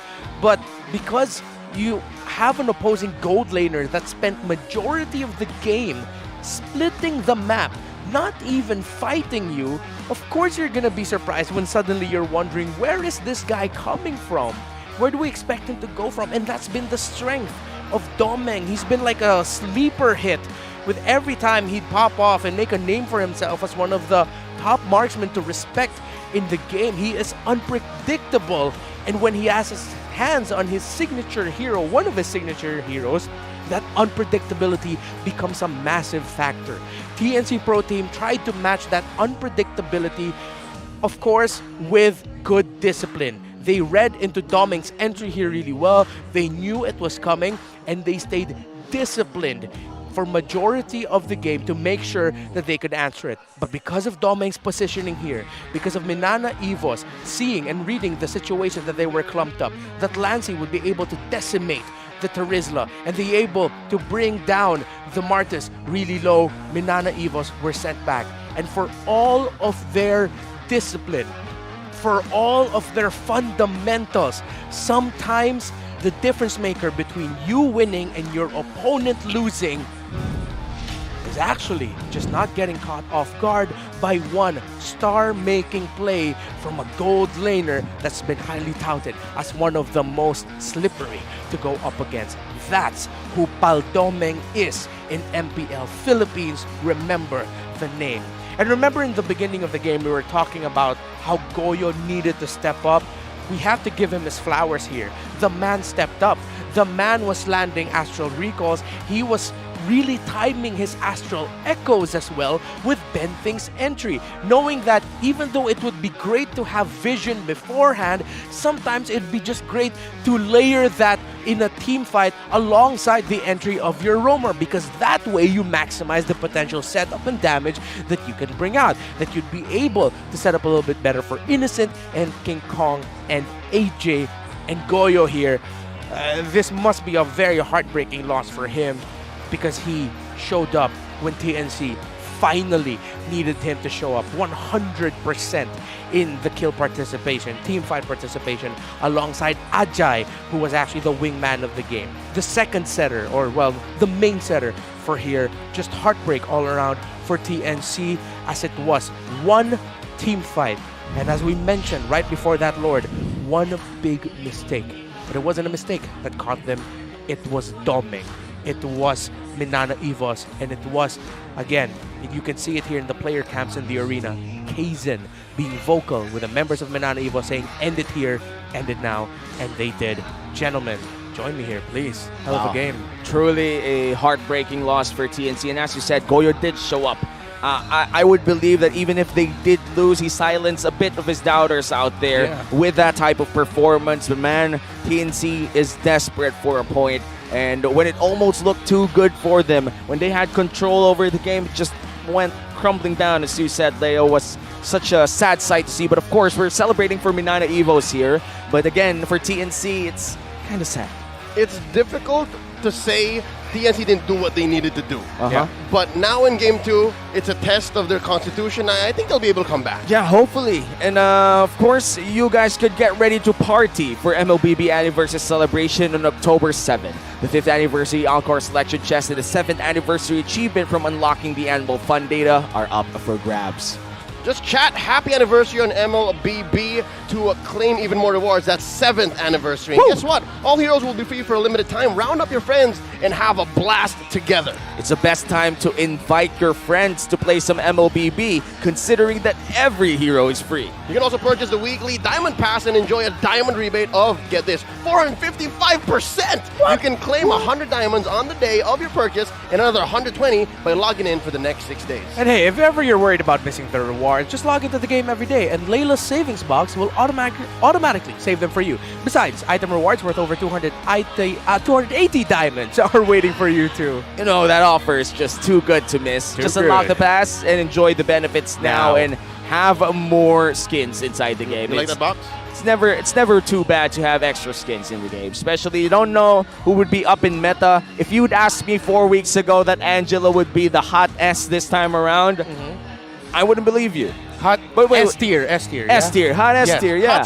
Hot stuff. You know? I have Hello Kitty, Angela, just saying. Speaking of Hello Kitty, I associate Hello Kitty with Irad.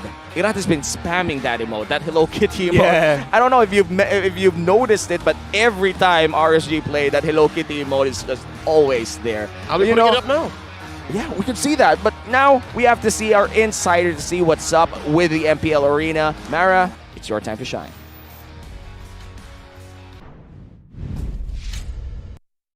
Here in MPL Philippines, we don't just play games. In fact, we have a lot of programs for our community. Kanina lang, nagkaroon kami ng M5 Esports Journalism Workshop. And to tell us more about that, kasama ko dito ang ating Regional PR Manager for Moonton, Keith. And to my right, nandito na si Mario, ang ating head ng lifestyle and esports section ng Spin.ph. Kamusta na kayo? Okay naman. Sobrang excited also. Keith, kwento mo naman sa amin kung anong ganap kanina. What's the program and the workshop about? Okay, so this morning, we mounted the M5 Esports Journalism Workshop in partnership with MPL Philippines Press Corps. So yung MPL Philippines Press Corps, binubuo sila ng pinakamalalaki at pinaka-credible na news organization sa bansa tulad ng ABS-CBN News, GMA, Spin, Manila Bulletin, and others. So, nagbumuo kami ng workshop para i-train yung mga student journalists from different universities para maturuan sila kung paano magsulat ng balita, lalo na paano mag-cover ng esports events tulad ng MPL Philippines. Nasaan yung mga students? Nandito sila sa likod natin. Oy! Mag-ingay! O ano yung mga nangyari? Ano yung mga nangyari sa workshop kanina, Mario? Okay, Mara. So, kanina, I talked about the art of features writing. So I explained to the students na the core of a feature's story is curiosity. So, for example, diniscuss ko na kung walang curiosity, hindi natin malalaman na si Doggy, binato pala ng nanay niya ng PlayStation sa mukha. Ay, hindi ko alam yun Binato siya sa mukha? Oo. Ano? Kinuwento ni Doggy sa akin. Ano ba yung mga chika? Sige. Like what? So, and also si Rene J. Rene J is my very first feature story in esports. Dati si Rene J nagbubuhat ng baboy sa pangapalengke.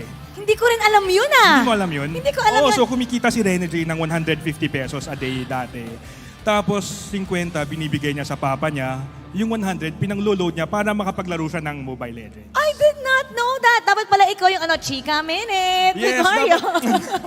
Hindi, kaya dapat, I was emphasizing earlier na your future should be fed by curiosity, inspired by curiosity. So that's what I really emphasize to the students.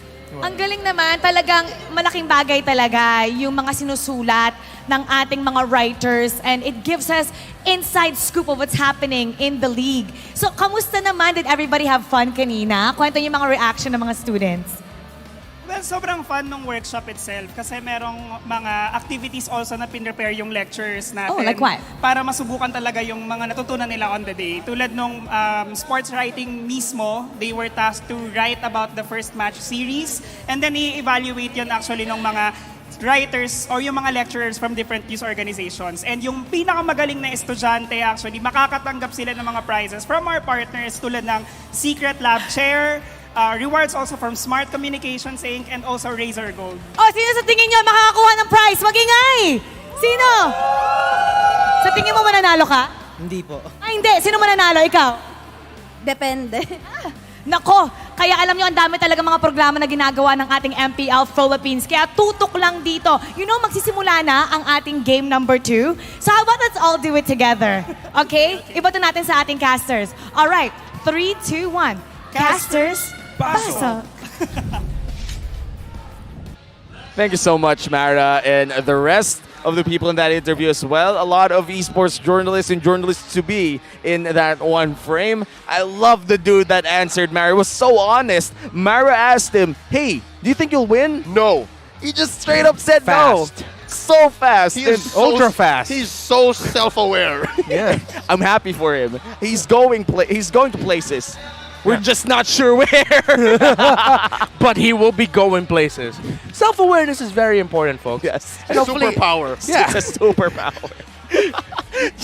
And for now, though, TNC has to be self-aware with everything that happened in game number 1. And it was a really sad sight to see. I'd like to double down on that. I think it's one thing to know you have a problem and another to just be completely lost. I think here, specifically in Game 2 against Minana Evos, TNC knows what the problem is. So at least they have that to go on. Imagine what if you're in the middle of a season and you're like, dude, what's wrong with us? Yeah. Imagine if you're that team. At least I can say for sure now, that's not TNC. At least they can pinpoint at least what's wrong and they can address it.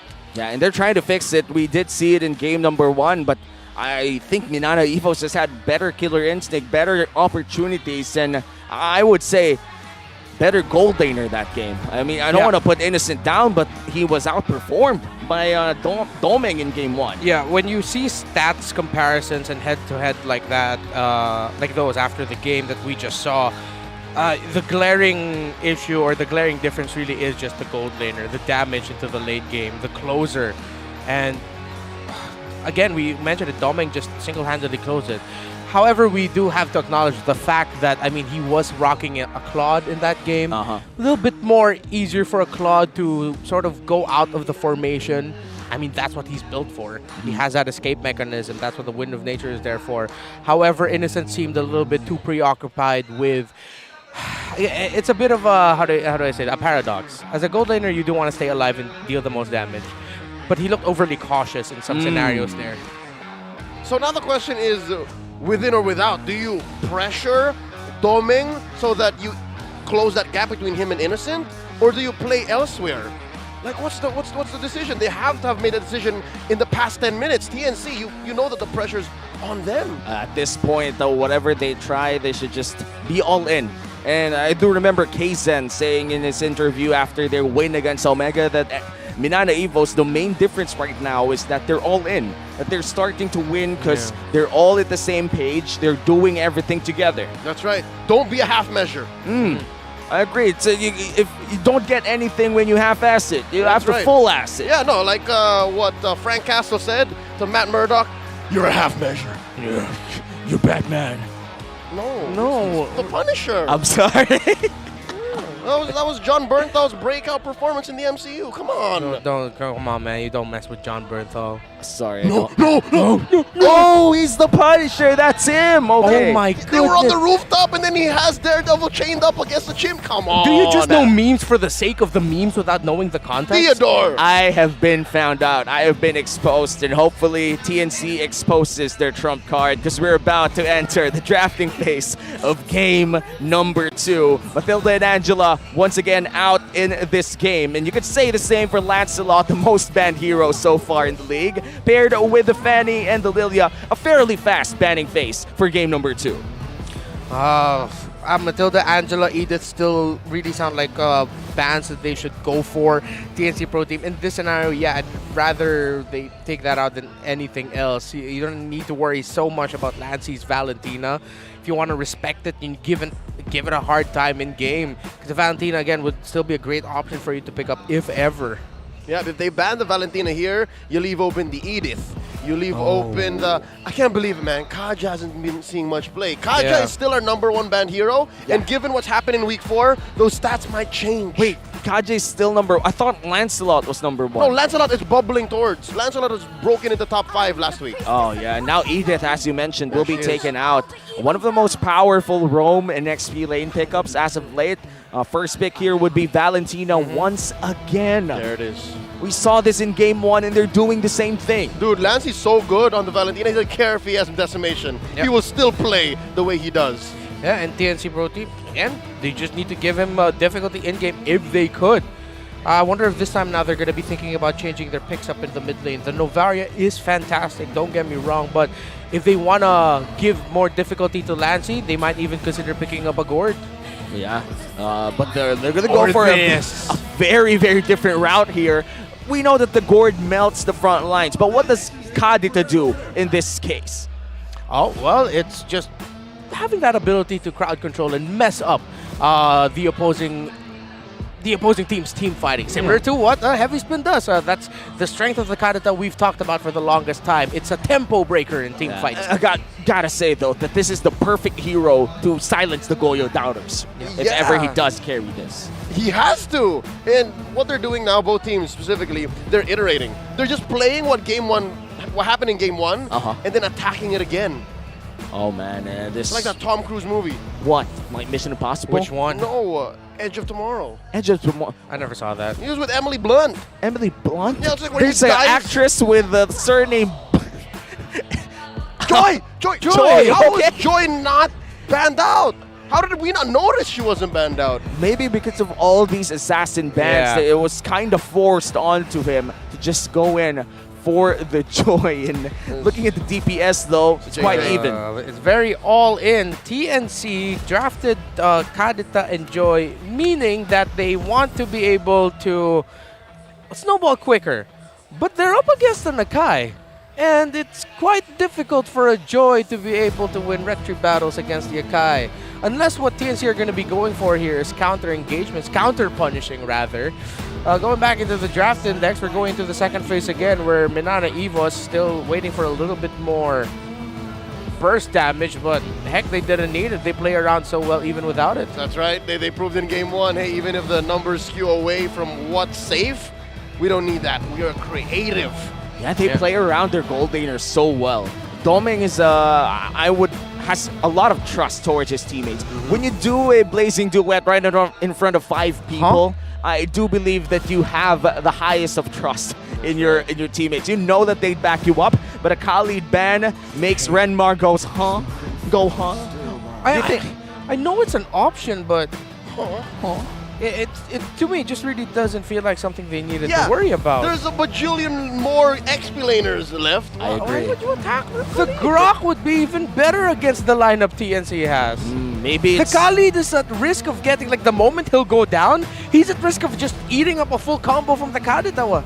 Yeah, maybe it's for the joy. Because a very, very narrow ban, I would say. Because the thing with Khalid, I do feel like he's a specialized counter to the joy. Because you could just press your first kill and the joy would not care about the joy. And the moment that the joy goes for the electrifying beats, you go for the quicksand guard. And if we're talking about traditional Pokemon gameplay, ground beats electric. Elemental. You know what? You got me there. I can't fight the logic. I can't. But I do agree with the Arlott ban. Arlott is Lord JM's bread and butter.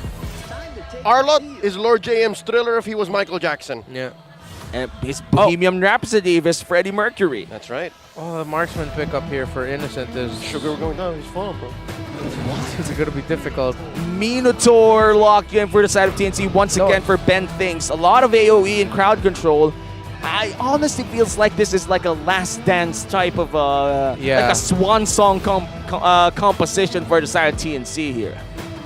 And they're protecting Innocent too. Yeah. Like they're just setting this all up to make for that gold lane difference. In my head, I'm thinking Leslie, but the presence of an Akai is quite a problem. If ever he just wants to win in the lane, it might just be that. If they show up more tanky heroes in, it's going to be the carry.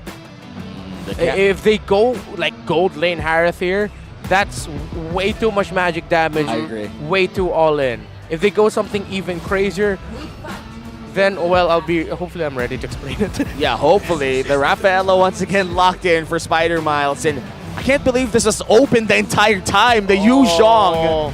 Yeah. I mean, earlier it was banned. It was banned. Yeah. So now that it was open because of, again, the Khalid ban, and now you just go for it. Yeah, and now they can't Leslie, and now it's difficult to carry. What are they going to go for? Now they Claude. They Claude Purify. No, the Claude is on the other side. side. The other side. Oh, then that's it. I don't know what else is left. You Beatrix and hope for the best. Yeah, that's like checkmate. Irithel again, but no. That's worse. It's a strug. Oh no, not a lot of marksman choices. I would say gambling with a carry. Gambling with a carry. All right. At least you could try to melt down the dragon before it melts you down. That's right. Oh man, TNC is looking to be not having the best of drafts right now, but hopefully they execute because they have a lot of damage. That we can say. And their coverage is very sound. Look at the shape of that graph. It's a perfect triangle. I don't know what shape that is, but I think it's a hex. It's a pentagon. No, what's 6 sides? 6 hex. Hexagon. I got it the first time. You know, I just mentioned pentagon just in case. Okay, you were right in your head. Yeah. I was right in my head the first time. And well, this is the battle between 7th place and 8th place. We know for a fact that this is a very crucial series, especially for TNC, who's very desperate for points. And for MNNE Evo, securing a sweep here would be their 6th point of the weekend, which should be a big thing for them. And it'll put MNNE Evos in contention. Yeah. That'll make them so much closer to the other teams that are bubbling into playoffs qualification, and it's so difficult for TNC. Yeah. Actually, if I'm not mistaken, they might actually surpass Omega in terms of the Let me score. double check that as you guys I know talk. Omega's at 9. MNNE even going to this was at 8. Yes. If ever they score 3 points, they'll be at 11, and they have a playoff slot. Not fully secured, of course, but they go past Omega. You're absolutely right. Just check the website. By the way, you can visit the website for updated stats. It's updated right after the broadcast ends. And right now, we are looking at game number 2 of TNC versus MNNE Evo. So let me just correct myself over there. It's updated in real time. Is it? It is. Wow. It is. Yep, we got people working in the back as soon as the matches end, just changing it and fixing it up so that people who can't watch know exactly what's going down. Yes, sir. And looking at the emblem build here, we are seeing a lot of ruptures coming in from TNC, but movement speed is the answer for MNNE Evos. Yeah, I mean, they could just reiterate again on what they did in game number 1. I mean, reiteration is the key word for these two lineups. TNC said, let's try this out again. And maybe this time with a little bit more burst, but a little bit more pressure towards, again, Goyo to have a really great game alongside King Kong. Might be a bit more difficult. Oh, wow. Wow. He's so aggressive, and he's winning that fight. I mean, 1v3 at a minute and change. That's just the power of the joy. The moment you hit the perfect rhythm, I think the what do you call that again? Spell life Oh, steal? heavy spin, catches Goyo. Drawn first blood, Lancey gets the kill, and now Bentings doing his best to repair the situation. Desperation Stomp keeping Lancey in check. He flickers out. TNC can't find a way to clap back. King Kong was too busy trying to score that perfect rhythm and didn't cast that Rhythm of Joy immediately. The damage share among junglers, actually, King Kong is leading the league amongst this entire team. So, majority of the damage of TNC Pro Team actually comes from King Kong. Well, I mean, 18% of it. So, highest amongst all junglers. And that's a big achievement, especially if you're up against Carl TZ and Kyle TZ. That's some elite company that you're in. He's one of the few carry junglers left, and now turtle fight coming up. Lord JM coming in with the black dragon form, circling around, goes into Dragonoid form as Kaizen goes ahead and secures the turtle for MNNE EVOS. MNNE EVOS having great secure on the first objective of the game and didn't even burn his retribution. So he could go to try and steal away a bit of stuff coming in from TNC. MNNE EVOS looking to have a very good early game so far. That's one of the things that I scratch my head about when it comes to TNC Pro Team. When you know that they've already lost an objective, but instead of trying to go somewhere else, maybe clear the lane immediately, get resources immediately, it's like they spend a little bit too much time just standing there, seeing if they could respond to or react to something that their opponents would do. And little things like that snowball and just ends up becoming a big thing. Yeah, that's what they call analysis paralysis. You're taking too much time to think of the next move, and that puts your opponents 2 steps ahead. Yeah, and you know, there are a few times where you should do more than think more. I feel like TNC has to strike that balance at some point. As MNNE EVOS, the gold lead is still growing. It's now 1,000 and a bit of change over there. TNC still catching up though. Oh, Kaizen headbutts through the wall, spots 3, puts a few beads on Goyo. No engage here. And this is starting to be bothering for TNC, considering that they are running the early game lineup with Goyo here with a Petrify. We haven't seen a lot of proactive plays yet. Oh no, not looking good for Innocent. Heavy spin coming in from the north, and he gets displaced with a blazing duet. Kaizen gets the kill. The movement of MNNE EVOS around the map, so unified. Just fantastic to watch. TNC Pro Team look like they're scrambling. They don't know where to make plays. They don't know which one to prioritize to next. MNNE EVOS, to them, everything is clear. You pressure this at that time, we go here at that time. And I'm loving it. MNNE EVOS looking at this game very methodically. A very, very different MNNE EVOS if we look at week 1. TNC now struggling really hard. MNNE, they could just go again and again and, I guess, take out Innocent in the early game. Now, turtle spawned one more time, and Kaizen with the pull. Look at this heavy pixel brush. Bentings couldn't even check. Does he know? Lord James is there. King Kong crossing the threshold, looking to steal a few things away from Kaizen, because I'm not so sure if AJ and Bentings can do anything to steal away this turtle from MNNE EVOS. Oh, look at that. Retribution used to secure it, and King Kong having a hard time securing his own purple buff. Here we go. Lord JM kicks him out of MNNE EVOS' jungle. Ain't no Grand Theft Purple happening here. And will Lord JM get punished? Dragonoid form in. He's going 3v1. Go! 4v1, and King Kong slays. A bit too aggressive for Jake Long over there. Yeah. And yeah, going to that 4v1, I'm quite sure that they didn't expect for the Petrify combo to not land. The Petrify was a bit too early. And because of that whole aggressive sequence, that opened up bottom lane. Ajay smelled blood and played Demolition Man. Quick push. All right, so TNC Pro Team, they're starting to eke out a little bit more wins. See if they can continue this trend. You really just have to watch out here for the movements of Spider Miles and Lancey. They've been on point with the rest of their team. Looking at the items, the DHS already for the Claw, Corrosion Scythe for the Scary. A Hunter Strike actually was rushed here by Lord JM. So this is them really wanting to end this quick. They don't want to give TNC any time or space. The damage coming in from the Yu Zhong right now is just really good, especially with that Hunter Strike early on. He could just 100 to none even King Kong in front of his face. You're waiting about 8 seconds until his full combo comes in. Holy healing. Oh, and the blessing stuns Bentings enough to take so much damage. And now Lancey AR about to get taken out. Goyo finally finds one. Ajay into the back with the penalty zone, and Lord JM He knows that there's no more fights going on here. Cuts the wave. I say that's a win for TNC. That's Ben Thinks versus for Lancy, and King Kong still looking for more. Doesn't really get the amazing duet takes him out. Serves up the kill to Spider Miles. Misses the rhythm and dashes to his death.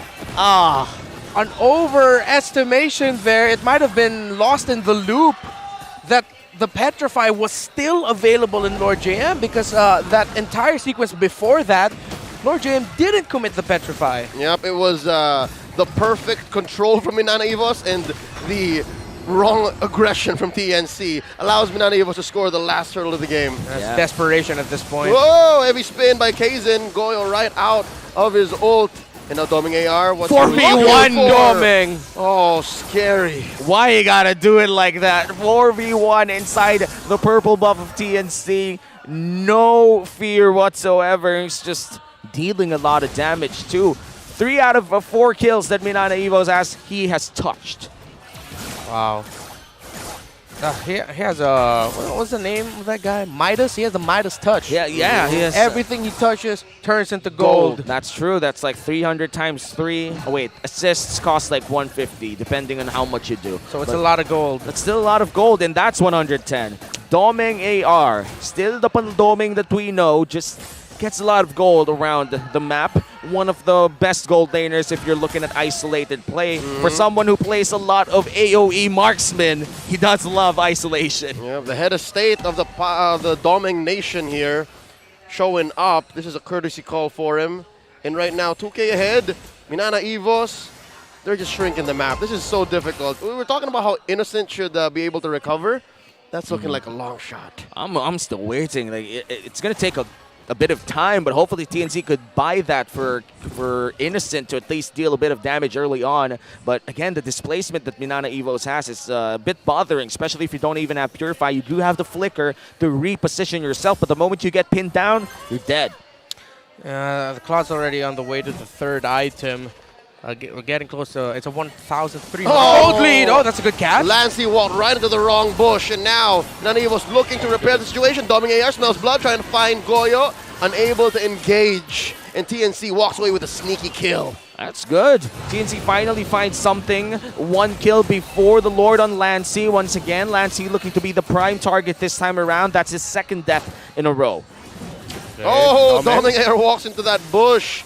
And he doesn't use his Purify, so it looks like TNC, even they were skittish about pulling their ults. And right now, Minana Evos would be the ones trying to hold Flicker! Minoan Fury on Benting, starting it up, popping Spider Miles.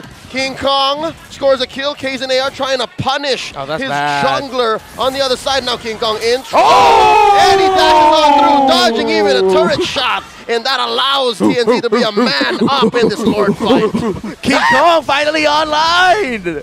Doming, though, trying to find a kill. Goyo with the rough waves to escape. And now Lord is reset. Still held on by KZ and Ben Things. It doesn't look good here for the Lord, for TNC Pro Team, but it is still similar to how we were mentioning it earlier, still closer than Minana Evos thinks now this time around. There's a shot here for TNC actually. But look at Doming.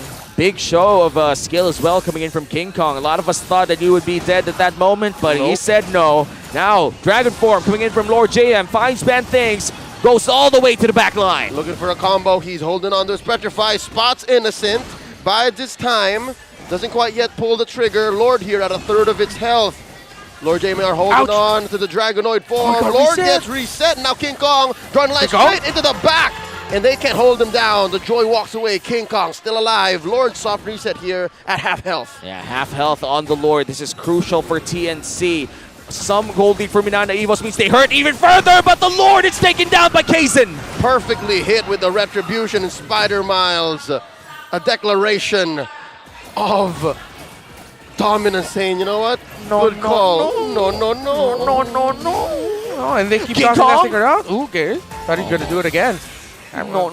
That was such a good read by Minana Evos, knowing that TNC Pro Team, they were out of their timers, man. Oh! Lord JM, what was that? 2nd time this game that he got caught off. A punish. I don't think he was aware. He was about Goyo. Gets spotted.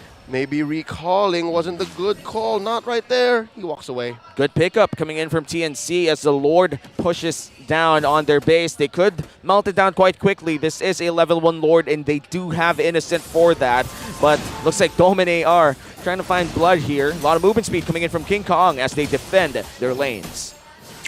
TNC Pro Team, what can they do? At this point, it's all defense. It's all reaction.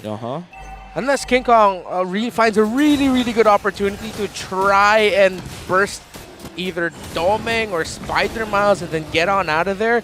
But it has to be synchronized by TNC. Oh, here we go from the back. Kaizen with the heavy spin, pinning down Ajay. Oh, the holy baptism wasn't enough to stop him. A penalty zone from Ajay, but no one home to catch it.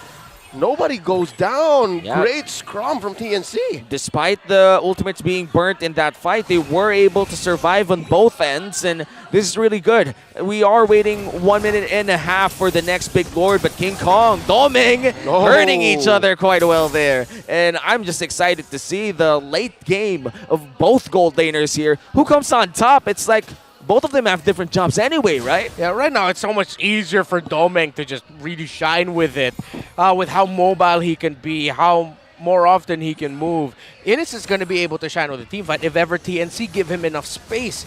But that's why you see Benthink's really sticking to Innocent as closely as he can because he knows he needs to conserve those knockups, that Minoan Fury, for whenever Doming enters, because he's the biggest threat alongside Lord JM to the survival of Innocent. Yeah, and Innocent really has to survive if TNC wants a piece, but look at the damage coming in from Lancy. Just a bit too much to handle, and now Kaizen! Goes in with a headbutt, heavy spin, displacing Innocent, but it's not going to be a good engage as Innocent flickers on out of the way.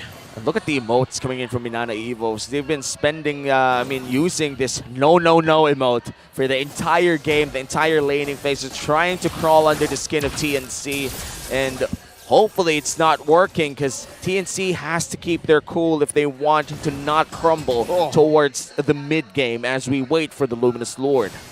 Okay. Look at the play right now by TNC Pro Team. They're looking for a potential pickoff. So now they're putting a little bit more pressure onto the hands of Goyo in terms of, hey, you go into the opposite lane, try to get a pickoff there. But Minana Evos might be reading into this. And might just be looking for TNC to burn a few spells here and there before they go all in.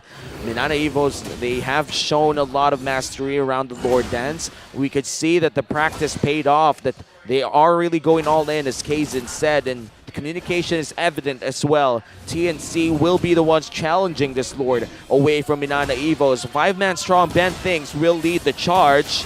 Can he? Here we go. Innocent looks like he's overcommitting here. Penalty zone coming in with a Minoan Fury. Black Dragon form in, and we're looking for it. Kaizen goes down. Innocent scores. Blade coming in. King Kong scores the Lord. Now Benthink's looking for a kill. Ain't no one home. Spider Miles! Cutting the lines. Look at the back. It's a 4v4. They're looking to wipe him out. Minana Evos TNC lives in this bush. There goes Benthinks. And Ajay goes down. It's just King Kong left. With that said, Minana Evo's gonna clean house. The Luminous Lord is secured by King Kong, but they can't even use it. King Kong's the only survivor for the side of TNC as the top lane wave goes online. The sad thing was you could see it coming from a mile away. They might have gotten the Lord, but something wrong, something very minimal in terms of their exit point. Out of that Lord, they were just trapped in a sandwich. And again, this is what you watch out for when you're up against a Claude and a Rafaela. Their ability to counter-punish after a major sequence like that is way too good. Oh no, King Kong wants to take out Lancy. Lancy gets away! Lord JM looking to try and finish him off. He's 10 seconds off his Petrify. He might go down, pops his Black Dragon form. King Kong still staying. I think the call from Ajay is we can fight this, we can fight this. Benthink's holding on to his Minoan Fury. They disengage. Yeah. Still, the mid lane turret holds true for TNC. It has been outstanding for a long-ass time now. Yeah, and right now, King Kong, it seems like they've taken off any weights from his arms and shoulders, everything. It's just like, okay, just do whatever the hell you want. Try to find a way to take someone down to get us back into this game, for us to win this game. And that might be a very high-risk mentality, but at this point, it's better than nothing. He needs to get the job done. And it looks like Minana Evos are also throwing no caution to the wind as they're allowing Doming AR to just call the shots, say, you know what, push what you need to push, go where you need to go, because this next Lord might be the last one. Yeah, and you know, I do think King Kong's with the mentality of somebody has to step up. If nobody's going to do it, then it has to be me. The king of the jungle, King Kong now trying to find that win for TNC. And they will be rotating up top and will be getting that turret as well. And as of the recent minutes in this game, TNC, they've been finding objectives, which is good for them. All right, TNC Pro Team. Let's see if they'll find a way to open up the map a bit more. But give their own pressure. Kaizen finds Ben Things, forces out a flicker. Black Dragon form from Lord JM. Check out Goyo, he's going for the flank. Lord JM backs off. This might not be a good engage. Penalty zone by Ajay on the 3. And the answer back from Lord JM. He goes down. Goyo looking for 1. Goyo! So Bang! TNC are making it happen. 3 for none. 3 for none. The Phoenix is back in game 2. And just before the Lord. That's right. But I don't think they even want to go for the Lord. TNC wants to burn up, fire up, and take it all the way because they smell victory. Do they want to end it? It looks like they do. They're going to take down his inhibitor, and there's just not enough firepower. Dumbing AR forced to be in my very short range. He goes down at the price of Ajay. They trade, but it's just Lancey AR left. Minion waves, they don't have it. They're going to need to reset and go to the Lord. Yeah, they can't end it right now because Kaizen and Spider Miles and the rest of the gang will be up online. But that means they might actually be able to contest Manana Evos. Oh no, they gotta rush this. They have to rush it. Oh, that's fast, yeah. They got it. They're good. We're good. Innocent. Yeah. Trust the damage. Trust the damage on the carry. They're good. So fast. TNC closed the gap. A no gold lead here. 18 minutes in. And this is so good for the side of TNC. Finally having that Evolve Lord on their side. A Lord that they can finally use. The last few objectives that they were able to take came at the price of their bodies. And without the bodies, they can't do anything. Yeah, it was a really good call for TNC to delay the last hit on that Lord because they wanted for one more minion wave to go out and then the next one when they're a little bit more settled, when they're healed up, when they're gathered together. That's when they're going to move forward, and here comes that Lord. And now this Lord will be marching down mid lane. Looking at the item builds here, almost everybody's all filled up with 6 items, and our gold laner especially. A lot of defensive items for the side of Paldoming here, and with that Wind of Nature and Athena's Shield, surely he would survive the initial burst, but for TNC, all-out offense, they need to go all in if they want a Game 3. Here we they go. need to end this now. Big wave down bot. And that Evolved Lord in mid. King Kong very low, forcing both junglers out of the fight. Lord JM looking for a huge Petrify, looking for that big combo. Ain't no one home. Lord here put at half of its health. Lancey AR already spent his ult. Took away IMU from Ben Things. Nanivos making quick work of the Lord with 1 inhibitor standing in bottom. At what? Just a couple of hits left. Innocent's gonna find it. Ben And now they engage! Ben Things in! Penalty zone in from Ajay! And that's disaster spell for Minana Evos as Lancey falls. Goyo finds his man. It's a 4v5. Lord JM, he's trying to go for it. Goes through the wall, and he might just go down as well. Bans the combo. It's a 3v5. The Phoenix Army, they're heating up. They're waves? burning up. They can do this. They are up 2 men. The body count slowly piling on. Spider Mouse just popped Immortality in. The damage from Doming AR, it's adding up. Penalty zone 1 more time as Ajay still lives. Oh no! Taken down by Doming AR. Clear the waves. The call is Spider Mouse gets popped here by Ben Things. It's just Doming AR left. They're gone! Wiped out. TNC takes us to game number 3. And finally, the Phoenix starts with an ember. Can they end with a flame? This winning moment is brought to you by our official sponsor, FWD Life Insurance. And what a comeback for TNC Pro Team.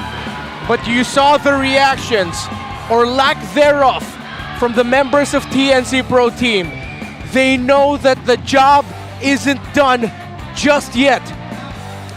Oh man, it must have been a tough win for them. It's one of those wins that you get after a heartbreaking loss. You know for a fact that you can't let that seep into your brain.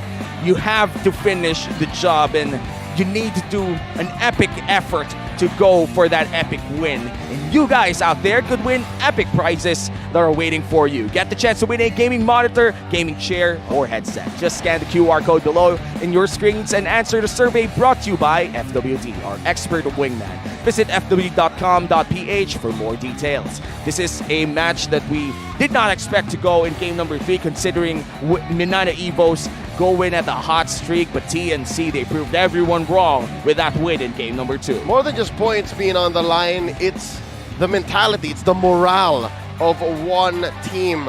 And right now, it's TNC Pro Team. It's them who's on the hot seat. It's them with the spotlight. And with this, again, we said 10-15 minutes is not enough for you to reset and regroup to get your constitution back in check, because game 1, honestly, game 1 was theirs, but it was just pulled from right under the rug.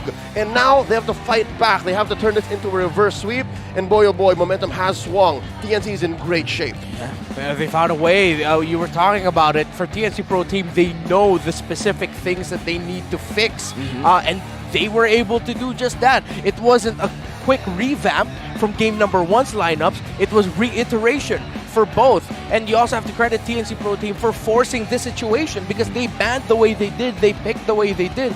And it's like MNNE Evo just said, all right, we're going to dance to that. Some changes, you'd rather get the Yuzong, fine, we'll get the Yuzong picked up for us. And it worked. They found a way. And really, I gotta commend King Kong for this effort, though.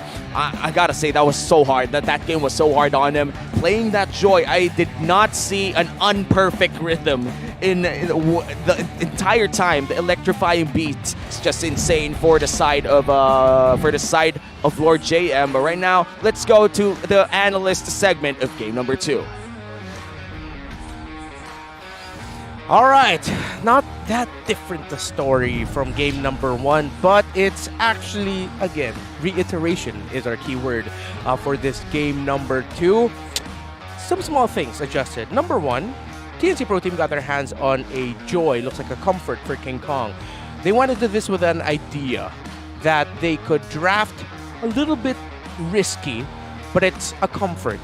King Kong seems to be the last of a dying breed of more assassin kill-minded junglers who are great at retributions at that. And my goodness, what King Kong did in this game to suddenly, it's like a switch flickered in his head. It got switched on, and that switch, that signal was, do whatever the hell you want and do whatever the hell you can to bring us back. And King Kong did just that. His surprise aggression at moments where MNNE Evos wouldn't expect it onto a Joy, it didn't always so go well for him, as you saw there. But in the times where it did and it mattered, was massive. Again, it's very important here for TNC Pro Team to be able to go along with their playmakers' initiations, and they were doing just that with Bentings and Ajay. But this time with a little bit more hint of aggressiveness and with a little bit more desire to get kills and to get wins. This time around, even though Domeng still got his hands on that signature Claude, a very well-played Claude at that, TNC Pro Team were a little bit more careful now in terms of their positioning and where they would be. Although they were in the receiving end of a massive counter punish after a team fight, they still decided to go for it. This play for them to go for it. Ajay with the flicker. Goyo with the longest gank that I've ever seen. Finally coming up big time. The double Petri to catch them off. And again, you do all this and you draft all this because you have an idea of 2 cores, 2 carries. The carry and the Joy. If the carry is going to have a difficult time, which of course the safest pick at this point after the draft was just the carry, at least you'll have true damage to boot to help you out. But all the pressure in terms of dealing damage just wouldn't be on you. You have King Kong's Joy there as well. Now with 2 main options for dealing damage, having a second carry to go alongside your carry, TNC Pro Team was able to find a way to turn the game around and to get that victory. King Kong, see here, for the first 5 minutes was difficult. It was a struggle. You see him hugging his side of the river for majority of the game. And as a Joy, with the early game not going your way, I mean, your home is going to be your side of the river for the longest time. And it worked out. It was able to eventually go well for King Kong once he had his items locked in here. And now, again, the narrative continues. The same narrative for these two teams, which is they can't seem to close out after a massive lead. I don't know, does this mean now that whoever leads in game number 3 will end up losing? I'm not cursing it, it's just a tendency with these two, and it's a question that these two are going to be watching out for here. Having Goyo also go into this Karata, it didn't have the early game that it needed, but he was able to pop off in the moments that did matter the most for TNC Pro Team. Ajay continuing to impress yet again. His aggression now more in sync with Ben Things setups as well, which, by the way, that little adjustment by Ben Things, instead of using ult flicker, he would actually flicker forward first and then ult. What that effect brought to the table was MNNE Evils would either be flickering out or dashing out, meaning that King Kong, Goyo, Ajay would have more opportunities to catch their opponents. That little adjustment by Captain Ben Things to do that actually had massive consequences for MNNE Evos. In terms of the stats, of course, you see there, the rich guy is King Kong. Despite the early game struggle that he had, he was able to find the gold that he needed.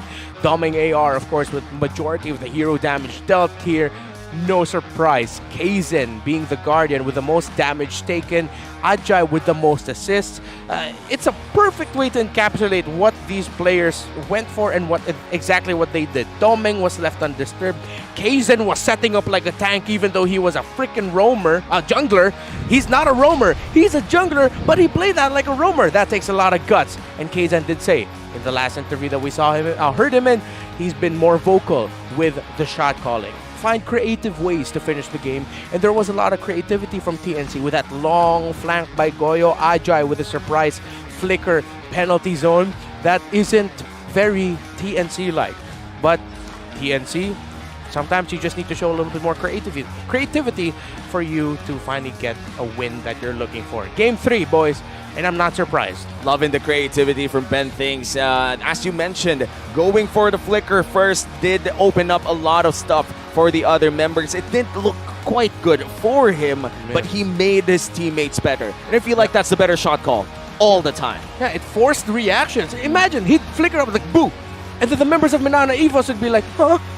And then suddenly King Kong's happy because there's no more dashes on the opposing side. That's the best way to tell a story. Yeah. Fair enough. If game 2 in isolation is, what was that, a horror movie, a suspense thriller? A suspense thriller, right? Yeah. Those were big in the 90s. I heard. But I heard, yeah, same. What this felt like in totality between game 1 and game 2 is, you're gonna call me weird, but it's like a cheese. It's a deep it's a romance. Why? It's a push and pull. It's a push and pull. Why is it a romance? It's because in game 1, one person was going hard. They were just, hey, you know what? Before sunset. Right? Yeah. Like, what is I want you. I need you right now. Yeah. Okay. It's us against the world. And then game 2, they got tired. Yeah. And then it's the other person starting to go, what about what we were talking about? What about us? Before midnight. What about in game 1, everything we've been to? if you remember, it was MNNE Evos who were extremely creative. Yeah. Right? They were the ones who were making flanks, making moves, always proactive. This time around, game 2, they got complacent. TNC was the one with the long flank, and then MNNE Evos took a little too long to even push bottom lane inhibitor. So now, if we're going to be following that romance trilogy of the Before series, Before Sunrise, maybe the secret for game number 3 for these two teams is to really bring out something here and change things. Because you can't just keep doing the same thing and knocking your head against it. You're going to have to bring out even something more new, so that both of you can actually be happy with your performance. Oh man, I did not watch enough romance to have contributions in this movies. I'm sorry. I watch more superhero films like a child. It's okay. No worries, man. I just started Moon Knight and it's looking good. Great Please film. don't spoil me. I love Oscar Isaac. Yeah. He's great. I'm not going to spoil him. I'm not going to say anything. He's just a great actor. Thank you. He also played Apocalypse in X-Men. Really? Yeah. I wish you would have like a superhero. You know what? We already have superhero themed skins. My favorite one is the Esmeralda, but sadly you don't have it. And, you know, I have that.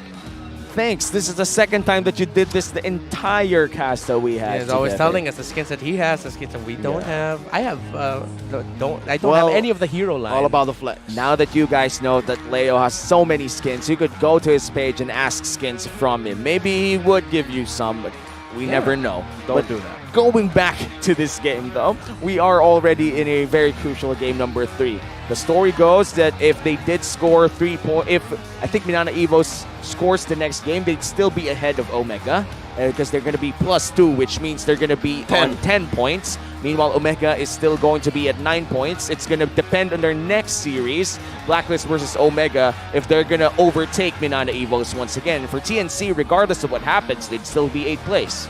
Yeah, TNC now sitting at 5. Yes. Confirmed 5, regardless of the win, they can hit max 6. It's very difficult. So right now, I just like to speak to the Phoenix Army. Yes. At whole, they need your help. They need your support. Your love more now than ever is because there's what? After week 4, just 2 weeks left in MPL Philippines Season 12. I can't believe it. Man, it's hard to see if you're part of the Phoenix Army. Next week, we might even see Echo already qualify for the playoffs if they win all 3 matches that they have next week.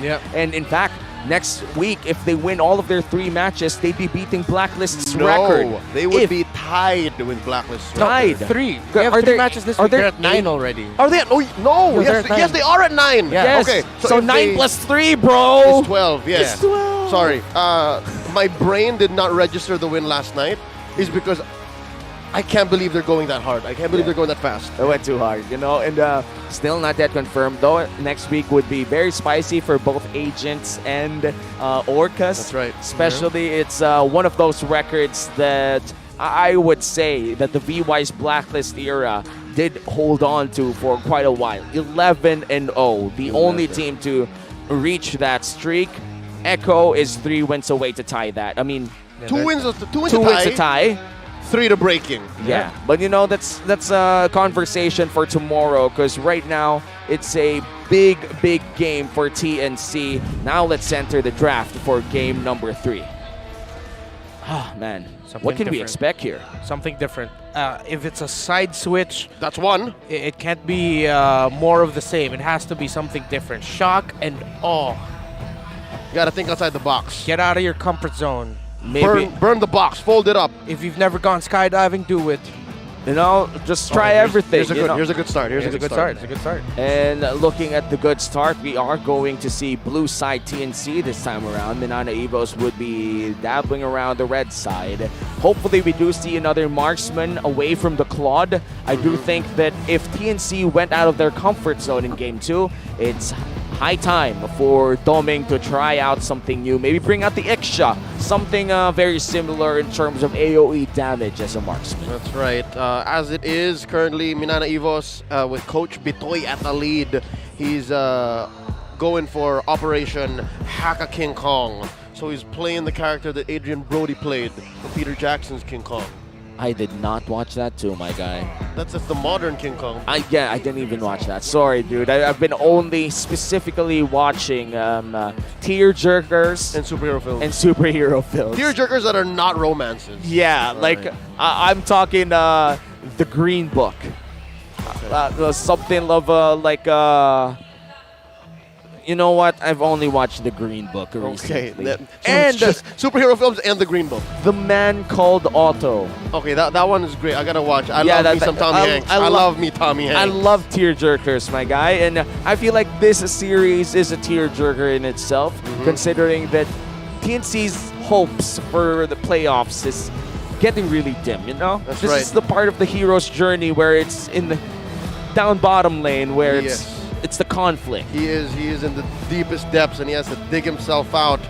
And one pivotal hero, one main character for TNC has always been Ben Things. And here's an interesting plot twist. How about it? They steal away the Claude, put it in first pick. No one's done this. No one does this in this metagame. What's going on? First pick Claude just to steal it away. And we talked about comfort. We talked about going out of the box, you know, and this is it. Innocent going in for the Claude, stealing it away from Doming, sends a message. Okay. Claude lang alam mo. which means you only know Claude. Doming, we're on to you. But again, this could be a very reasonable pick. Why? Number one, yes, steal away Doming's comfort pick. Number two is it keeps Innocent safe. I agree. Right? Again, he needs the ramp up, and he works very well with his mid trio. So, with that said, this is the perfect hero. He can double lane even with a Claude. Yep, I agree. And if this works out for TNC, it has to be the decision, the draft decision to prioritize Innocent's hero, to steal it away from Doming. It's something that we haven't seen. As you said, nobody ever does this until TNC. And they're already at their wits' end. There's nothing to lose. If they lose this one, sure, they lose out some points, but at least they tried. I guess a crazy situation demands crazy responses, and this is one. This is one. It's ridiculous. Most people would gasp, would lose it over a first pick Claude. But hey, if this works out, well, TNC was here to say, I told you so. Yeah, and let's just see if it does, because last pick here for the side of MNNE EVOS, they already have their mid laner and XP laner. Now they're going to secure the Baksha in the jungle. This time around, Reptar has pressed the reset button because with that first pick Claude, he just lost it, man. He just blue screen. Just you think this is worth it? I like it. It's very different. It's something that at the same time you take away a comfort from Doming. So we talked about different, but you're forcing him to play something different, a different play style slightly from MNNE EVOS. Will they be able to continue the macro split pushing, that map presence that's been giving TNC a headache all throughout the series so far? Can you replicate that with another hero? Will you even try to? Oh man, and there's not much heroes that's like Claude, I would say. Like, Claude is one of a kind. Yeah. There's not much marksman that could pair up with a lot of team fighting and survivability. I feel like the closest one would be the Irithel, but even then, you're boasting movement speed, not an instant teleport, not an instant repositioning tool such as the BMI. And when you're talking about AoE damage, it's targeted AoE damage. It's not as big as the AoE of Blazing Duet coming in from the Claude. But the final bans are in. We are looking at the Diggy from the side of TNC in a Marcus ban on the side of MNNE EVOS, targeting more heroes for King Kong. Yo, that's 4 King Kong heroes banned out by MNNE EVOS. They That's understand. true. They know. They know that King Kong It's him. is him. King Kong is him. He's the king. That's why he has King in his name. If he's King Kong, does that mean his first name is Kong? Is King a title, or is it him? If his first name was Kong, his last name would be TV. So I think maybe King is his first name, Kong is the last. I agree. I wonder if TNC are thinking of picking up an Akai in the jungle instead. Or Fred. Fred has not been picked this entire series. What Or showed up. happened? Ooh, that's a Florin for Minana. Wow. Spider Miles things. Spider Miles on his Florin, and he already has 2 fighters or 2 tanks in the front line that he could heal up again and again. So this is looking good for the side of MNNE EVOS. Quite the balanced draft, I would say. The Karata being the only source of magic damage so far doesn't bode well for TNC Pro Team. It puts unnecessary pressure on your Claude to really have a great game here. But then at the same time, we could say about the MNNE EVOS draft, I mean, they have a Florin, but hey, Ben thinks going to be rocking a Cho, so he's going to be playing aggressive, going to the opposing jungle. And there's Uncle Fred. You know, if you tell me that this is an Echo draft, if you remove the TNC labeling and all, I would believe that this is an Echo draft. An Echo draft from about 6 months ago. Yeah, you're right. Yeah, this is not how they play now, but check that out. The 1-1 comes through. True. So that's a very different type of hero from the Claude. Doming has to change the way he plays here. Game number 3 has to pull something out. Yeah, no, we have seen a lot of 1-1s lately. Not a lot of success. It does take a lot of effort to put the 1-1 online, especially in this meta.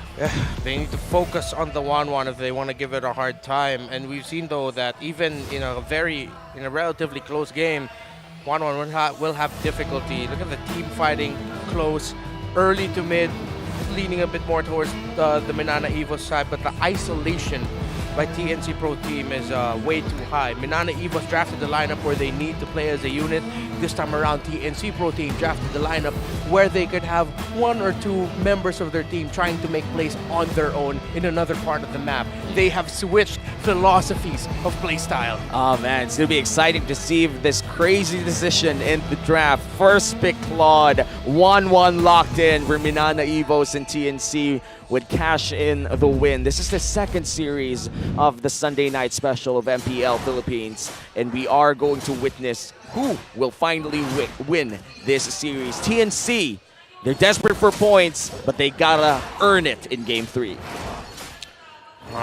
We have to watch out the early game rotations, especially of which side lane are these two teams going to focus more on. Will TNC actually really give hell to the 1-1? Yeah. Looks like they will be. How aggressive will they be in trying to stop Kaizen being able to rotate around the map? Because that's one of the things you can do up against the Baksha. Kaizen gets a first Lethal Wanderer. And looking at their emblem builds this time around, I do think that TNC does have a bit more early game here, going for a lot of ruptures and movement speed from the Cho too. And I still remember Ben Things did have a name for himself in Season 9 with a very methodical approach on that Cho. If Light of RSG is able to find those weird flanks, Ben Things can just wait. He can take all the time in the world and get the perfect engage. So that's the Ben Things we want to see here in Game 3. Yeah, hopefully we do see it because they need it. MNNE Evos, they are looking to give this 1-1 the Dew Flower coming in from Spider Miles. Just give him a bit of an early game boost. And I do feel like they're working towards helping the 1-1 win the lane against the Claude. Yeah, it's literally a pure dive comp against a lineup that just wants to hope and see that they can get the crossbow tang off of from their 1-1. So will TNC, is this overload onto the backline draft the key to the victory in the series? Oh, we'll have to see. Small skirmish here in the mid lane, but now Ajay has access to the Black Dragon form. Yep. Lancey AR stole it away, so now he can also go for it. Black Dragon form by Lancey coming in hard. 4 men from both teams present. Penalty zone by Lord JRMR. Where are we going? King Kong scores a turtle, and that's the first blood drawn. Ajay takes down Kaizen. Good start for the side of TNC. Not only did they get the turtle, but they also got the first blood. Not quite sure how that fight panned out, but 2 dragons. How insane. Yeah, that looked really cool, honestly. But then Goyo actually got to maximize his Petri and then his Breath of the Ocean. And at the same time, it was really good that King Kong was able to dash into the turtle pit, being able to avoid the Lancey's combo going down after the Black Dragon. Because if ever, that meant that King Kong wouldn't have been able to retreat as nice as peacefully as he could have. But now that since he was able to enter the turtle pit, Goyo was able to help him out better. That's starting to be one of the go-to strategies for a lot of junglers that tend to be zoned out outside of the pit. How about you just go inside of the pit and use the walls to your advantage? And TNC, they're well aware of those micro strategies just to get the early advantage that they need. Goyo, already warmed up on this Kadita, is looking to have a great game. So far, TNC is still ahead by just 500 and burns the flicker here for an aggressive invade that doesn't really do much for TNC. Okay, Doming being down that much levels means he either may have missed a wave or Innocent's really just much more proactive around the map in terms of getting maybe resources in his own jungle. Innocent has already used a couple of Blazing Duets to actually clear and is doing well to actually freeze against Doming. See, he knows that Spider Mouse is there, so he's going to allow this. Yeah, and I would say that he has been using the BMI as well to zone out his enemy laner, and rare do we see that, especially in pro play. Yeah, Doming already has a Corrosion side. Innocent just built up his DHS. And now he's going to go back to his lane.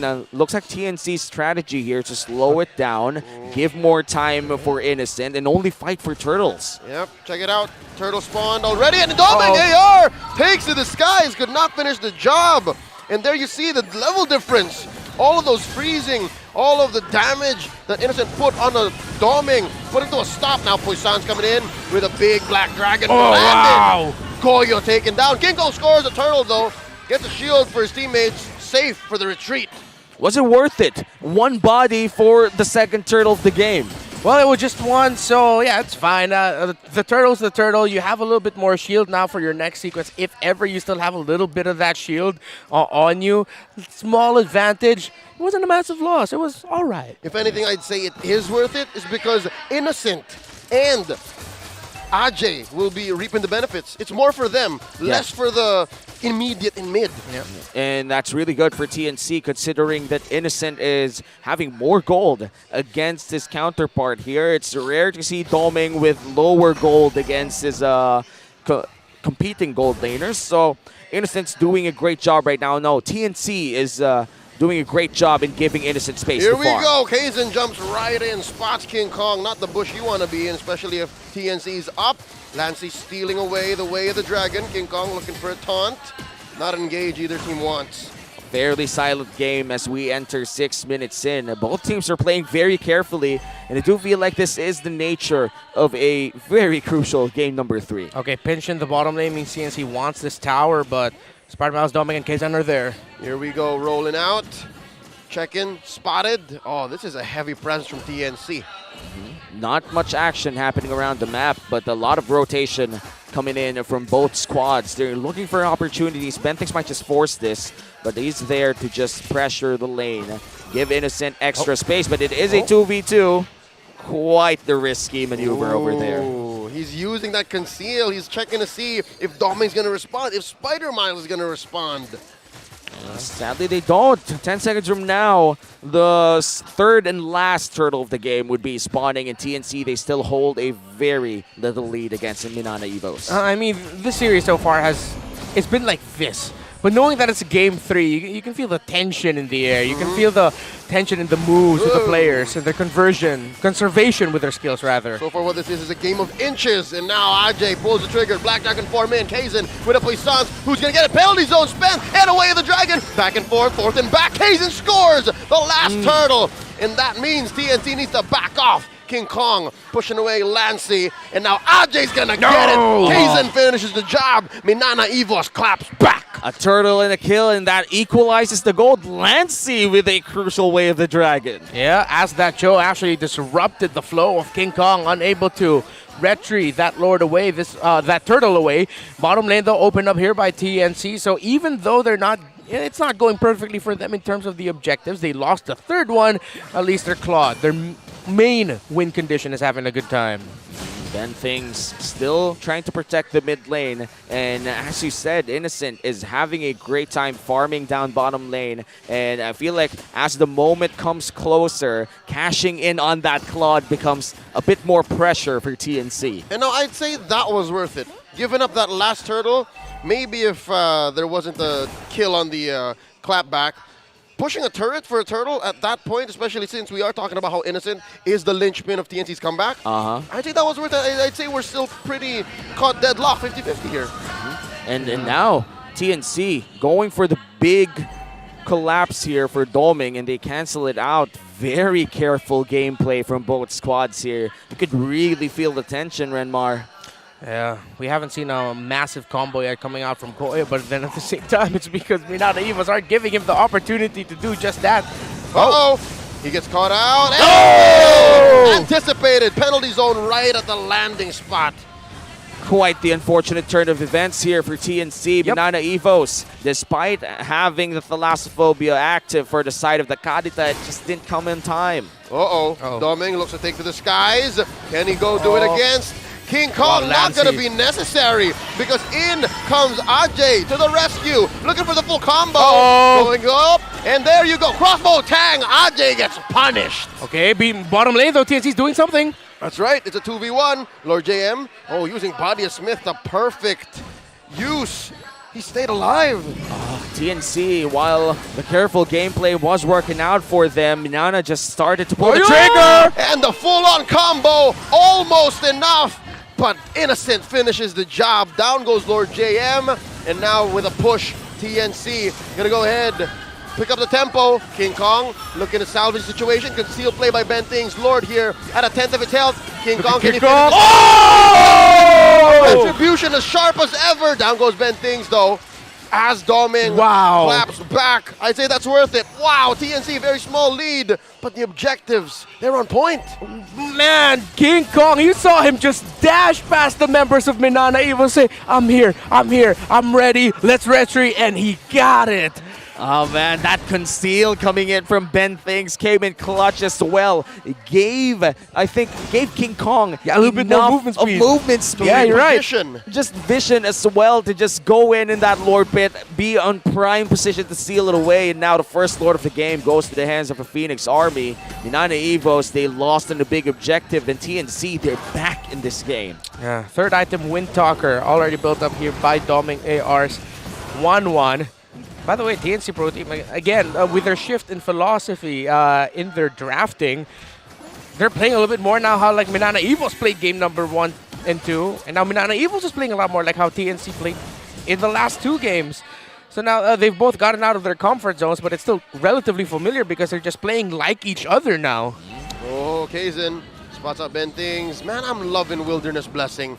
You see how fast the choke can actually reposition here? Yeah, it's really good if you love playing those pickup compositions as well. And funny enough, the Baksha isn't even running Wilderness Blessing, but he's just naturally fast. Penalty zone by Lord JM, no one home. Whoa, Goyo! Go in! Goyo don't find nobody, does use the ult, and now Ajay still has his Petrify. Close call. Yeah, and that was almost a great combo coming in from Goyo. If he had more items, that could have been a different story, but Doming in trouble! Goes in, Innocent, blazing duet, Doming, still holding on. Oh, they back out. Woo, the heal coming out from that Florin, absolutely clutch. Nothing about, MNNE Evos want to turn. Right in the middle of everybody. CC's coming in from Spider Miles. Ben Things, not the perfect angle. Close call. Lancy, though, still has the way of the dragon. He's going to wait for that to time out. 50 seconds before the Luminous Lord, and Doming looks to be the prime target here from the side of TNC. A risky position coming in from Goyo, but it has to be taken. That risk has to be taken if you're playing Kadita. Now, still just have to watch out for the late entries of the Kadita and the Claw. Does MNNE Evos. However, they have been positioning themselves very well that TNC need to watch out more for the crossbow of Tang. Yeah, at this point, it deals a lot of damage. We are already 12 minutes in, which means this 1-1 probably already has access to at least 2 items. No, crossed out 3 items and the Legion Sword. Yep. That's already a lot of damage. And just as we're talking, a Malefic Roar locked in as well. So this crossbow of Tang will hit like a truck. In TNC, they have to be careful around it. All right, all the more. I think I agree when y'all say they got to find Doming. It's Doming or bust here for TNC. And that's why they have to overload the heals coming in from Spider Miles. Lord already spawned here, and it's TNC first to the scene. And King Kong looking for the pull. Yeah, it's Doming or Bosyan. That's true. They have to find that Doming or it will be quite bad for the side of TNC, but King Kong looks to be the focus here for MNNE Evos. Half HP on the Lord. Lancy with some poke damage. Ajay going in. And he's going to commit the full-on combo. No, not necessary. As Goyo takes down the Lord for free. Watch down bottom lane. Goes up into the skies. Goes. Ajay goes. MNNE Evos, a worthy trade. 2 for none, but wait, this whole time, Innocent was working on it. Inhibitor taken down bottom. Ben Things pays the price. Flicker burnt though for the side of Ajay. 5-man strong for the side of MNNE Evos. 1 inhibitor down already, but it is still a 2v5. And mid lane looks to be the project for the Evo squad. Innocent tried to split. You see that bottom lane wide open. So many things was going on, but Goyo again clutch. Full-on combo from the Kadita. King Kong wasn't in range. Kaizen, I believe, was either crowd control or out of range as well, or just wasn't within the limits of that retry. We're going to see it in our replay. You have to watch out for Goyo here. You see the Lord go down. Kaizen was kicked away. King Kong was kicked. Both junglers were kicked by the Cho and the Valentina Cho. And you see Innocent pushing down there, down bottom. Yeah. That's why Goyo was able to get that Lord. Also, there was a little bit of hesitation from Ajay. I think it was maybe because of the kick. He wasn't so sure that there would be follow-through. That's why he held on to the Petrify a little longer than he should have. Now we are entering this phase where Again, one team fight could decide this. Looking at the items, looks like our gold laners are already well and prepared to just carry this game for their teams, and has been anyone's game for the past few minutes too. No major gold leads has been seen in this entire game. I feel like the highest gold lead that we've seen was 1.5. Throughout the series, it's just been way too close, and now Goy actually just built up the Holy Crystal. I was surprised there that Goy was only just about to hit 7,000 gold when the items went up, when Lancy was close to 1,500 or even 2,000 gold ahead of him. Well, we are looking at double roam setup.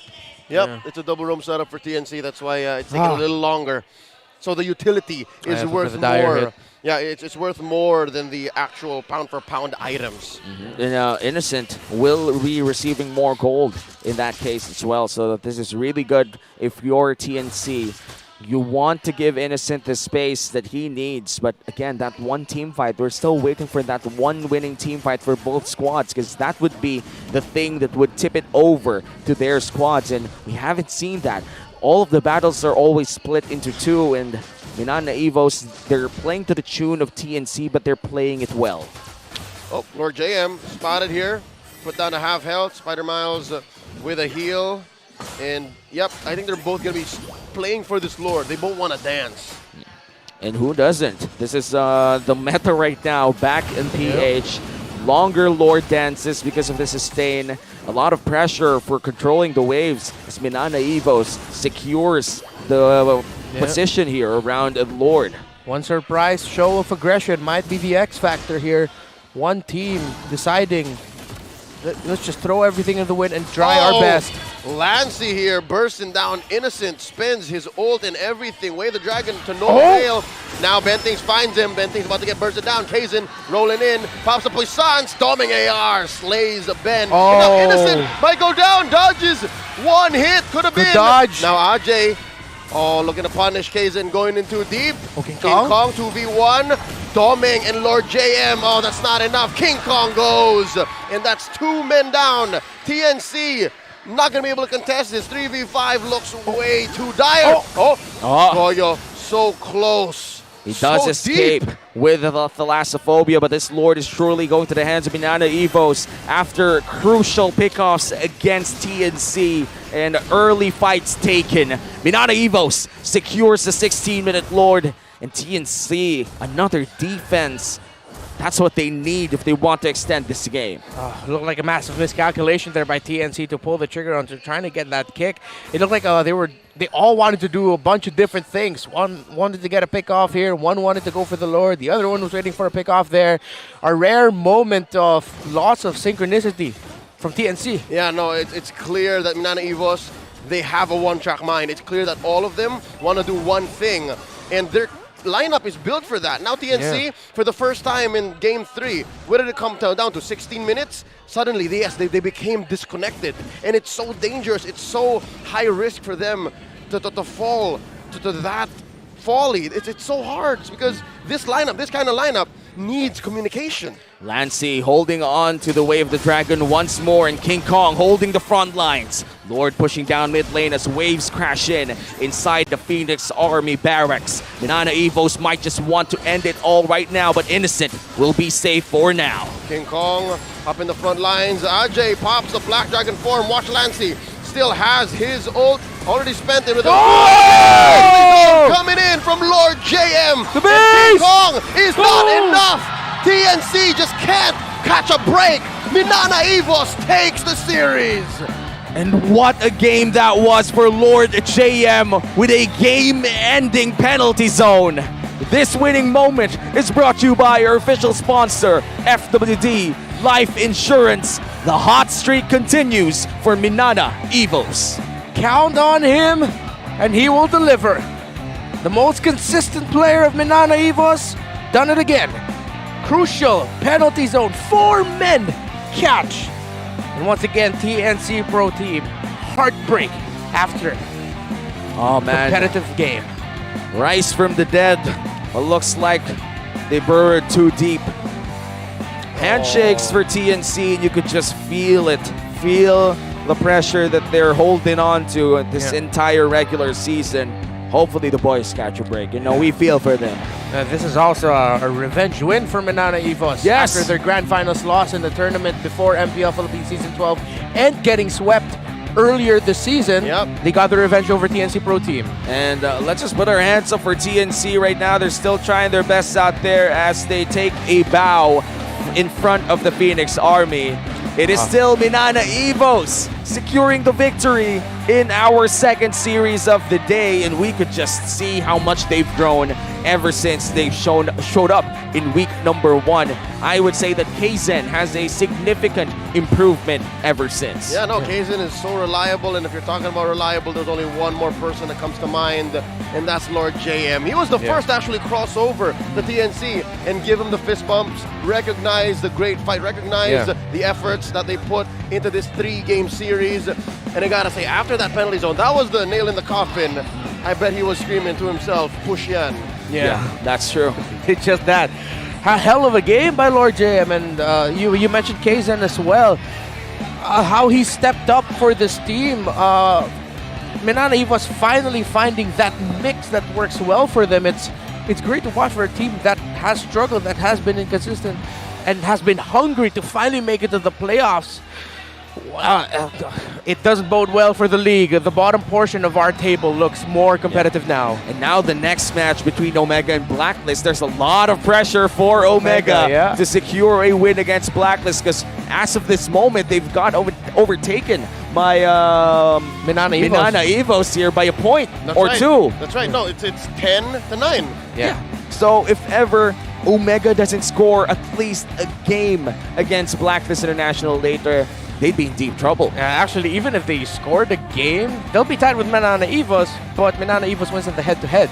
So they'll still be out of playoff contention. It's 2 points for them to at least end the weekend knowing that, okay, we still have our playoff slot. Yeah, that's a lot of pressure for the Omega squad, especially for Kelra, who recently took that jungler role away from Andoryu, a new breed of Omega. All right, I think we're getting ahead of ourselves here. That's the next matchup, Omega in action. But right now, MNNE EVOS, I think this is the best they've ever been. In Season 12, and there's one more name I'd like to bring forward. We know Paldoming, we know he's the best. We know Spider Miles, we've been talking about Spider Miles the whole time. But Lancy is such a role player, and I think this whole situation here, this whole finish from MNNE EVOS would not have been possible if he did not find the flank and pressure Innocent in mid. Yeah, now that you mentioned it, both wins for MNNE EVOS, we saw crucial IMUs that happened. One with the Decimation, one with the Wave Dragon. Lancy's so silent, but he actually does a lot for the side of MNNE EVOS with that post too. Silent, but I'm not sure he does the post, but I'm just... Is that not his post? Like half of the players post like this. What's your favorite esports post? Oh, the classic, man. You gotta go with the arms crossed. Oh, that's the esports post. That's the esports post. How about you, my guy? Do I have one, I guess? That one? Because you gotta do blue steel with it. Mine is always this one. Like some players just like doing this. There's a special place in my heart for the poses where the players are like not too completely sure with what to do for their arms. I love it's either that. like this, or they're like this. Of course, the sleeper hit of the season, which was Sanford. Sanford. Another one that I hate to see is that when they try the esports post, they put their hands in their armpits. They're cold, bro. And it looks like they're just shivering. No, please don't do that. If you're a budding esports player, keep that in mind. If they ask you to cross your arms, don't put your hands in your armpits. Just work on your esports poses. Work on your esports poses. Goes a long way. Goes a long way, and they use it a season long. Imagine messing up your esports pose in the media day in the entire season. You look at your face and you're just not content. That's what I feel when I look at the mirror and I don't see Naisu. Every day. What a callback. What a Full callback. circle. Full circle. You know how much I love callbacks in comedy. That is good comedy right there. Full circle for this test. Oh man, this has been a trip. Not gonna lie. And hopefully we do see MNNE EVOS in high spirits. I do feel like they deserve it after a long 3 weeks. They're finally seeing the light at the end of the tunnel in week 4. Oh. This gives Banoob something to talk about. Hey! And now we could go with the stage to hear what Banoobs has to say with Mara Aquino. Let's go. Everybody Everybody give it up for Manana Evos. Great job once again. Ikaw, Kaysen, gusto ko malaman. Kasi yung game number 1, that was a come from behind win. Game number 2, sila naman yung come from behind. And that was actually winnable dapat yun sa inyo. How did you adjust for game number 3? Kasi alam ko ikaw yung pinaka-vocal sa lahat. So what did you guys talk about dun sa huddle nyo? Nung in-adjust lang po namin yung comms po namin, di po masyadong tensyonado, ganon. Kumbaga po, in-enjoy lang po namin yung game 3. Whatever it takes, manalo matalo, enjoy lang po. Tsaka po, nagtiwala lang po kami sa isa't isa. So how do you motivate everybody at the back? Kasi alam ko minsan, I hear minsan from other teams na kapag sa kanila na dapat yun, minsan may sisihan ng mga nangyayari. So what happens kapag gano'n na it was supposed to be yours na and then it had to take game 3? Kapag ganun po, move on po agad. Plano po agad kami next step namin kung anong gagawin namin sa next game. Move on na po. Wag na isipin kung ano yung nangyari last game kasi pag inisip mo po yun, maradalong pa yun in-game and makaka-apekto pa yun sa gameplay mo. So move on lang po talaga and tiwala sa isa't isa. And you really sound like a leader, a great leader. Good job. At actually kay Coach, Coach, you know since week 1, wow.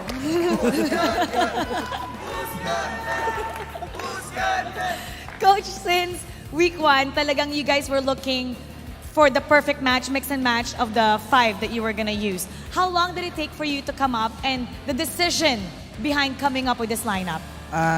Kami mga coaches, talagang nag-iisip kami kung anong maganda mix and match. Then, titignan namin bawat individual na players kung ano yung mga strength nila bago namin isama sa gagawin namin na team lineup. Then, eto, nahanap na namin yung pwedeng lineup namin ngayon, kaya ito yung nilabas namin. Oo, iba kayo ng round number 2, ah. And alam mo, may gusto pa akong i-highlight na isang coach. Coach Imba DJ. Pwede ba? Hello. Happy birthday! Salamat, Isang mabilis salamat. lang. 3, 2, 1. Happy birthday to you. Happy birthday to you. Happy salamat. birthday. Okay, ano ang birthday wish ni Coach? Playoffs tsaka champion. No. Tsaka M5. Oh, very nice. Okay, kung naniniwala kayo na makakapag-playoffs, champion, and M5, palakpakan naman natin ang Manana Evos. Anong mensahe mo, Coach, sa lahat ng mga sumusuporta sa inyo? Salamat sa lahat ng sumuporta. Invited kayo lahat. West Krame Barangay Hall, 7 p.m. onwards. Uy, may party tonight! All right, now it's time to announce the match MVP. Anong handa mo, Coach? Anong handa mo mamaya doon sa party? Lahat. Lahat ng gusto nyo. Oh, lahat ng gusto! Sabihin nyo lang. Oh, sagot niya ni Doggy. Sagot ni Coach Banoob. And now let's take a look at the screen for the match MVP. Here we go. Domeng! Final words para sa iyong koponan ang gusto mong sabihin. At mensahe mo din sa birthday boy, si Coach. Hindi mo Final message na lang para sa lahat ng mga supporters nyo. At ano yung birthday wish mo para kay Coach Imba DJ? Maraming salamat po sa lahat ng sumuporta sa amin ngayon, sa mga nagtiwala po. And happy birthday, Coach. Ano na yan? Mamaya na yan. Anong birthday wish mo sa kanya?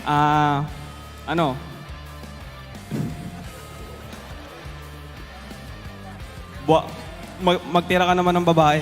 Wow! Okay, ibang usapan na yan. Biglang naging usapan dito. Alright, invited kayo lahat sa birthday celebration niya mamaya. Rewind na lang kayo para mahanap nyo kung ano yung barangay. Once again, everybody, give it up for Manana Evos. Laugh trip ka. You may now take your bow. And take your walk of victory. They're one step closer, going all the way up in hopes of making it to the playoffs. And hindi pa tapos ang laban. You never know. They could make it to M5. Himayin natin ang ating laban. Balikan na natin ang ating mga casters. Pasok! Thanks, Mara. Going back on that interview, I refuse to talk about it. That was that was fun. And I wish Banoobs talked, though. Save for the part where Impa DJ just straight up invited everyone in the arena to his hometown. That's where he grew up, West Crame. He doxed himself hard. Yeah, That's West right. Crame Barangay Hall, 7 p.m. onwards. And you can order anything, and it's on him or Doggy. I'm not sure. I'm not sure. But you know, what I'm not sure about is what happened in Game 3. So Renmar, please analyze that one. What's yan? All right, it boiled down to the fights. Similarly to what happened in Game 1 in Game 2, it just got down to who's going to team fight better, who's going to eke one out over the other.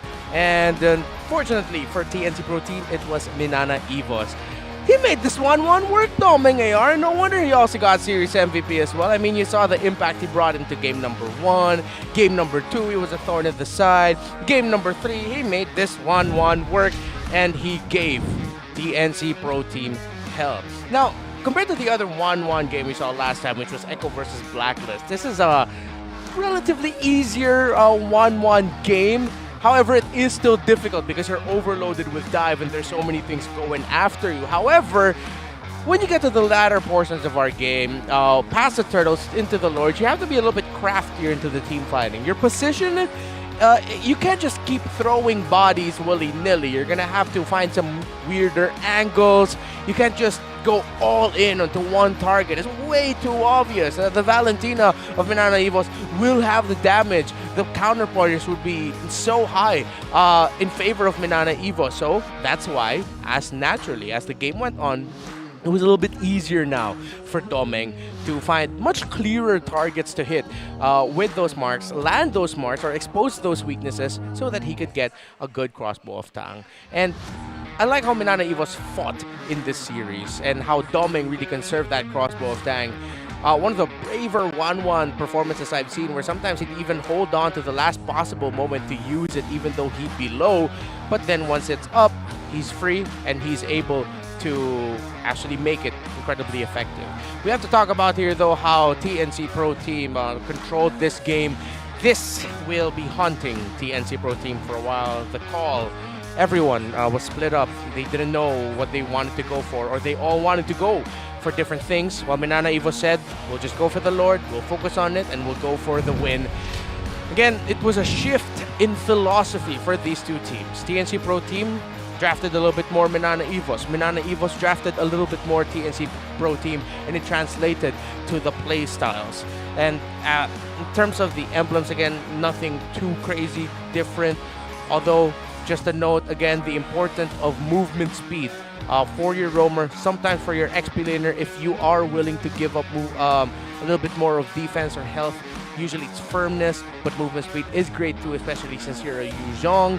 And with the double Petri combo of TNC, unfortunately, we didn't get to see made the most out of. There were a lot, it seems like there were a lot of communication between Ben Things and Goyo and AJ, but usually when you see the Goyo, the Kadita and then the Yu Zhong together with double Petri, you'd see them moving more together as a unit, and that's one thing that was lacking on the side of TNC. But at the same time, TNC played with the double Petri, not just for one target. Sometimes they'd actually split it, so they'd have at least two options to petrify, maybe something, a burst or a pick-off before the team fight would even start, or something for a little bit later on. Heartbreaking loss for TNC Pro Team, and Minana Evos just found that one really good fight. Gentlemen. And it's all that they needed to secure that win, and a lot of great plays as well, especially in the hands of Lord JM in that final moment. Still, a lot of penalty zone highlights for this week, and we still have a few series left for tonight. Yep, we have AP Bren earlier versus RSG, and then this one, and why does it always just boil up and suddenly we have another highlight matchup coming up? It's Blacklist versus Omega. This is what you were looking forward to. Yeah, I was looking forward to this. Yeah. Then I do remember Season 7, this was the rivalry. Now in Season 12, things has changed. New faces, different roles, whatever. This is looking to be the match to watch tonight. Yeah, I'm here for it. A lot of changes, but two things remain. Oheb and Kelra, Still having some heat and words. Man, I wish it was in the gold lane, but you know, times are different. They've both grown, and I'm so proud of both of them. Yeah. And this time, BY's ain't here. The Renzio showstopper is not here. Everything's different. Ryzen's not here. Ryzen's not here too. So there's a lot of things. And MPL Philippines will be back after a short break. We've been your casters.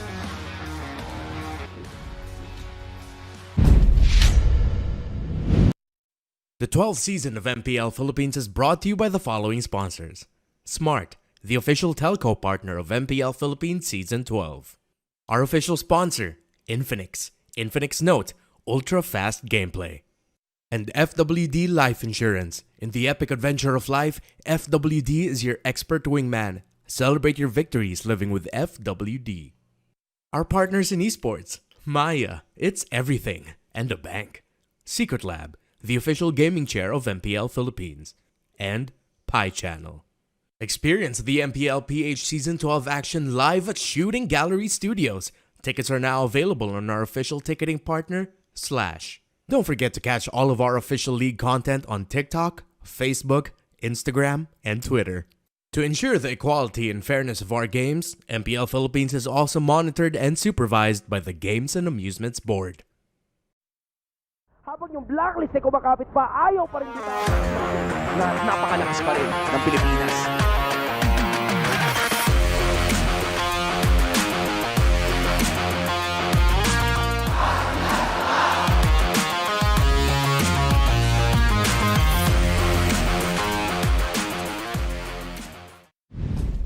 Effective pa nga ba ang Pinoy Meta? Ang mga Pinoy Play... The fastest speed. Ang mga ranked games at pro scene sa loob at labas ng bansa. Ngayong araw, alamin natin kung paano ginagawa ng MPL-PH teams ang isa sa mga pinaka nakakagulat na strategy sa loob ng Land of Dawn. Ito, ang split push.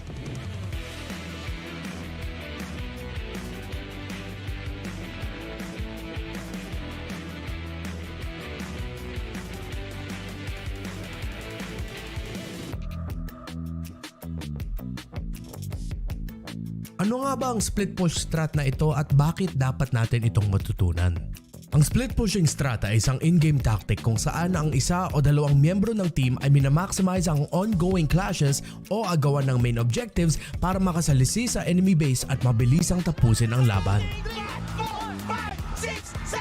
Layunin ng strat na ito na sabay-sabay na magbigay ng pressure mula sa iba.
The 12th season of MPL Philippines is brought to you by the following sponsors. Smart, the official telco partner of MPL Philippines Season 12. Our official sponsor, Infinix. Infinix Note, ultra-fast gameplay. And FWD Life Insurance. In the epic adventure of life, FWD is your expert wingman. Celebrate your victories living with FWD. Our partners in esports, Maya, it's everything, and a bank. Secret Lab, the official gaming chair of MPL Philippines. And Pi Channel. Experience the MPL-PH Season 12 action live at Shooting Gallery Studios. Tickets are now available on our official ticketing partner, Slash. Don't forget to catch all of our official league content on TikTok, Facebook, Instagram, and Twitter. To ensure the equality and fairness of our games, MPL Philippines is also monitored and supervised by the Games and Amusements Board. Habang yung blacklist ay kumakapit pa, ayaw pa rin na napakalakas pa rin ng Pilipinas.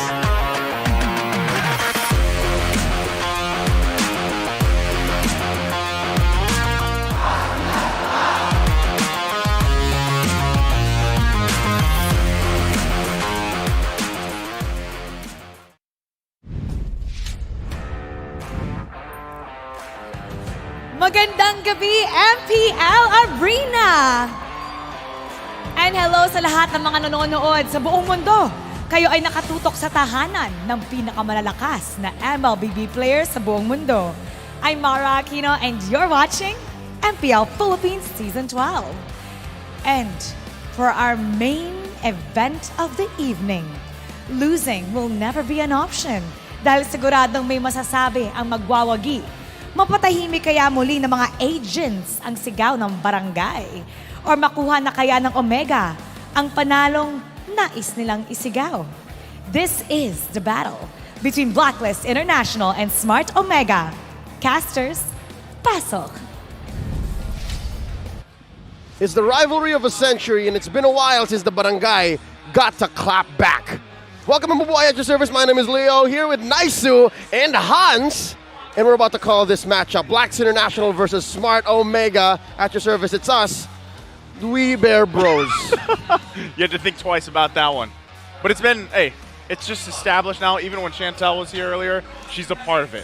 Yeah, I'm just glad to be part of it, like, to be honest. I mean, they're here, I'm here, it's what matters. And we are here for an eternal classic. That's right. If I should say. That's right. Before we head on to our match, we would like to thank our official telco partner, Smart. Smart Gig Arena is open to all Smart and TNT subscribers, where you can join an array of arcade games and esports tournaments like MLBB and many more. To get started, they just have to create an account on gigarena.smart using their Smart or TNT mobile numbers. That's all you guys have to do. Huge shout-outs as well to our partner in esports, Maya. Pay like a legend with Maya and MPL-PH. Score your own limited edition MLBB cards exclusively available only on Maya. That's right. Now, with that said, first time around in Season 12, when we got these two teams going head-to-head, it was Oheb versus Kelra. That's how we set this up. Yep. And Oheb came in. He showed himself up. He returned, fam, last night. More specifically, if you want to rewatch that, check it out. But we have to say, between the two of them, it's Kelra who has evolved. Yeah, I feel like, again, if you've been following our league for a while, you know that there's been some character development, to say the least, right? Especially Kelra and Oheb both. Since Blacklist swept Omega during the first week of the regular season, they've had to grow because both these teams obviously have gone through their own growing pains, if you will, right? And hopefully, now that we're in this part of the regular season, they've established themselves and they found out what works for them. And honestly, there's like some tension, right? Tension between the two gold laners. I mean, the other one's already translated into the gold lane.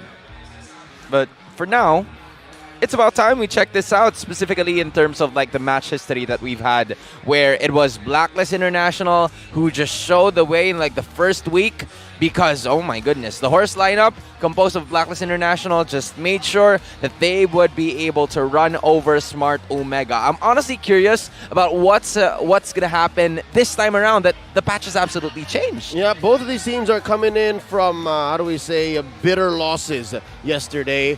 And when you go all the way back deeper, again, to this very matchup right here, it's smart Omega that wants to get one over. And it's, again, as I said earlier, it's been a while. What's it gonna take, man? I'd say one thing. Let me just present this. Keller has to play gold. He has to play. Yeah. Okay. Yeah. Are we in agreement, gentlemen? I concur. I mean, You reckon? I reckon. I second the motion. Right? Because here, he played gold here. Yeah. But, folks, if you'll remember, this was from week 1. They were still figuring out that dynamic. We were still unsure of what Andorio was capable of. To be fair, we're building this up. He has to go in the gold lane, right? He has to be there. But I will say that when he did play in the jungle, it actually worked out pretty well, here and there. But yes, obviously, if he goes in the gold lane, that's what we want to see. Yep. Here's some spicy words exchanged by these two. Again, I'd love to see them go at it forever. Oheb says maybe he should just keep his mouth shut. I mean, what's the point of trash talk? There's nothing good that could come out of it. You know what's so crazy about the quotes that are presented on the screen? I never would have thought they would say those things. I just thought they would keep going at it. They would just keep talking smack. But this time, they're willing to shut up. Both of them. That's right. More specifically, Kelra, because he says, yeah, I will shut up, but he should watch out for the next time we face again. Because I'm hoping that this graphic right here proves to be prophetic. I hope we do see Kelra in the gold lane, so we actually see Kelra come back. Because that's how he says, watch out. Oh. Are you talking about the hand pose or just... He's saying it. Just watch out. Just making it happen. Well, this is right, because if we're looking at them in the gold lane, which we're expecting, right, even the breakdown, it's obviously very far in favor, KDA-wise for Oheb here, but across the board for the most part, it's relatively even, right? But we'll see how that develops today. Especially with how Kelra has been playing like the previous games. We've seen him try to carry games as much as he can. When the items are there, when he used 1-1 and other gold laners that really rely on like the late game insurance or the late game policy for smart Omega to continue and come back in this game, it's something that he can do. Meanwhile, Blacklist has Oheb in like a very good position for him to just deal out or dish out a bunch of damage. I'm not stating the fact that he's just being lifted by his teammates. He's also making his own way, like he's getting individual kills, laning kills, and that's something that you really have to take note from the Filipino sniper. Young Homie scored a triple last night, if I'm not mistaken, to close it off against Onyx, and I actually had to pull over. I was driving when that was happening, when that matchup. I said, pull over was like, yo, baby bro, KL1, you didn't have to go that hard. You got to press the hazard button in that one. That's right. It's like, oh, you just did. You just did. And y'all know how I feel about Onyx. So him doing that against that team last night, it just shows how much he has come back. That's what I want to see, though, especially in this matchup, is for them to surge through the second half of the regular season, because as we always say, time's running out here, and this is their time to really shine with that matchup alone. Of course, there's other roles we should focus on, but that's what we want to focus on tonight. Yep, the last time we did this in the first half, there was so much that went down, and we saw other characters come through. So why not we go to our insider to give a little bit more color to this match?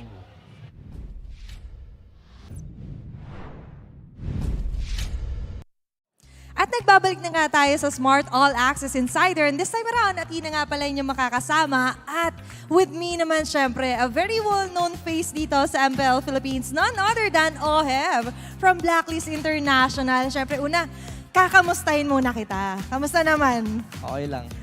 And kanina kasi parang may nakita akong picture na pinost. Pero bago tayo magtungo dun sa picture, Oheb, I know na nagtapat na kayo nitong team na inyong makakalaban, which is ang Smart Omega. And speaking of which, di na ako magpapaligoy-ligoy pa. Rekta na tayo kay Kelra. Kasi nung nakaraan, ng week 1, marami kang mga pasabog na sinabi. At isa na nga doon yung patungkol din kay Kelra. Ngayon, na nakatapat mo na siya ng unang beses at ngayon sa pangalawang pagkakataon, meron ka bang may dadagdag doon? Or meron ka bang message for him? Wala naman siguro masyado. Galingan lang namin pareho. Yan lang siguro. Yes, ayan. Galingan natin pareho. 2023, Oheb. Pero, dahil nga nakita ko may picture kayo na pinost, kamusta naman yung interaction nyo in person? BFF na ba kayo, Oheb? Okay lang naman. Parang normal lang. Normal. Wala bang pa-TikTok doon? Ganon, content? Wala, di ako nagtitiktok eh. Ay, hindi. Baka soon, di ba? And speaking of which, di ba, nakita naman natin na shinare din to nila Wise kanina. na nakita nga natin on their social media post na parang nag-trending din yun, Oheb. At ngayon naman, nung mga binitawan mo kasi, nakatapat mo siya as a gold laner. Alam kong napanood mo rin yung ibang mga laban niya. Ano naman yung masasabi mo sa jungler na Kelra? Kasi iba rin yung statement mo bilang gold laner na Kelra eh. Anong comment mo sa pagja-jungler niya? Siguro. Hindi ko masyadong pero siguro dun sa mga hirong siguro ginagamit mga cheese strat siguro yung mga ginagamit lang nila na hero. Hindi sila pag jungle si Kera siguro, hindi sila sumasabay sa normal na ML siguro. Parang ganun. Oh, dahil si Kelra, medyo nag-adjust na nga siya. May pagkakataon or may chance ba na si Oheb din makita namin sa ibang role? May possibility ba yan, Oheb? Siguro, abangan nyo na lang. Tignan natin, no? Kasi excited kami. Si Kelra nag-adjust. What more for Oheb? Still, maraming salamat sa time mo and nakita natin ang bagong mga post din ni Oheb. And this time, it's going to be the battle of Blacklist International laban sa Smart Omega. At babato na natin kayo sa ating mga casters. Kaya naman alam kong randa na kayo at game na ba kayo? Dahil let's throw it over to our casters. Casters, kayo muna.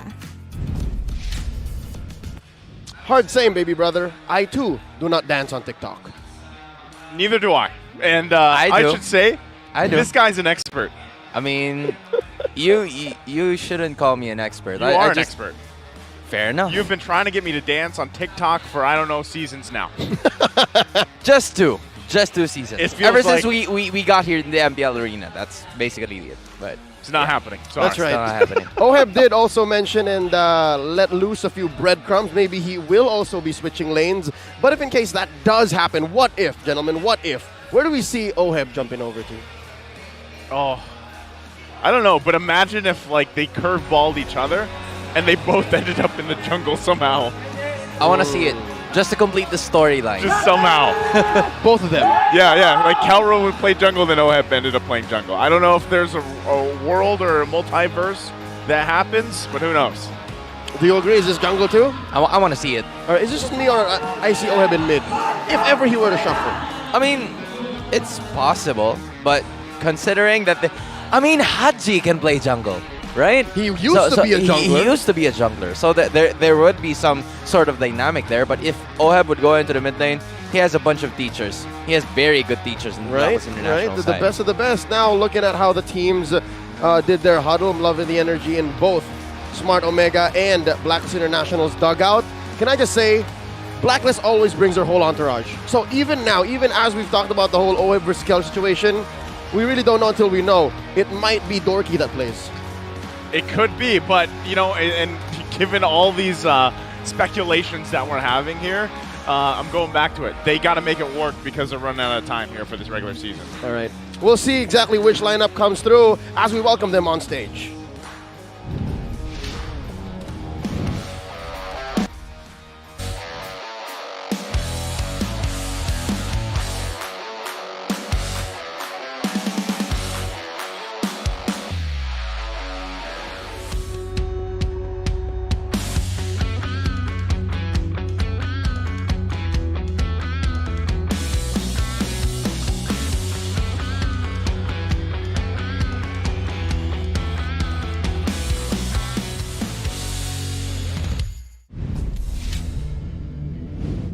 Agents call him the HORSE, repping the 1103. It's Blacklist International.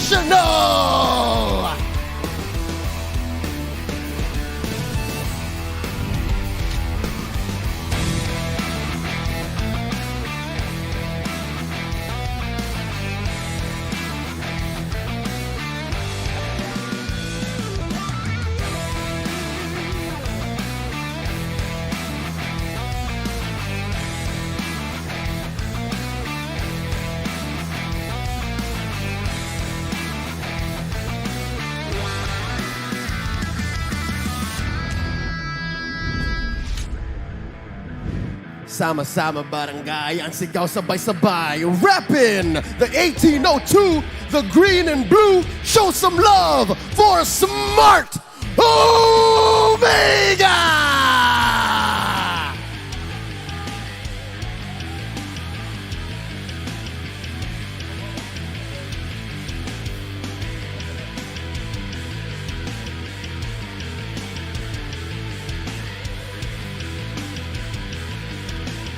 and their coaches, Coach Master the Basics and Coach Stronger.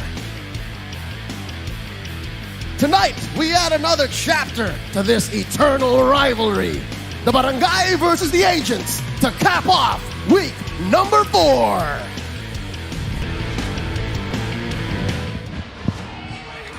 All right, gentlemen, confirmed it is Horse. Wow, props to you, Leo. That was a great intro for this great matchup. Blacklist International here. We know where everybody's going now, and I can't wait to see the gold lane matchup as we've been talking about leading into this. Not only that, but also this is also going to be important for Renegade, right? We need to see him be that anchor for this lineup and this team to find the setups that they're looking for to capitalize off of. And out their counterpart's going to be Smart Omega, which is a very classic lineup. So it is going to be confirmed that Kelra will indeed play in the gold lane position, something that it's very comfortable of. Gentlemen, we've talked about this before, that, you know, you have to put your players in the roles that they're very comfortable with. So Andorio is going to be part of it. This is going to be the second time that Andorio is going to showcase what he can offer to the side of Smart Omega, and I can't wait to see how he brings up, because he finally had the taste of the code. What's the difference now that, you know, he's facing them the second time around, Naiso?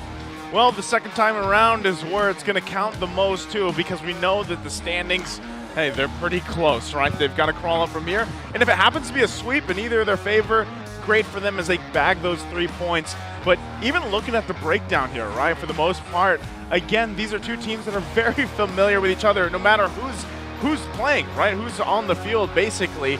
But even looking at the breakdown here, let's take us through it, Sans. Honestly, it's like a more, it's like a more, you know, yeah, you got that right. That's the Onyx jungler. Yeah, yeah, it's Hans, but I'm Hans. Going back to what I was saying, it's the first blood ratio that's on the lead for the side of Blacklist International. They also have the Lord Control. So in terms of like objectives and having early game snowball, that's the factor that the side of the Agents will really lean upon. But if we're going to be talking about Smart Omega, there's a tower secured. So in terms of late game insurance, that's where the Omega timers will always come in, like 18 minutes. But there are some situations where they don't need to go 18 minutes and they just go through 18 minutes below. And that's what I'm saying. I think based on the stats that we've seen, even throughout the graph, there's nothing wrong that Omega's doing. It's just they can't figure out exactly how to win when they need to win.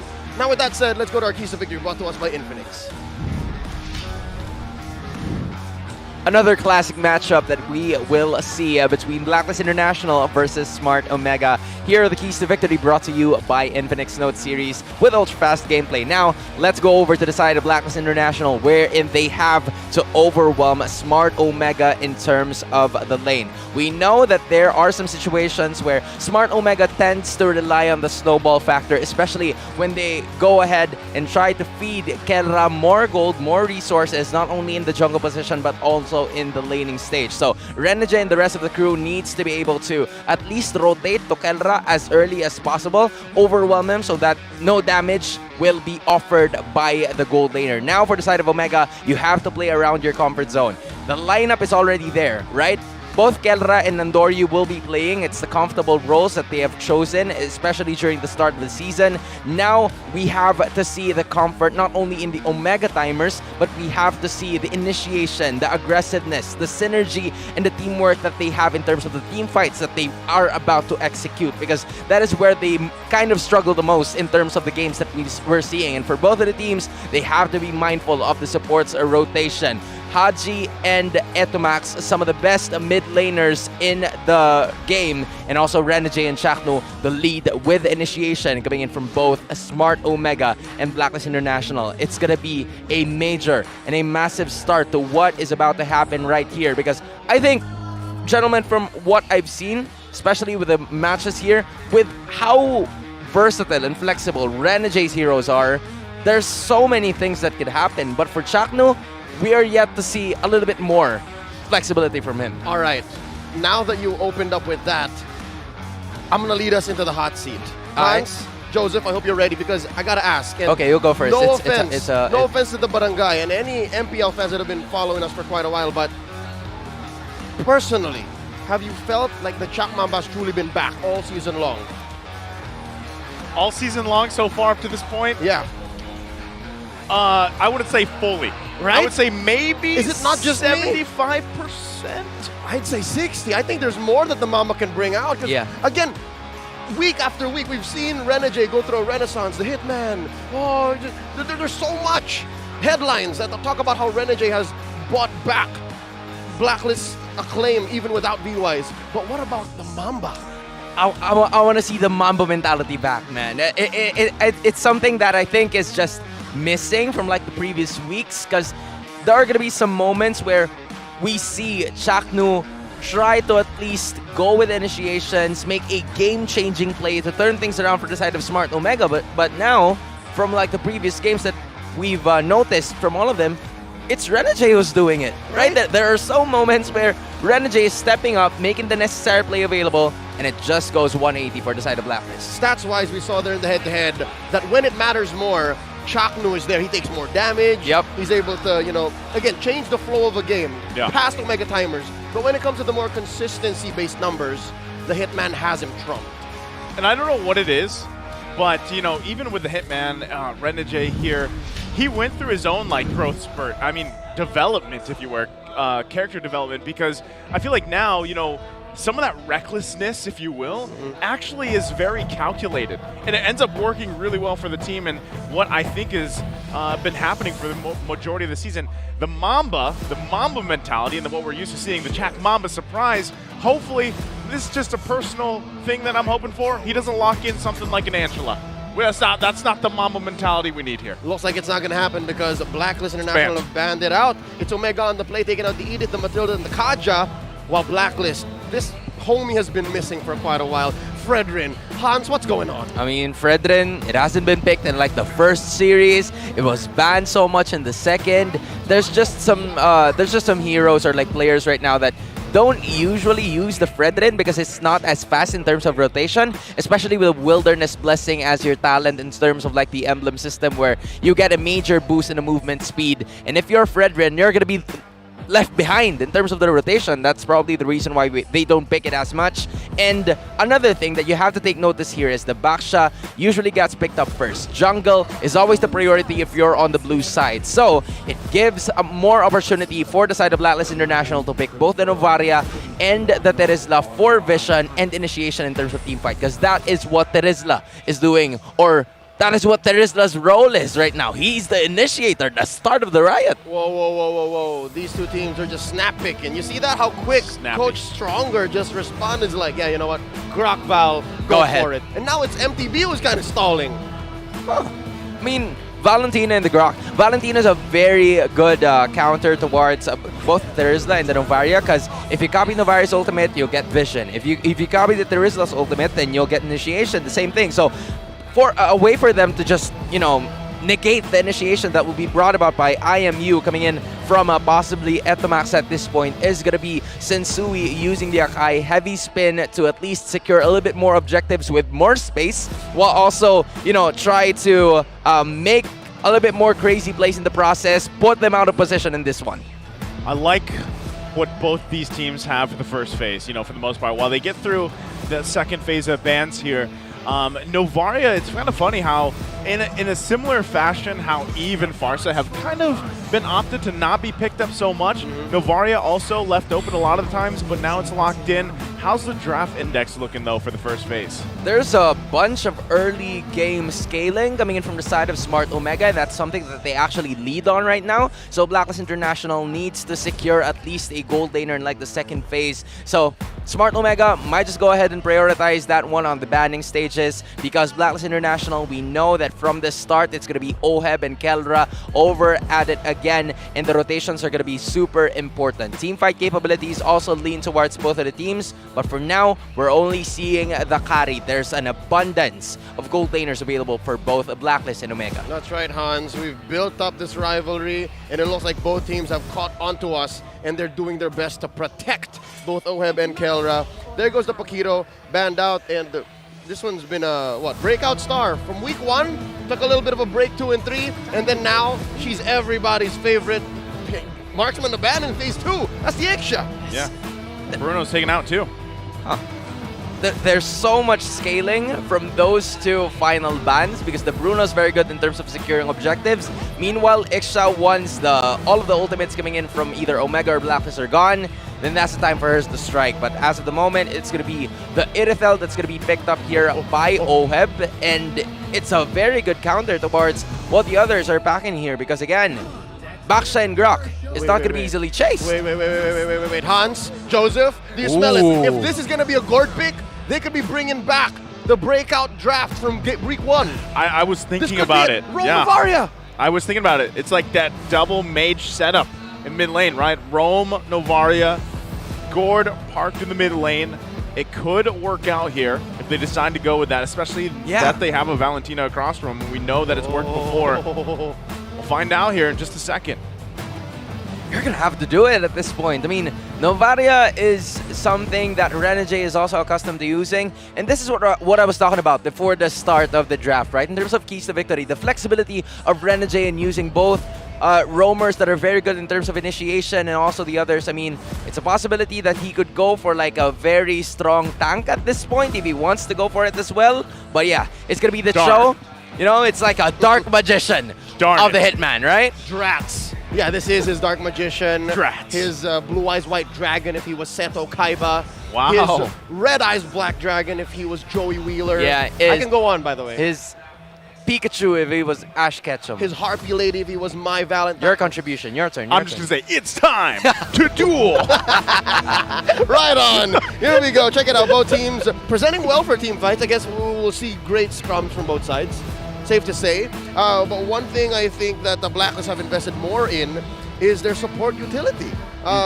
It's much better for them to be able to isolate, and that's why our smart power predictions just bode this well, man. 65-35, that's far from 50-50. Yeah, it's so rare. Can I just say it's so rare to see a lineup that has no healers in this stage of the tournament, And right? it's not like Minotaur got banned. Yeah, it's not like Minotaur got banned. It's just not picked at this point. They're going to go for the Cho to at least increase a little bit more in terms of pick-off and rely on their gold laners to wreak havoc. And that prediction was brought to us by our official telco partner, Smart.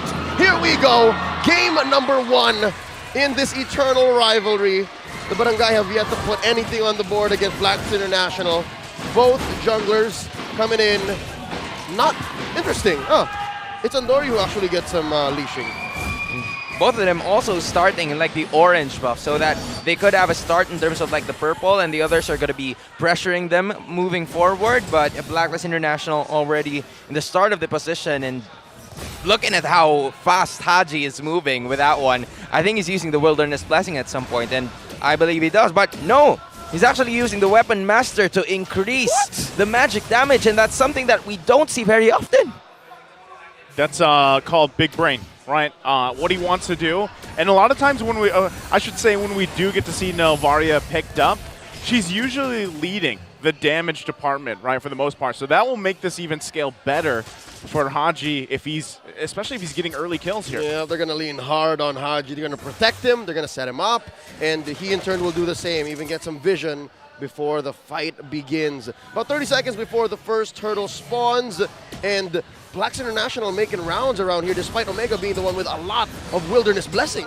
There are so many other opportunities for them. It's going to be burned out, and the initiations coming in from both Omega and Blacklist are not yet evident at this point, which is why they're no longer going to go ahead and initiate in terms of like a pick-off that is possible. They're going to wait for both Chaknu and Renegade to be able to get their level 4s first, as the turtle is about to spawn in a few seconds. Very calm, I would say, early game, right? I mean, they were obviously both teams looking for plays early on around the map, put pressure where they could, but ultimately no one going down. First turtle, though, going to be up here. They're going to fight for it. Etu Max also grabbing that heavy spin available to him. Wants to zone Sensui out. That's exactly what he does. Keeps him away from the turtle, the objective. Renegade going to find the way of the dragon. Will be secured by Andoru. He's quite low, still going to be up for a little bit longer. Edward grabbing the first blood. Sensui will be in trouble as he falls as well. A trade for bodies. The objective going. Edward still going to be up. Ryota goes it down. Could not take out Edward. All right, we talked about how Haji is going to be very instrumental, very pivotal, impactful even. I don't expect that to happen at 2 minutes. Yeah, but you don't count Etomax out at that point. Because again, that was a great heavy spin to put Sensui away from that fight. However, Edward was on the other side. He was making sure that the pressure was felt here by both the jungler and even the XP laner coming in from Smart Omega, which is why now Edward is at a very hot start. 2-0-0, especially with the tank. That is the hotness. That was the Mamba mentality, man. Exactly. That was it. I thought you were going to say the saying. Ask and you shall receive. The Mamba surprise. Oh, Here man. it is. I'm sorry. I missed it. I thought. But it was a Hands Mamba was gonna do surprise. It was. It was a good one. I was surprised. All right. Again, I'm asking in behalf of the MPL community, the worldwide, international community as a whole, like, where's the Mamba? 3 minutes in, here he is. Here he is. All you need to do is just ask. Solid choice there. Again, you know, pretty much still, though, even given that, everything that has happened in the last minute or so, it's still pretty much even across the board, you know, and leading into this turtle in about 30 seconds here, we're going to find ourselves Kelra already feeling the heat here.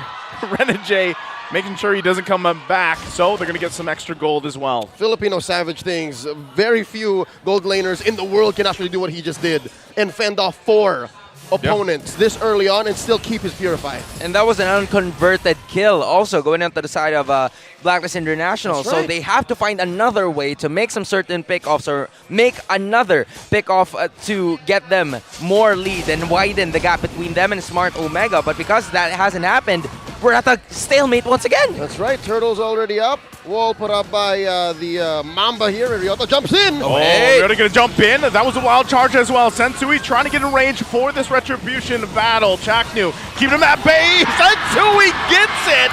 Somehow, Edward jumps in with the penalty zone. They're going to follow up here. Chaknu will fall. And Doru gets taken down by a snipe from Haji.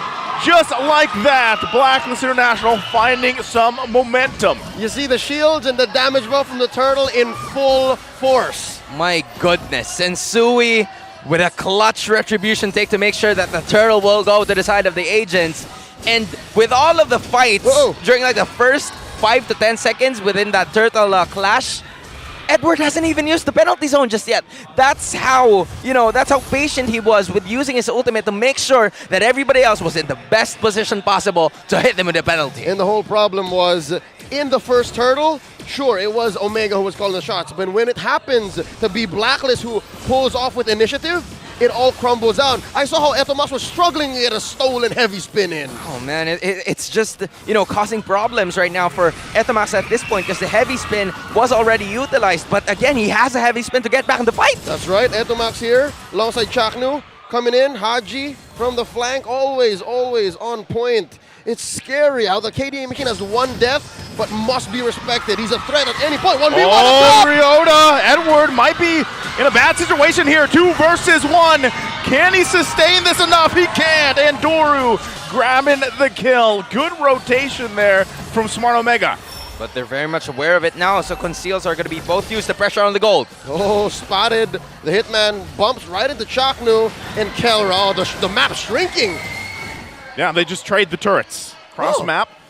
They get that at least. You kind of anticipated a forced initiation, maybe even from Chaknu there, but better to play it safe. Smart Omega still trying to maintain things here to keep it even. But if it's a trade for the XP gold in terms of like the laning stages, it would probably go, or the lead would probably go to the side of Blacklist International because it's Oheb that benefited from that one. But Sensui gets caught. Oh, Sensui going to be in trouble. Has to use the heavy spin out of here at 2 max. Has to use his as well. Now the fight for this turtle. Ryota going to be taken out. A solid Way of the Dragon. Edward now forcing at 2 max out.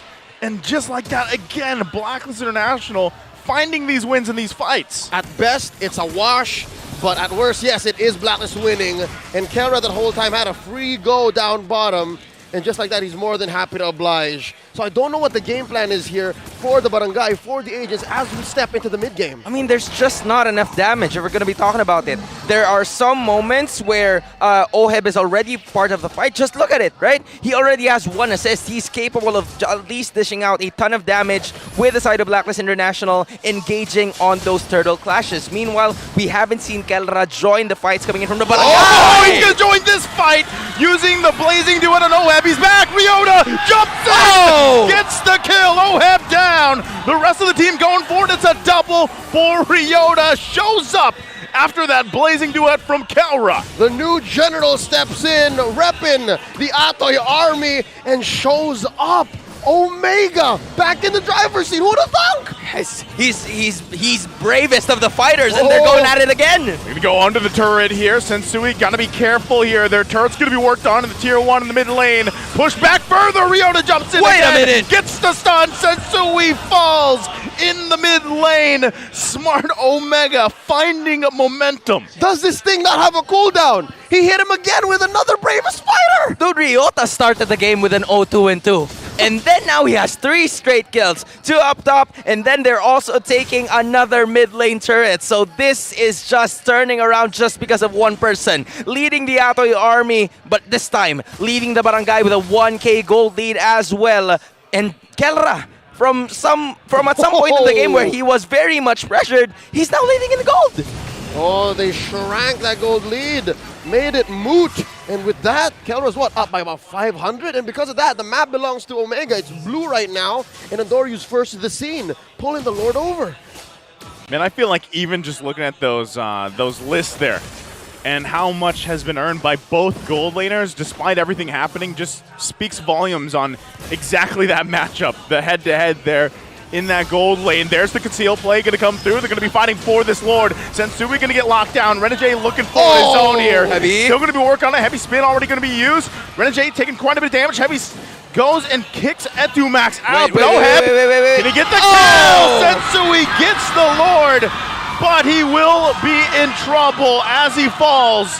But Lord going to be secured here for Blacklist International. That's more than worth it. I would do that about every day, twice on Sundays. That's amazing. That's like a run and gun strategy coming in from Blacklist International. They just separated the team fight, tried to force at least more members to go ahead and take Sensui out. But Sensui, before he's gone, he's gonna take it all. Another way of the Dragon. Chaknu just melted Oheb here, utilizing the kid, but they're in trouble. Kelra firing back, can't get a kill. Edward on the hunt though, gets that Purify out. Quite the bit of a threat here. Lord still has to be dealt with in the bottom lane. Credits to the Filipino Savage, his veteran wiles, his instincts to keep his Purify, because he was expecting there would be someone there. This could have been disastrous if they lost Kelra at this point while they defend the Lord. The lack of crowd control is starting to become a problem right now for the side of Smart Omega, because you only have the wild charge coming in from Chaknu, and Etumax already used the heavy spin. Oh, Etumax gonna get locked down, has to flicker out. Chaknu there to help him out. Good thing he was there. They keep Blacklist International at bay. What makes this so amazing at this point, right, 10 minutes in, is almost tit for tat. Anything Blacklist does, anything Omega does, it seems like the other has the answer for it. And what's crazy about it is that Sensui is lacking 800 in terms of gold. Well, Andorio is actually leading at this point, but because of the major retribution plays that he is executing, they're in the lead. Even if it's just 164 gold, it's still a lead, and they're willing to, force all of those resources out just to make sure that they can continue to secure more objectives. Dude, for players like Sensui, the numbers are just numbers. Yep. If he needs to, he will press the button when the time is right, and he will do exactly what he did for the first Lord of the game. Makes it count. And that's exactly what you see, no matter how many times he's locked down with his own heavy spin from Etumax, which we've seen multiple times. And now we've come to this point, right? It's still even. Although the pendulum has swung in favor of both these teams at different times in the game, Kelra picking up a solid item here that's going to be crucial in this team fight capabilities for the next Lord. It's been relatively mum here between the two mid laners. Haji owned the first 5 minutes of the game, no question. But Etumax here sitting at 3-0-2. He is just putting Omega on his back. They catch Sensui. Sensui could be in trouble here. He's going to get whittled down, trying to escape. He has to pop the heavy spin. Somehow makes it out. Sensui living to fight another day. Meanwhile, on the top side, Oheb grabs the tier 2. They're working with the space. Oheb will get back. Lord up in less than 10. He made like boys like girls. That was the great escape. I mean, that was a great escape. He threw it away, and then I can't remember the rest of the lyrics anymore, but anyway, he's right there. It's an unconverted kill, and now Smart Omega wants more. Oh, Chaknu already using that conceal. Astro Echo going to be used as well. Ow. Still going to be working for it. You have to respect that poke damage coming out from Haji here. And they know it. Smart Omega still not pulling the trigger just yet. This is a big 5v5. All members of Omega, all members of Black present. Lord at half health. Edward gonna jump in. Can't find the connection he was looking for. Ryota to respond. Finds the stun on Haji, but will get kicked by the Hitman. Edward falls. Ryota down as well. 1-for-1 for both teams. Who gets the Lord? Heavy spin gonna be used by Sensui. F2 Max falls. It's a double. The Lord is taken by Andoru. How did he do it? And Dario at the same time was just right there in the Lord pit. The heavy spin managed to catch him, but at the split second of that heavy spin duration, he was able to get the retribution out and make sure to keep Smart Omega in this game. The only downside there was Oheb got 2 kills. He got the double kills, so that increased or that already widened the gap between him and Kelra. That's right, but in that exchange, Blacks International just helped Kel1, helped Oheb get through and get a milestone in his career. He has surpassed Hate, who has been playing for the MPL much longer than him. Oheb debuted in Season 7, and now he is in the top 10 of the most kills in the league's history. That's crazy to think about it. And they're not going to go with it. The conceal has already been utilized by both of these teams, and they're not willing to risk it. I was very interested, or that was a very questionable call here coming from the side of Smart Omega, because the Lord is still at bottom. They could have just waited for it before the initiation even started. Yeah, so this is just going to be probably made quick work of. Vetu Max once again taking that heavy spin. They look like they might want to cut off here. Oheb got to be careful, already using the ultimate. The heavy crossbow is going to back off. They're going to lose the turret here. As it goes down, can they hold on to the rest of them? That's what they've got to do on this defense. All right, here's how we figure that out. Again, Omega works in mysterious ways. They had the Guardian barrier. Oh, Lord. Renegade. All right, close. All right, it paid off anyways. They only missed that tier 2 in mid, but they got top and bottom. If that would have been a second later, that would have been a big oof. That's right. The Hitman would have been, hit. Yes. How ironic. But again, I felt it. Yeah, I felt it too. But one thing that you have to take note here from the side of Blacklist International is they're banking all of their damage onto Oheb. Like, there's not a lot. They have all of like the initiations that are very much capable, or they're very much capable in terms of team fights because of how many crowd controls they have. The only problem that I'm seeing here is that there's already so many other members of Smart Omega who has the lead, whereas Haji has only built up at least 3 full items here. He's still waiting for 2 more. So Haji needs to be able to scale a little bit faster for them to be able to, poke them a little faster, and then from there, they could go on. That's what I was getting at earlier. It's been a while since we felt Haji in these big engagements. About 30 seconds away until the next Lord. It is Luminous, folks, so it's going to crash into those big objectives. Something to note, in the off weeks during MPL, a lot of mid laners said Etomax needs to improve. He took a break last season and now he's back. I don't think that's what we're seeing right now. 3-1-3, and the way he's holding out, always finding these heavy spins, I think Etomax is back, fair to say. Yeah, he's doing a great job for the most part. I mean, he, especially early on, right? And he's a big part of what has kept that pendulum going from, Blacklist International's favor to Smart Omega to where it is now. And this is where it all results to. Look at the positioning as well from Smart Omega. We got to keep an eye on it. Lord at relatively neutral. Look at the positioning. Wait, Chaknu. Oh, that is Chaknu. Chaknu and that is Kelra. Kelra. But down bottom, check it out. It's the opposite. It's Renegade and Oheb. Wow, group yourselves into 2, they say. Very interesting positioning. We're going to force Sensui out here. Whoa! Renegade going to jump in, finds the way of the dragon, already forcing the heavy spin from Etu Max. Oh! Edward going to find the penalty zone, but where's the damage? Oheb has to help them back off right now. Smart Omega also quite low here. Do they reset the Lord or do they fight this one out? And at the same time, there's still a lot of ult on Omega! Sensui gonna jump in, has to use the heavy spin, gonna get whittled down, taken out of here. Ryota grabs the kill.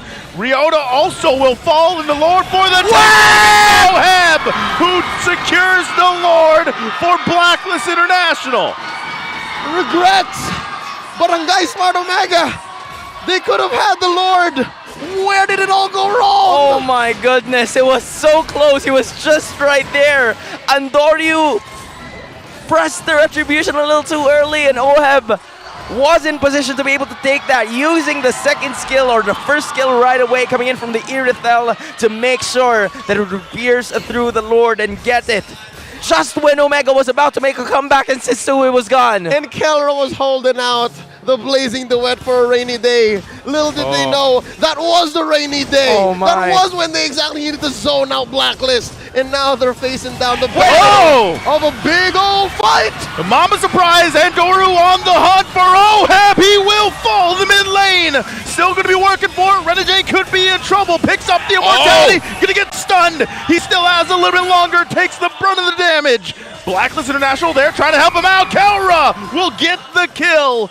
So they get something. They have to deal with the Lord up top. Correct me if I'm wrong. Edward went in for the penalty zone and flickered out, right? Yeah, that was an he- animation cancel. Yeah, he did flicker out. Defensively. Yeah, it was a defensive maneuver just to, escape out of that situation, because it was getting nasty for the side of Blacklist International. I mean, Oheb was already out. It was a Purify committed, but he still couldn't escape because of the initiation that was brought about by Ryota. There are going to be some moments where, Smart Omega is lacking. They couldn't get some objectives. They were getting picked off. But again, when things matter the most, it's that guy. He's Atoy R, he's Ryota. He's going to make sure the bravest fighter will land in. Not just, he's the perfect target for the Way of the Dragon if you're asking any Barangay member. Yeah. Kick me, please. Kick me. And that's what happened. And that's what allowed Omega to claw back into a comfortable position. They're 1,000 gold ahead. I don't know how many times this lead has switched places here, guys. Forth and back and forth. It's a pendulum, literally, and it is a great game number one that we have, reaching that 20-minute mark just in a bit here. The next Lord 45 seconds or so away, and it's all falling into place here, and it's all going to come down really to those minor decisions as we've been seeing from both these teams. That's right. We're about 30 seconds and change away from this next Lord spawning. It is evolved, so it's the biggest kind of Lord you can score in the Land of Dawn. And yes, I got to say, on behalf of everyone watching, this is beautiful MLBB. You've seen a showcase of mechanics, of macro. You've seen solid Lord dances. This is what Filipino MLBB looks like. And people say PH, MLBB era is over. I mean, I don't know if they get that, but I get it. Respect the hustle. But again, from what I'm seeing here, I can't believe it's already reached 20 minutes into the game, and there is still no inhibitor destroyed. That is how, macro and micro gifted both of these teams are in terms of how they're rotating and how they're picking off kills and how patient they are. Concealed play by Renegade, positioning them into these key bushes. Blacklist with the pull. The Kelchak again, though. Expected. Look at the positioning. The Mama Surprise! There it is. Renegade finding the kick. Edu Max has to use the heavy spin. Edward going to get whittled down quite a bit. Has the immortality, though, still. It will be popped. Looking for the follow-up. They're going to be happy with it. The Lord will reset. Both teams expending a little bit here. They have to be careful how they approach it. Still, Smart Omega going to go with it. Ryota going to jump in as a brave fighter he is. Going for Sensui. Sensui could be in trouble. Immortality going to come through. That's the wild charge. Oheb trying to pump out the damage. They get the lockdown. The Lord is ignored for now. Wait, Renegade! Renegade finds the target. The Hitman strikes again. Finds that 2 max. Oh! And we're back to it. The Astral Echo going to be used. Blacklist International now going for the position of the Lord here. Does Smart Omega answer? Oh, it's about to crumble down. It's about to break out. And Sui finds a headbutt. The damage, they got to respect it. Oheb with that immortality as well. This is going to be very risky for Smart Omega unless Andoru can pull out. And No a miracle tackle. again. Oh, wait. Renegade going to fall here. Kelra looking for his own angle. Edward hanging on the back end. What? There's still Oheb could be in trouble. Couple hits away. He's going to heal up. Setsui falls. Edward now the front line. They can't get to Oheb. Everybody's low for Smart Omega. All right. So far, 2 down for Blacklist. Etoma's about to come back. Omega still on the scene. There have been so much thrown out by both teams. And just like that, the Lord's still standing. Leo, the patience. I don't know if it's patience or they're just not willing to commit a bunch of resources, but here's a resource. Chaknu gonna go in. Whoa, that was a big oof. Chaknu, he flickers in, takes the brunt of the damage. Edward gonna jump in with the penalty zone. Wait a minute. But he's got no backup. Wait a minute. He's trapped. Edward falls. Andoru now on the hunt for Oheb. Gets the immortality. It was all part of the plan, says the Mamba. Many times in this game, we have questioned what is Omega doing, and only they can explain. Only they can take the Lord from Blacklist. 22 minutes, 50 seconds in. What the flicker? A part of the plan? What blunder are you talking about at this point? Was that even a blunder? I don't think so. It all went according to plan. Here's the replay to show you. The flicker wasn't even. They missed it. But again, it wasn't a blunder. That is why it wasn't presented anymore. And in fact, just because of resources committed by Chaknu, it's now a chance. It's a given opportunity. It's an opening for the side of Smart Omega to take him down. The test results just came in. Chaknu's IQ is actually 259. That's an actual number. You can say 3,000 IQ. Thank you. You can have that now. I have to give back the paper. It's not mine. It was unofficial. Too good of a play that could result into ending the game here if they can make it happen. Lord still making its way on the top side. Blacklist International lost the mid lane inhibitor turret. They're trying to hold on to what they can. I regret ever questioning if the Mamba's back. The Mamba is back, folks, and they are knocking on Blacklist door. Here comes the heavy spin from Etomax. Renegade using the kick. He's going to flicker defensively as well. Stays alive here. They do still hold on to two turrets. Can they keep it together? That's the top one down now. Smart Omega looking to cap out the game if they can. Going to force it. Wild charge going to come through. Blacklist International really trying to hold it together. Penalty zone by Edward. They're still holding on. Oheb cleared out. Takes damage himself. Goes for it. At 2 max will fall. And they force Smart Omega out of their base, but it's fully exposed. All right. Checking the map here macro-wise. I think the call for Kelra was just to slow roll it. But Etomax got caught out. Yeah, I mean, Etomax went a little too freaky there. He wanted to go for like a little bit more in terms of like the attack. But again, he got cut off. He got blocked, bro. It was a heavy spin. Sensui basically said, no, bro. You can't do that. You can't be freaky. It's a Sunday. Yep. You can't go freaky It's a Sunday, That man. doesn't make sense. That's why it didn't push through, right? He used the heavy spin, pinned him in the corner, and then right after that, it's going to be a major takedown. But I also have to say, it was a beautiful bait coming in from Renegade before the start of that Lord Pit, even though the base was fully exposed, because they've managed to at least, exhaust a bunch more in terms of the ultimates coming in from the side of Smart Omega. With that, there weren't a lot of other options for Smart Omega, but to just go ahead and be aggressive. Yep. With about 20 seconds left until another Lord spawns, it's 2 apiece for Smart Omega and Blacklist International as the map clearly looking blue. There's nothing left inside Blacklist base except that lone base. And with that said, Andoru first to the scene and Blacklist, horse saying it's Ube time. They're sticking together, man. They can't afford to get caught out like last time. Oh, that's a whole lot of immortalities for both teams that they got to work through as well. We've seen them juggled around, popped as well. And we get to a point, too, obviously, where Wind of Natures and Winter Trojans play a part of this. Etsu Max, once again, grabbing the heavy spin himself. Haji going to lay down some covering fire from a distance. Both junglers getting in position, holding the Lord here. It's going to be up to the roamers who decides to pull the go first. Chaknu taking a couple shots from Haji. Yep, they're going to have to reposition. Every time this has worked out for Smart Omega, save for that last time where Chaknu just played all of us. They need to find a better flank. Conceal play coming in. He's going to go around. Renegade going to be able to spot it. Haji's still going to be okay. Edward going to jump in there. Oheb from the backside to back him up. Penalty zone going to come through. Look at the damage from Oheb. Going to force that 2 max back. Smart Omega now on the retreat here. They accomplished forcing Smart Omega out of this Lord Pit. That's 2 ultimates out from both of the teams. It's now back and forth. But again, there's an inhibitors or there's a base that they have to worry about. There's the kick. Renegade going to find the target. Andoru could be in trouble here. Still has the immortality. They got to help him out. Kelra with a blazing duet. Can't find a kill though. Still going to be resetting this Lord. Both teams just feeling the situation out. Dwayne Pilas had to spend his gear fight. But look at the base. Look at the base. Edward has to clear. That means it's a 4v5 here in the pit. Oh, Smart Omega knows this information. Edward not here.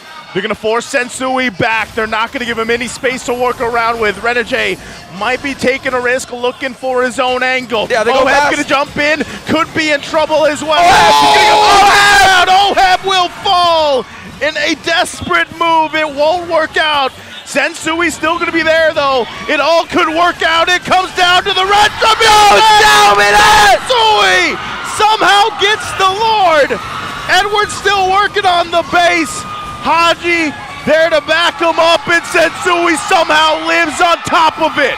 He gets away, stole the Lord, and if it comes at the cost of Renegade, so be it. Blacks International still in this.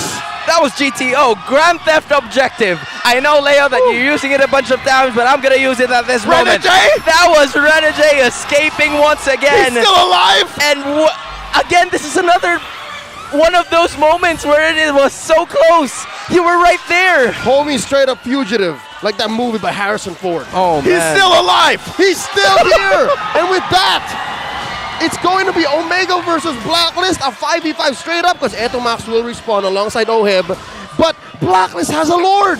This is Blacklist's best chance yet, approaching 30 minutes. I mean, they don't have Oheb as of the moment, but they'll take what they can get. An inhibitor would be the best case scenario here, so Haji's making them feel the pain with the Astral Recalls and the Astral Echoes. That's a giant Astral Echo. It's gonna bump. It's gonna bump. Check it out. Lord going to charge in here. Oheb trying to make his way too. Doesn't Might break. just decide maybe we're happy with what we got. It might not be much, but we got some space to work around with. All right, breathe. We're okay. We're okay. Both Blacks and Omega need to regroup. They both need to consider again what's important. What's their next plan of attack? Because this next team fight, oh, this could be it. They do get the Blazing Duet out here. Just planning themselves in Smart Omega's jungle. Gonna take the orange buff. Their eyes set on these base turrets. They want to even it out. Their base is exposed. It's time they expose Smart Omegas. Renegade planting himself over the wall. Could be putting some pressure. Minion Wave's going to push in a little bit. Smart Omega trying to hold it together. They don't want to lose this if they can. Edward going to jump in. It's Andoru that gets pulled in. They lose the turret. Blacklist International happy with one for now. Makes their way to the top side. That's huge win. That's one less turret, or that's one less lane they have to worry about. Because again, it's an inhibitor for an inhibitor, and they probably want more. Yep, and it costs very little. And Omega have to now expose themselves and overcommit to even defend. They keep one in mid. But yeah, Black is very happy with this progress. Is it a requirement that you go 30 minutes for today in game ones? I think so. They got the memo. Is it like a requirement right now? Because that is exactly what we're seeing right now. And I'm not even complaining about it. This is a masterful display of MLBB right here in the Philippines with all of the heroes and players already built up their items as of the moment. There's going to be like some sort of change, especially with what happened with Oheb a while ago. He changed his immortality to buy the Wind of Nature for defensive measure because again, the immortality is on cooldown before that fight even started. And now they're starting to give the purple buffs to Haji so that he could just throw out planets, throw out bombs, and make sure that he could go and land the dish. I'm glad you mentioned the KDA machine because now more than ever, even more importantly than those first 5 minutes wherein he introduced himself, he is now the life of the party. I think he's bought back this ultra late game for Blacks International. Well, once again, both these teams, 31 minutes into the game, they find themselves in a familiar dance. Both gold laners here. Very crucial on their positioning. Kelra as well. He's quite aggressive. Wow, look at the damage. All right. Whew. For the first time in again, 30 minutes, Omega have been very honest with the way they're positioning Kelra and Chaknu. This is dangerous. I don't know what they're thinking. Woo! Oh, Chaknu gets away. Still a few immortalities on key heroes. Oh, they're going to use the conceal too. Chaknu trying to make it. They get the signal to go on charge. Goes in. With a heavy spin, going to be the answer from Sensui. Takes quite a bit of hits. Has to back off for now. Lord, all the They're while, still holding it. Still being held by Andoru. Renegade could be the man to find something. Edward doesn't have the penalty zone. Lord going to have a little bit of a soft reset here. Renegade will kick him away. He doesn't have the way of the dragon anymore. It could come down to this. Smart Omega trying to assert dominance for the Lord. Ryota going to take quite a bit of damage. He's in trouble. Who gets the Lord? It's going to be Andoru securing it. And now Blacklist International on the run. Can they fight it out? Smart Omega is quite low themselves. There's the Winter Tranchant going to be used. Andoru falls, but he ultimately got the Lord. That is what matters. Big key pickoff. I mean, Andoryu for the Lord, and the Lord stopped scaling about 5 minutes ago. It's just going crazy right now, especially for the side of Smart Omega, because they got one of the latest Lords in the game. Because again, Andoryu has struggled in securing the previous Lords with the Retribution, but this Lord right here, 32 minutes and 52 seconds in the game, is a different beast. It's the same animal, but it's a different beast because of how much health it is packing right now. That's right. It's scaled up to maximum, and Andoryu, you're right, has been given it his blood, sweat, and tears, and he's not here to see it. This is his legacy. I wonder how Omega's going to make the most of this. Oh, forcing out a wild charge from Chaknu. The wild charge out here. Sensei, we're going to find the lockdown with a heavy spin. Ryota going to take the brunt of the damage. Could be in trouble. Still, the Lord going to be up there, tanking a lot of this being thrown by Blacklist International. Oheb will deal work with it. Meanwhile, Smart Omega going to wait.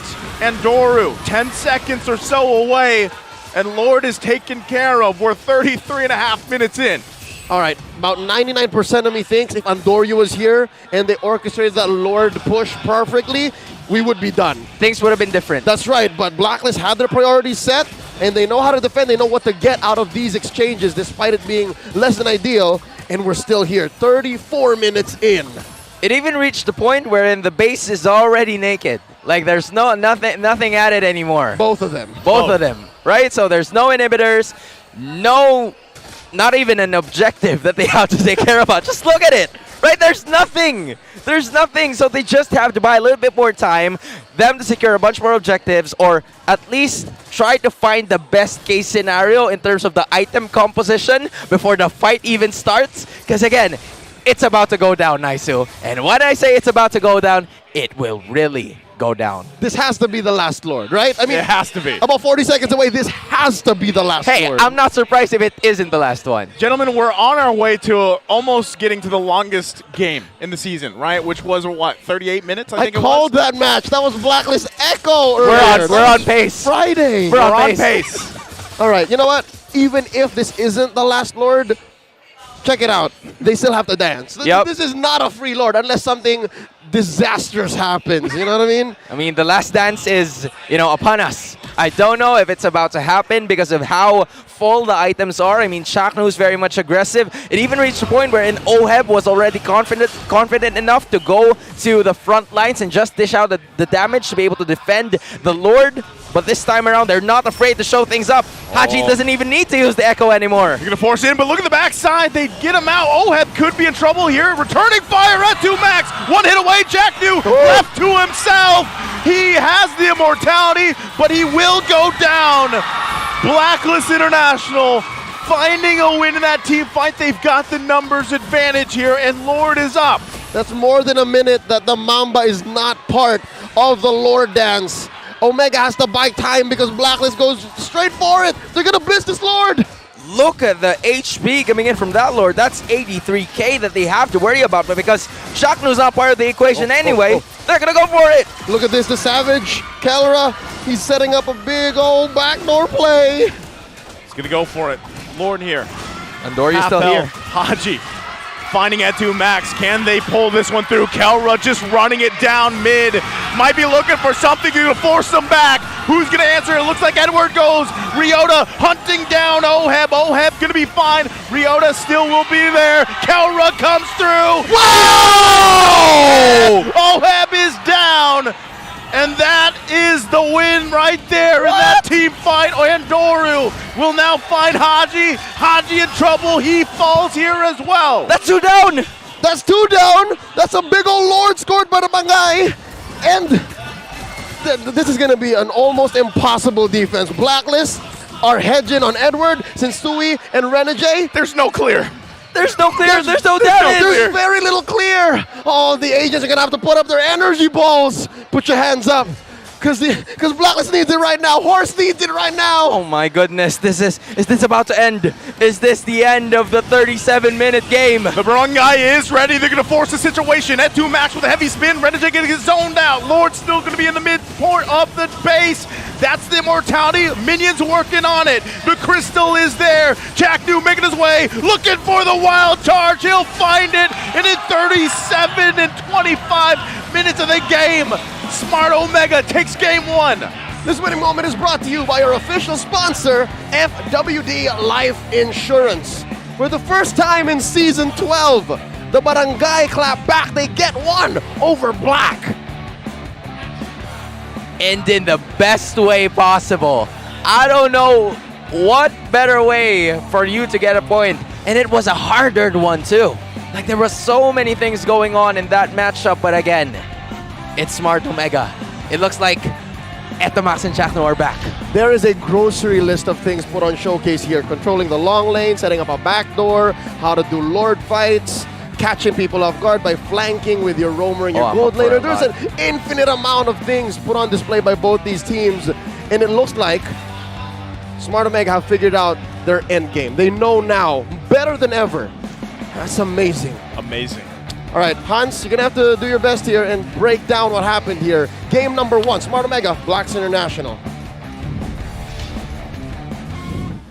At this point, Leo, I'll do my best. It's Smart Omega getting the very first game of the series by a hard-earned victory going up against Blacklist International, and it was a masterful attempt coming in from the side of the Barangay to make sure that the agents won't have to do anything with the objectives that they have been securing for the longest possible time. The MVP of that matchup in 37 minutes, I can't believe he's unscathed, is going to be Kelra with the use of his Claude 4-0 and 7 with, again, he knows how to play it or when to play it safe, and he knows when to be aggressive. There were some moments where he gets a little bit more or he takes a lot of damage, specifically coming in from both Oheb and Haji, but there were also moments of glory coming in from Keller where he tries to go ahead and initiate in terms of the team fight and then unleash the Blazing Duet, and then the rest of the members of Smart Omega would just finish the blow and secure them the lead and secure them the victory once and for all. The highlights wouldn't say everything, especially in the early portions of the game, because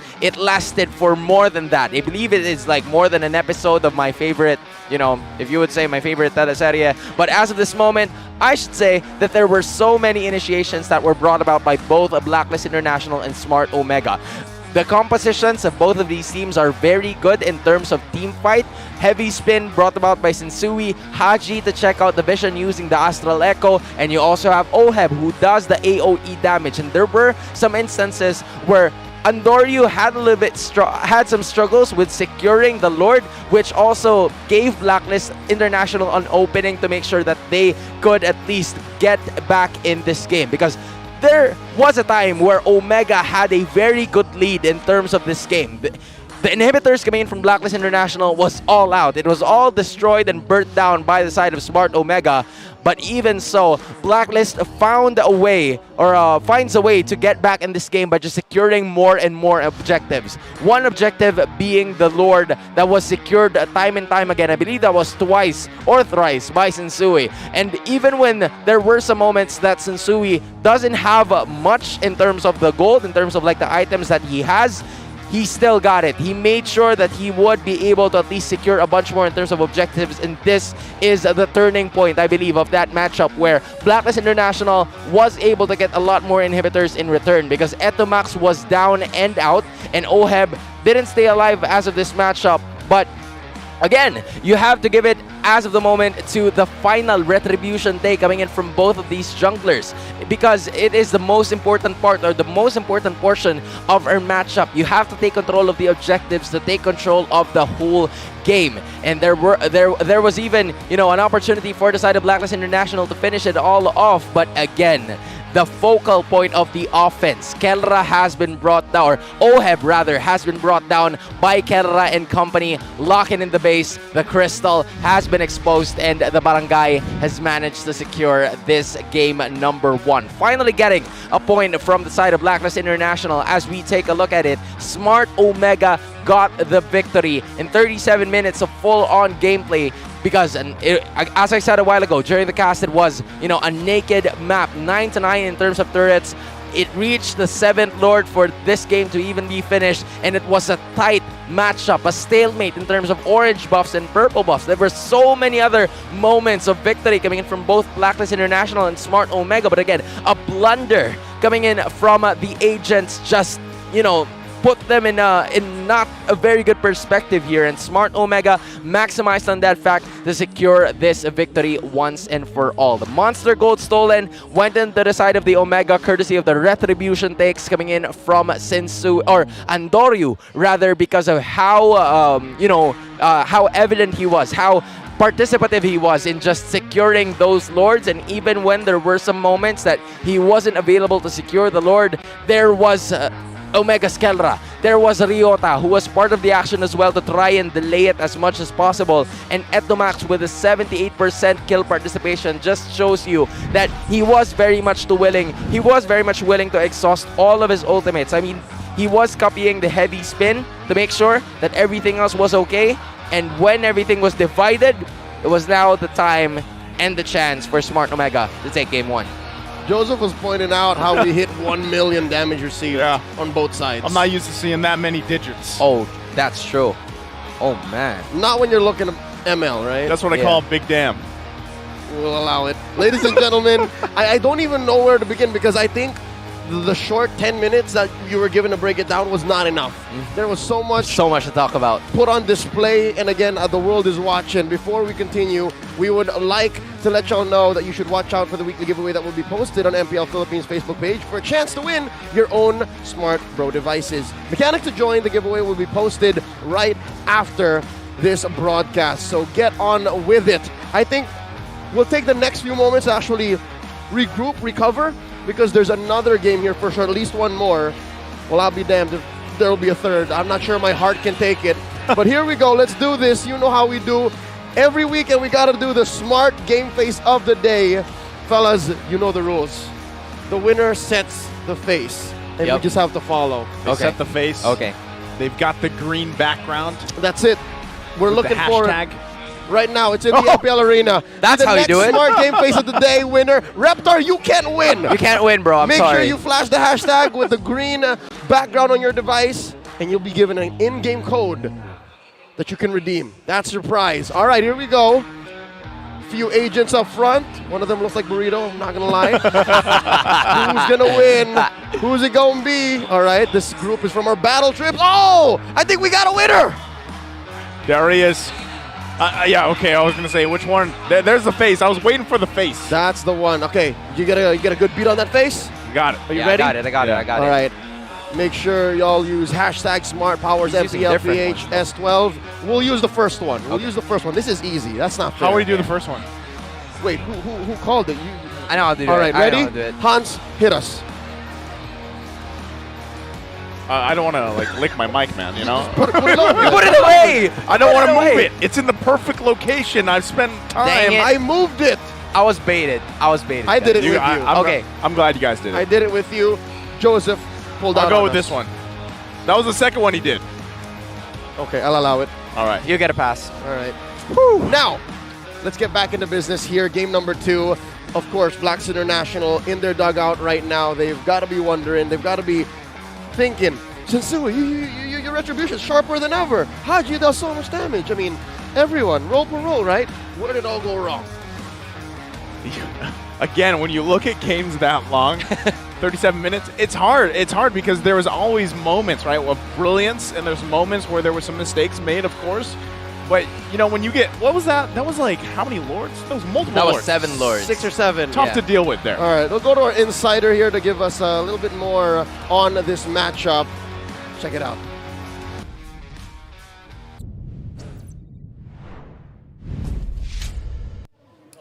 Sino nga ba tong may magandang sapatos?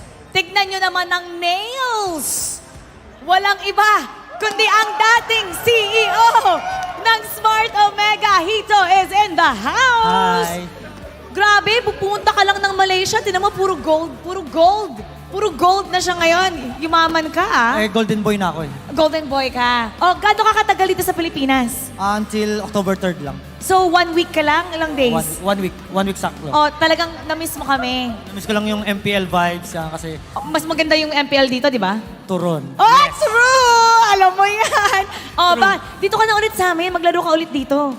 Pwede naman, tanggalin na si Kelra. Ako nalalaro. Oh, yun ang deal. Kailangan tanggalin si Kelra. Eh, nagja-jungle si Kelra ngayon, oh. Ano na? Pwede kampi na kami. Si Jom na ang tanggalin. Oh, si Jom. Tom, tanggalin na si Jom. Patingin nga, wait. Na-amaze ako. Pakita mo nga yung nails. Grabe naman. Okay, ito ba yung trending ngayon sa Malaysia? Hindi. Ako lang. Ikaw lang. Ako lang gumagawa. Mas maganda pa yung nails niya sa akin. Ang dami mong pangkulangat, ah. Grabe ka naman, Hito. Stylish na siya all the way down. Yeah. Oh, so ngayon, kausap mo dito yung mga coaches, di ba, ng Smart Omega. Buddy-buddies pa kayo. So ano yun, nakabahan ba sila sa nangyari doon sa game number 1? Sobrang kabado na yung katabi kong coach kasi coach siya ng MDL eh. Apakatagal daw ng laban, parang gutom na siya eh. Sino Gutom na gutom. Kasi nga 37 minutes. Kakain na kami. Sige nga, i-analyze mo yung nangyari. Kasi nung first round natin, yung blacklist, na 2-0 yung Smart Omega. Eh ngayon, umabot tayo ng 37 minutes. Ano ba yung ganap? Ikaw mag-analyze. Parang hirap na hirap si Kelra. Di niya alam kung paano niya lalarain yung laro. Kasi yung Claude usually, kailangan nagsa-sidelane ka eh. Tutulak mo yung gilid sa sidelane para ma-pressure sila. Tapos wala din niya ginagawa eh. Kumbaga yung utak ko malayo sa utak ni Kelra eh. Sige nga, i-real talk mo nga si Kelra. Bigyan mo siya ng advice. Kelra, ano ka lang ha? Message ka lang sa akin pag magpapaturo ka. Okay lang sa akin yun. Okay, so ngayon, gaano kataas ba yung tsansa na ma-2-0 ng Omega ang blacklist tulad nung nangyari ng game 1 na baliktad lang?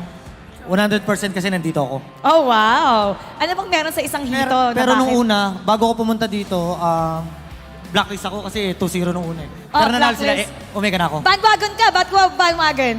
Hindi, okay lang yun. Kung sino lamang, dun tayo. Pero dati talaga, nakakatuwa. May picture actually kami nung MSC. Actually, ito, sa Malaysia yan. O, kasama pa niya si Billy. Nung nagpunta ng MSC sa Malaysia. Last year. O, doon ka ba kinuha? Dahil nagpunta ka doon? Kaya ka ba kinuha? Parang after 8 months pa bago ako nakapunta dun eh. Nadidistract ako dito sa... Sino ba kinakalmot mo? Ba't ka ba may red nails? Pangulangot lang. Okay. Dami naman nun. Grabe naman! Ano ba yung usok dyan sa Malaysia? Okay, so kung ano ba ang dapat gawin ngayon ng Smart Omega para siguraduhin na 2-0 agad? As a professional player all the way from Malaysia, ano ba dapat gawin ng... Wag lang kalimutan ni Coach Etomac, ni Captain Etomac si Andorio i-remind lagi kasi si Andorio parang kinakabahan pa kasi rookie pa lang. Paano mo alam na kinakabahan siya? Sinasabi niya sa akin lagi. Ano ba sabi ni Andorio? Paano wag mo kalimutan pa-remind kay Captain Etomac ha? Sabi ko, sige Etomac, ikaw nang bahala dyan sa bata ko. So pag ganun ba, pag kinakabahan yung bagong player, kasi syempre, iba yung lineup ng Omega, tas bago ka pa, ano ba dapat gawin para hindi siya kabahan? Ano lang, maligo at magdasal lang siya lagi, everyday. Maligo? Ikaw ba naligo ka ngayon? Hindi. Okay, alam ko. I can tell. Hindi ko kailangan ng mahabang nails, so I could tell. Now, babalik na tayo sa ating laban. Game 2 is about to start. Ikaw naman ang mag-throw sa ating casters. So this is it guys, Game 2, Blacklist versus Omega. This is it, pasok. Always a pleasure to see Hito, the former CEO of Smart Omega, and by that I mean Chief Entertainment Officer. Missed the bathrobe. I was about to say. The stints, right? Like almost every week back when he was here, you'd see him in his robe, sunglasses, and ready to go. That was prime Hito. I mean, now I'm so happy for him again. It's his second season playing for MPL Malaysia, and he's happy competing as an import. But him as just a spokesperson for Smart Omega, hits diff. He always brings something extra. And it's crazy that he's like, he took the time to come here before everything they have ahead of them to round out, MPL Malaysia. Big playoffs coming up. And he also got a brave statement coming in. He says that it's going to be 100% that Smart Omega will sweep Blacklist International. The reason?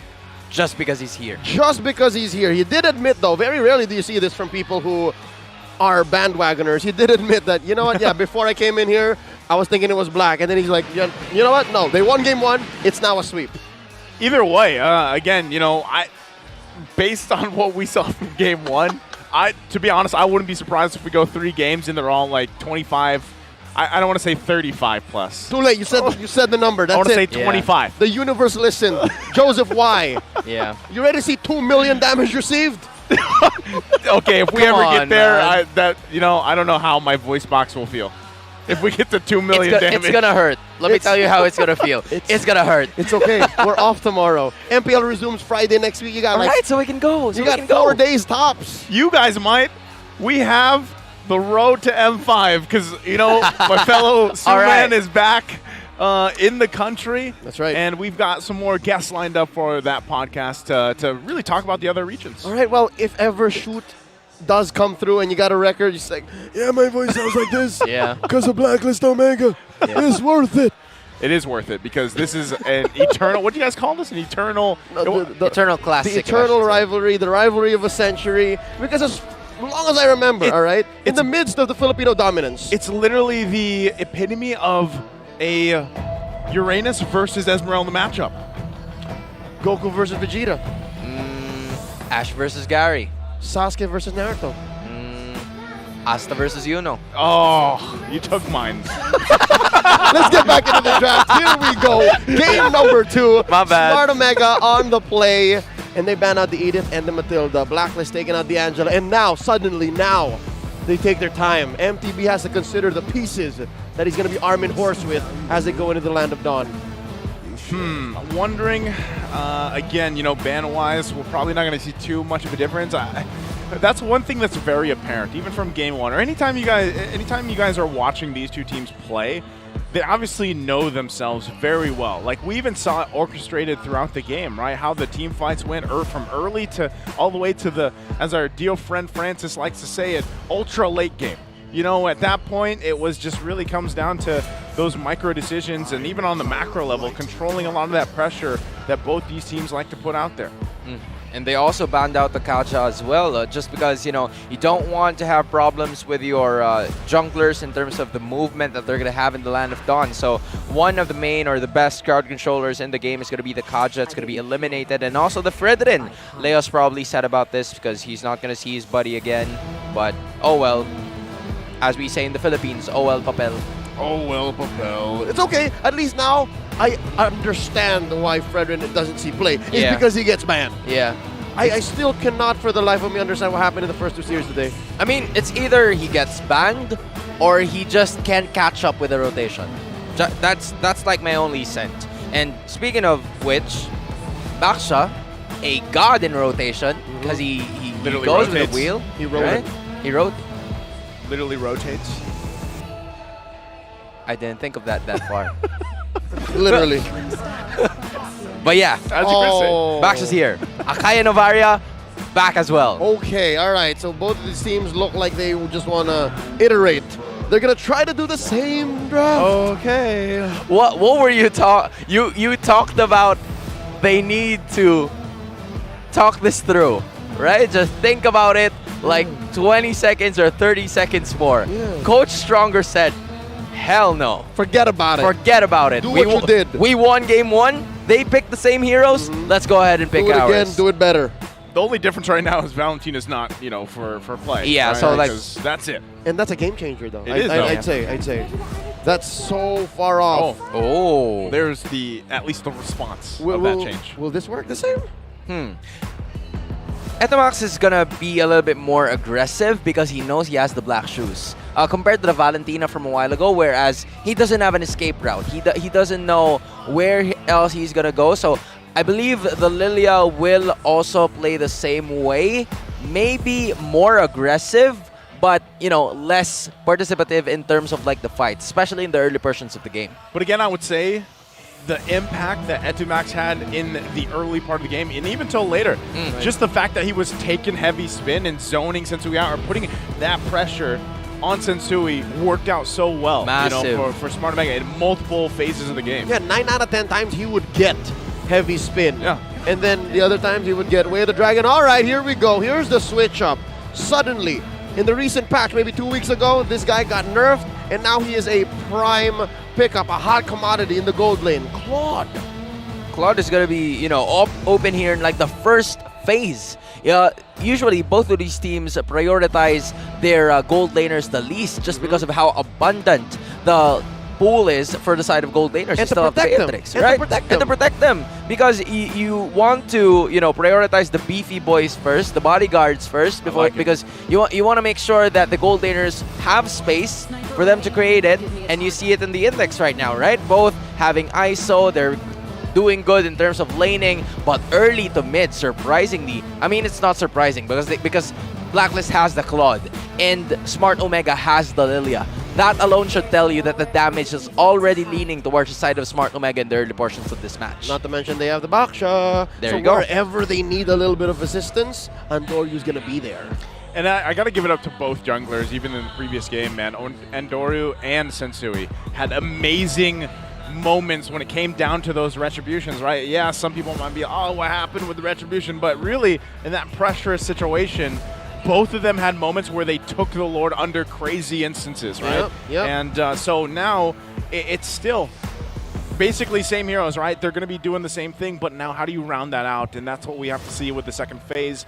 And those next bans, right, really focusing on even the gold lane. As we see, the Leslie is taken out, who really hasn't popped up as of late, right?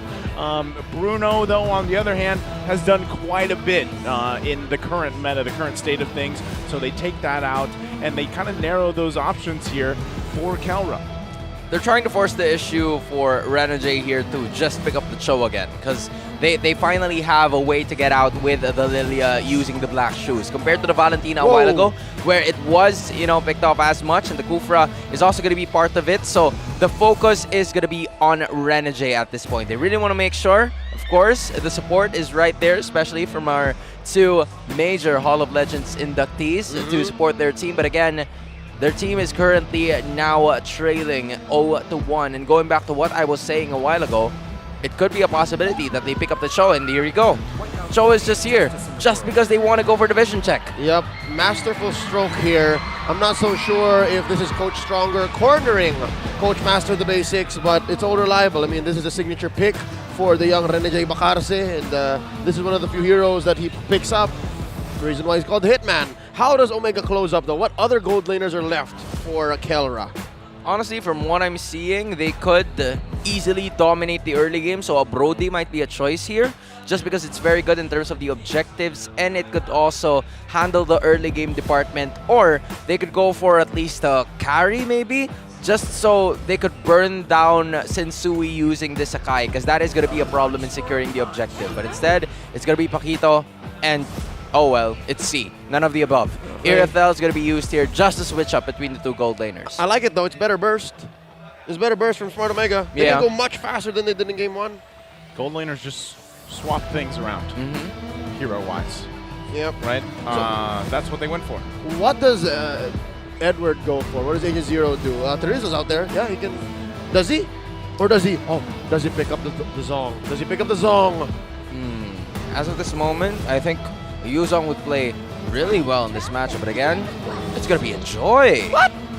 XP Lane Joy. XP Lane Joy. It's been a while. That's not what I was expecting. Yeah, with all the XP laners that are left open, I was not expecting a Joy, but that's what they go with. Crazy to think that now Blacklist International's lineup is a little bit more squishy compared to the game, the composition they've had in game number 1, just because of the Joy alone. Very squishy. I mean, you have a damage, of course you have a team fight. Early to mid, it's not really leaning on your side, because again, look at Smart Omega's early to mid, it's really closing in, like just a few more inches and it would have gotten there. So it could be a possibility for them to dominate in the early portions of the game, but once the damage is finally out, then that means it's Blacklist's time to retaliate. That's a Dutch angle for those of you all wondering. Here we go, game number 2. Match point for the Barangay. If Smart Omega don't win before what, the 18-19 minute mark, then we're going to be asking for game 3. That's what it looks like. That's my brave call here. Yep. I accept it.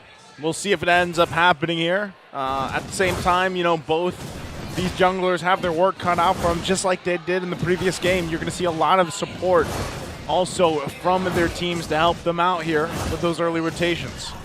Both junglers starting orange here, and it looks like Sensui is up maybe a step or two. But just like that, oh no, he goes for purple first. They want to contest for the Little Wanderer as early as possible. So this is the rotation that they're going to make. They will try to contest for it as both of the mid laners and the roamers are actually, unleashing haymakers. But again, surprisingly so, Sensui, just because of the lack of leash, especially with Akai, it's not going to benefit as much. The emblems are already shown, but Haji... no, Haj! Okay, well, good thing he's got the flicker there, but that is going to be down for the next 2 minutes. He doesn't have that now, but this is kind of what we expect, right? Pressure being put out. They did this the last game, but unfortunately for both teams, they didn't get any first bloods until after that first turtle was pretty much up. So we might be under the same scenario here. Check it out. Here's a little bit of a trivia for the Filipino Savage. He holds the highest average damage dealt and damage per minute in MPL Philippines history with 54,000 and 2,000 respectively among players with at least 200 games. Can you believe it? If earlier it was the Filipino sniper and now the Savage showing everyone up. Mind you, they both debuted in Season 7. There's so many other things that we have to consider, but Kelra showcasing why there's so many, or he's one of the best gold laners out there, but Sensui though. Sensui could be in trouble here. This is going to be dire if he does go down before that first turtle. They get the heavy spin out. They're going to be happy with it. So he does still have, of course, the retribution, but might just give up this first turtle to go in the hands of Smart Omega. Renegade going to give the information. Most likely not going to be able to do anything about it. As they do, no one going down, but turtle secured for Smart Omega. There was a second of hesitation there coming in from from all the members of Omega on whether they should wait for the ultimate of the heavy spin to come up before they could unleash their ultimates. But again, the heavy spin was out there, so it was a free turtle secured by the side of Smart Omega and early game as promised. Yep. And here, the whole time, it's Ryota leaving the XP lane. Oh, look at Jackno! Wow. Oh no, he stole it! He stole it! Grand Theft Orange! The Mamba did it! The Mamba took the orange. Will they get revenge for it? They're not going to be able to do anything. Renegade not level 4 just yet. No revenge. Seal. Now Sensui could be in trouble once again here. Going to be focused down. Wait, going for it. Heavy spin comes out again, but he's blocked by the wall. Chaknu is a thorn in his side. Smart Omega making like Lightning McQueen. Ka-chow, they're so fast. Sensui as of the moment was like a Beyblade stuck in an arena. He has nowhere else to go. He's just spinning all around, and it was up to the rest of the barangay to just bring him down. And that is a good start, especially for Kelra. Gonna find the way of the dragon, but not gonna be able to do anything. The Black Shoes is there. Renegade could be in trouble now. Gonna have to flicker out, but Haji goes down in that whole exchange. Smart Omega 2K ahead already. Colossal lead here, under 4 minutes. Andoryu has his eyes on the purple. Oh, he has a retribution. Watch this. Oh. Ooh. Grab that purple! He got it too. I don't know, guys. I think Sensui's shaking. Like, he's a little tilted right now with what's going on. And what did Hito say? It was Andoryu who was nervous. I'm not seeing that. Not here. I'm not seeing that right now as well. I mean, Andoryu has developed a newfound confidence after that Game 1 matchup. He plays very much differently even when he's using the same hero. He's willing to exhaust so many other skills as part of his arsenal, and because Edward can't make the extra play to try and go and contest a little bit more. Gonna find Chaknu with the way of the dragon, though. Heavy spin came down as well. Can they get a kill out of this? Oh, they can't find him. It's not gonna happen. Smart Omega will also get the second turtle here. They don't care what Blacklist throws at them. Gentlemen, that was 4 members of Blacklist, and they could not take down the Mamba. Is that how big this lead is right now? Andoryu jumps onto Sensui. Sensui gonna be in trouble here. Gonna get whittled down. The shield comes out. The wall is there. He falls again. Sensui having a hard time. Meanwhile, on the top side, they're going to find Oheb. He still has Renegade to help him out here. We'll see if they can keep it together as they do.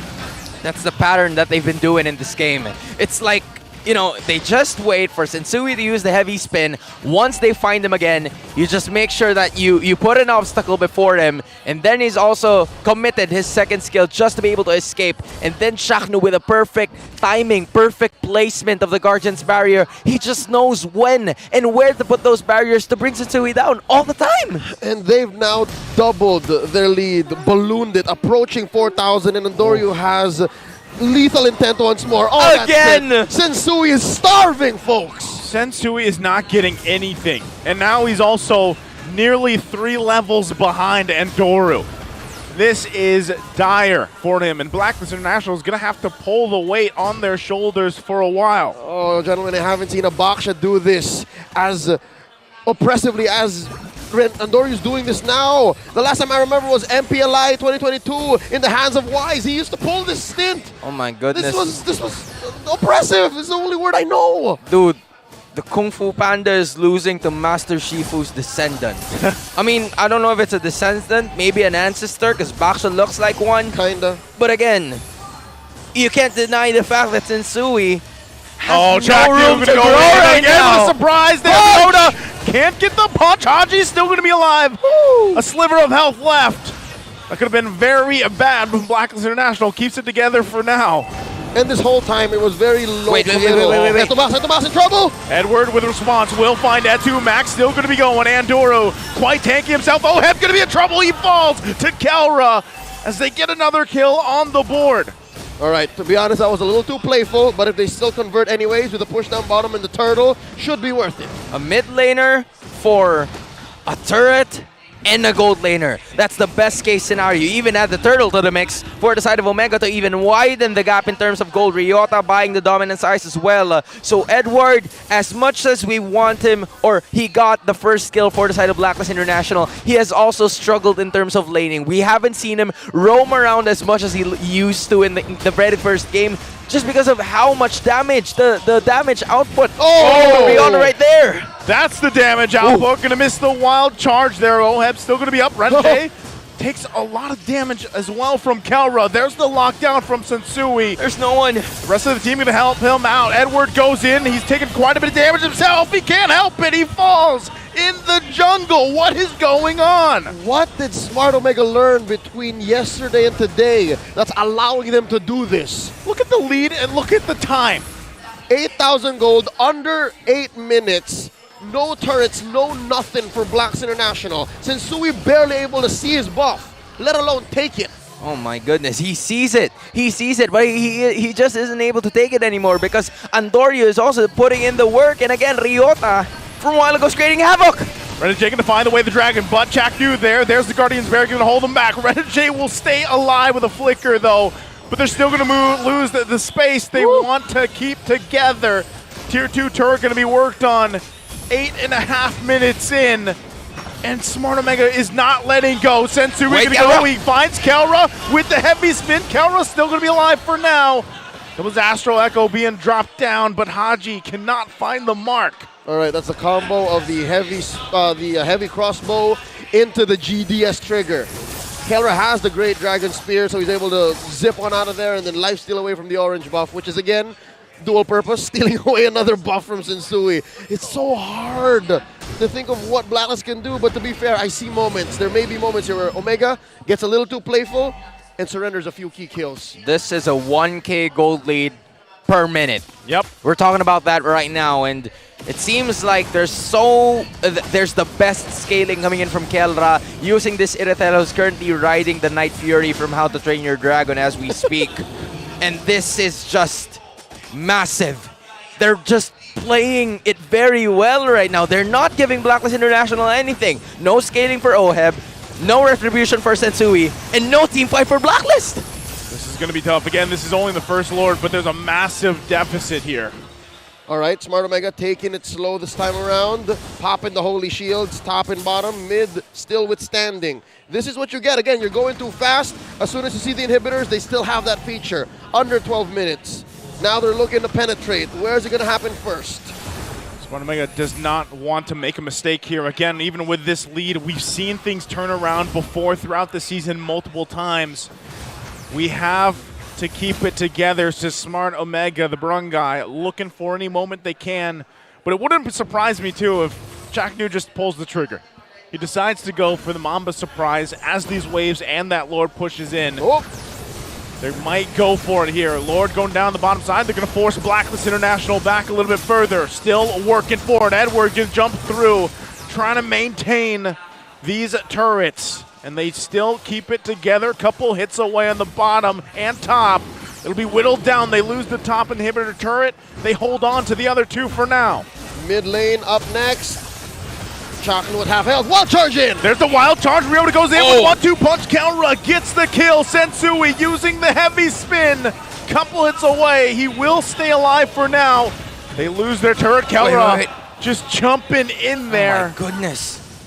They're happy with it. Kelra's hurting so much. There's so many ultimates, and that's not even an ultimate. It's just a basic attack that, you know, Kelra has pushed through, and there's so many other things. You're going to push it once again, trying to get the mid inhibitor turret. Anduaru going to jump over that turret, whittling it down, and it's finally taken out. The base of Blacklist International fully exposed here. And now you take what you get. Now if you're Blacklist, the only thing that you can do here is to clear a little bit more on waves. It's going to be a gamble if you want to go outside, which they're actually doing that right now because they need resources. They need something. They need something to eat. They have to get out. That's right. Look at the goal difference between Oheb and Kelra. That's 3K. 3K. That's a whole item and a half almost. That's like almost 30% of the gold lead that the whole Smart Omega team has over Blacklist. It's 3K also nearly for the junglers. Oh my goodness. And that explains why Sensui's getting quite the beating, man. Oh, here we go. Another fight. Here we go for it. Oheb has to get out of there. S2 Max was on the hunt. Sensui falls. Andoru gonna spin around, jump into the base. They have no waves to push in though, so that might be all they get. Dude, they dangled that orange buff right in front of Sensui's face like a carrot. They know he's hungry. Guys, how about this? How about this? Come get it, Sensui. Oh, this is oppressive. This is just... I don't think Blacklist came in today expecting this kind of firepower. Yeah. And now they want to go for the defense, in which they will be successful in doing so. But Max though. Max already using the black shoes, gonna dodge that shot from Haji.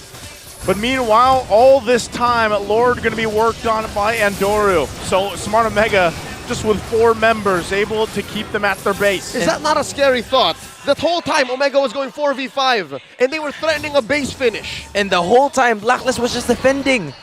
Andoru was over at the Lord. He wasn't doing anything as much. He's just buying a little more time. He's taking his sweet and precious time, securing the Lord, having some time with the objective to make sure that it will go to them, because in 13 minutes and 10 seconds, the Lord is going to be spawning right ahead together with those minions. The base is fully exposed for the side of Blacklist International. They do have wave clear coming in from Haji and Oheb, and even Edward maybe, but the damage output, that is going to be the issue here. Can they withstand Omega, especially with Kelra on a full build? It's so hard to ube inside your own base. Look at how far and isolated the Hitman is. The Lord's marching in, waves are crashing. Oh, the wild charge gonna come through. Sensui falls again. Renegade nowhere to be found just yet. He might be too late, and lightning in a bottle. The Barangay will sweep Blacklist International in the El Clasico.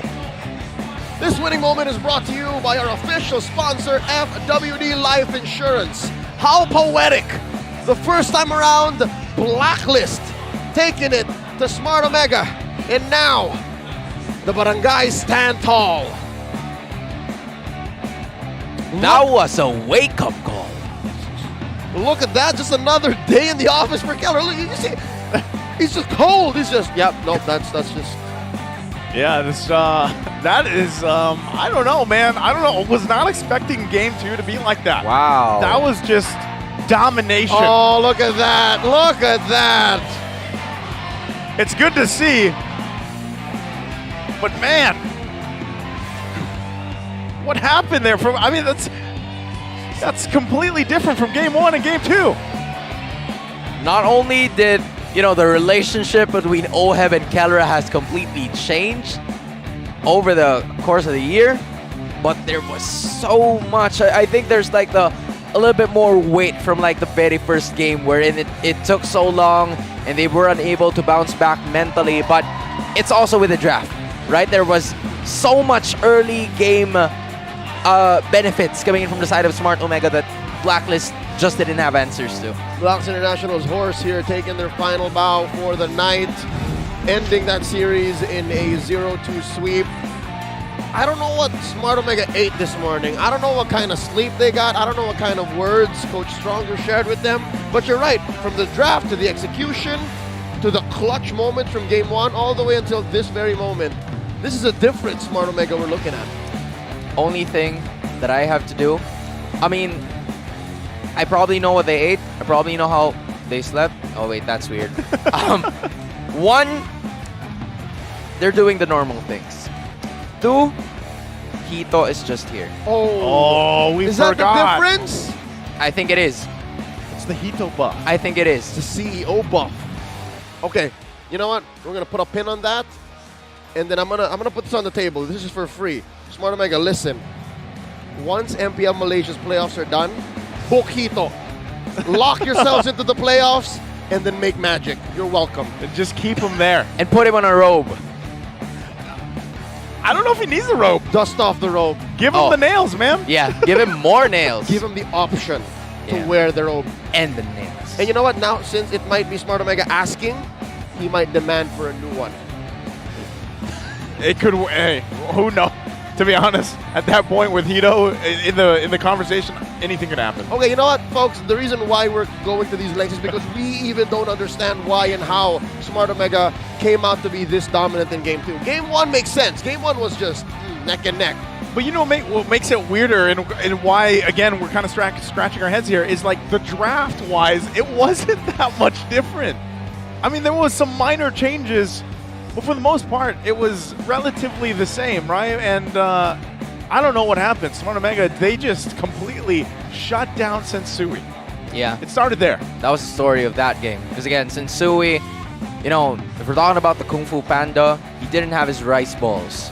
The rice balls were missing. It was, you know, Andorio just dangling it in the corner, just like what you mentioned a while ago. Sensui wanted to go for it, and then there's the ball.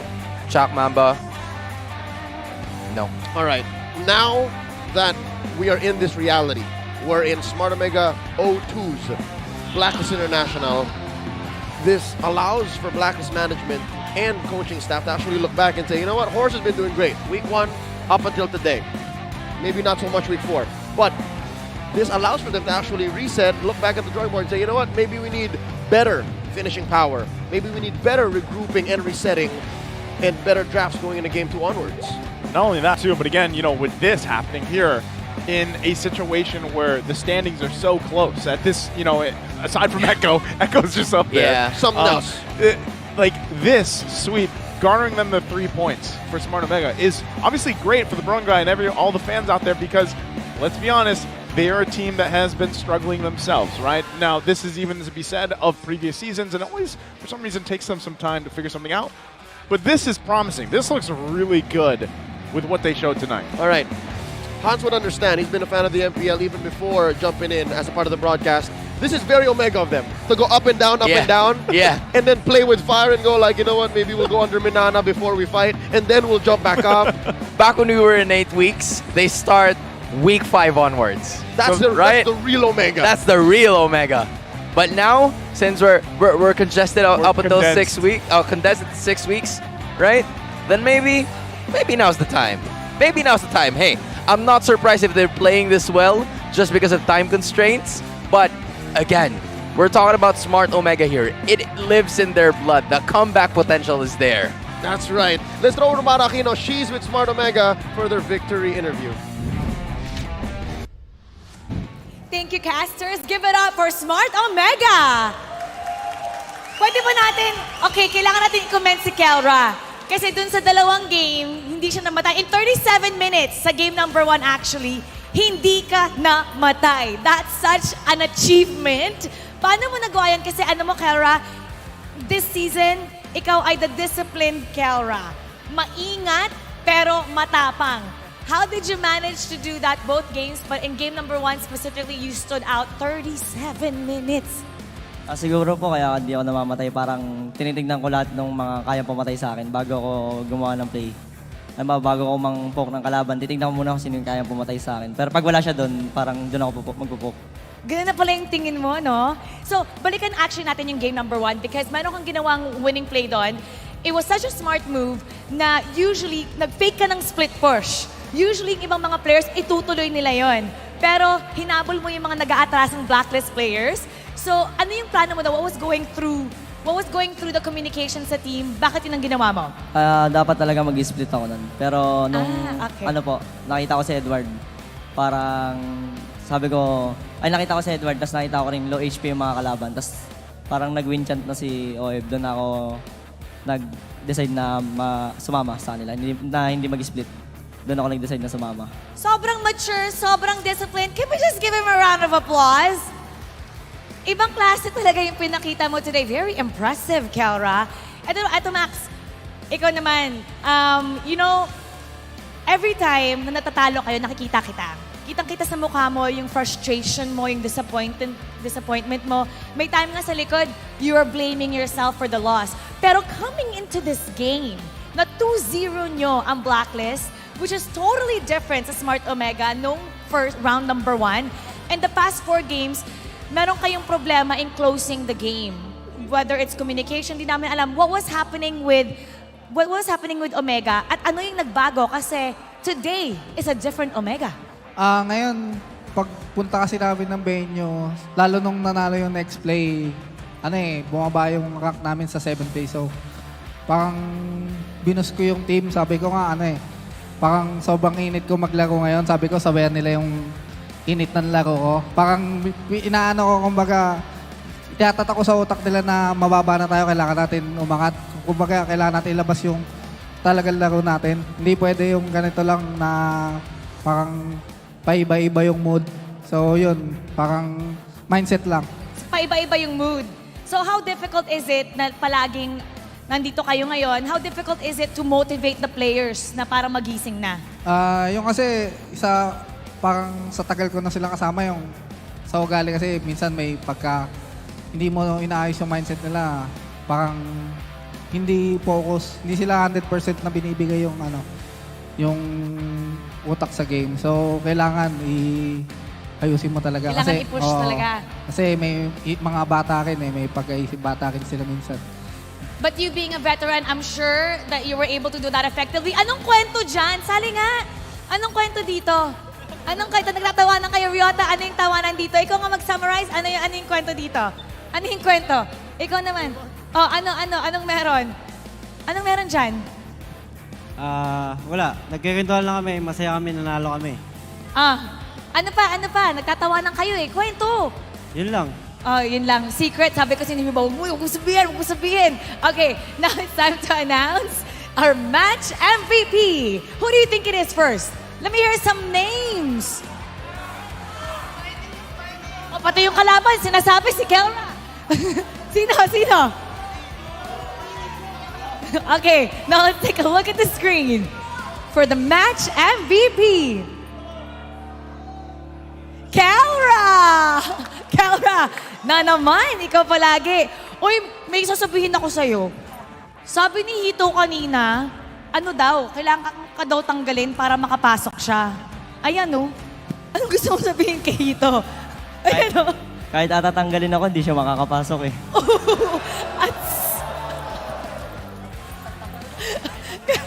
Hito, paano yan? Kahit mag-jungle si Kelra daw, hindi ka daw makakapasok. Okay, Kelra, what else do the viewers, the fans have to watch out for? Kasi ngayon, talagang kitang-kita nagmamature ka. You're the more disciplined Kelra. What else do they have to watch out for and expect sa Smart Omega pati sa'yo?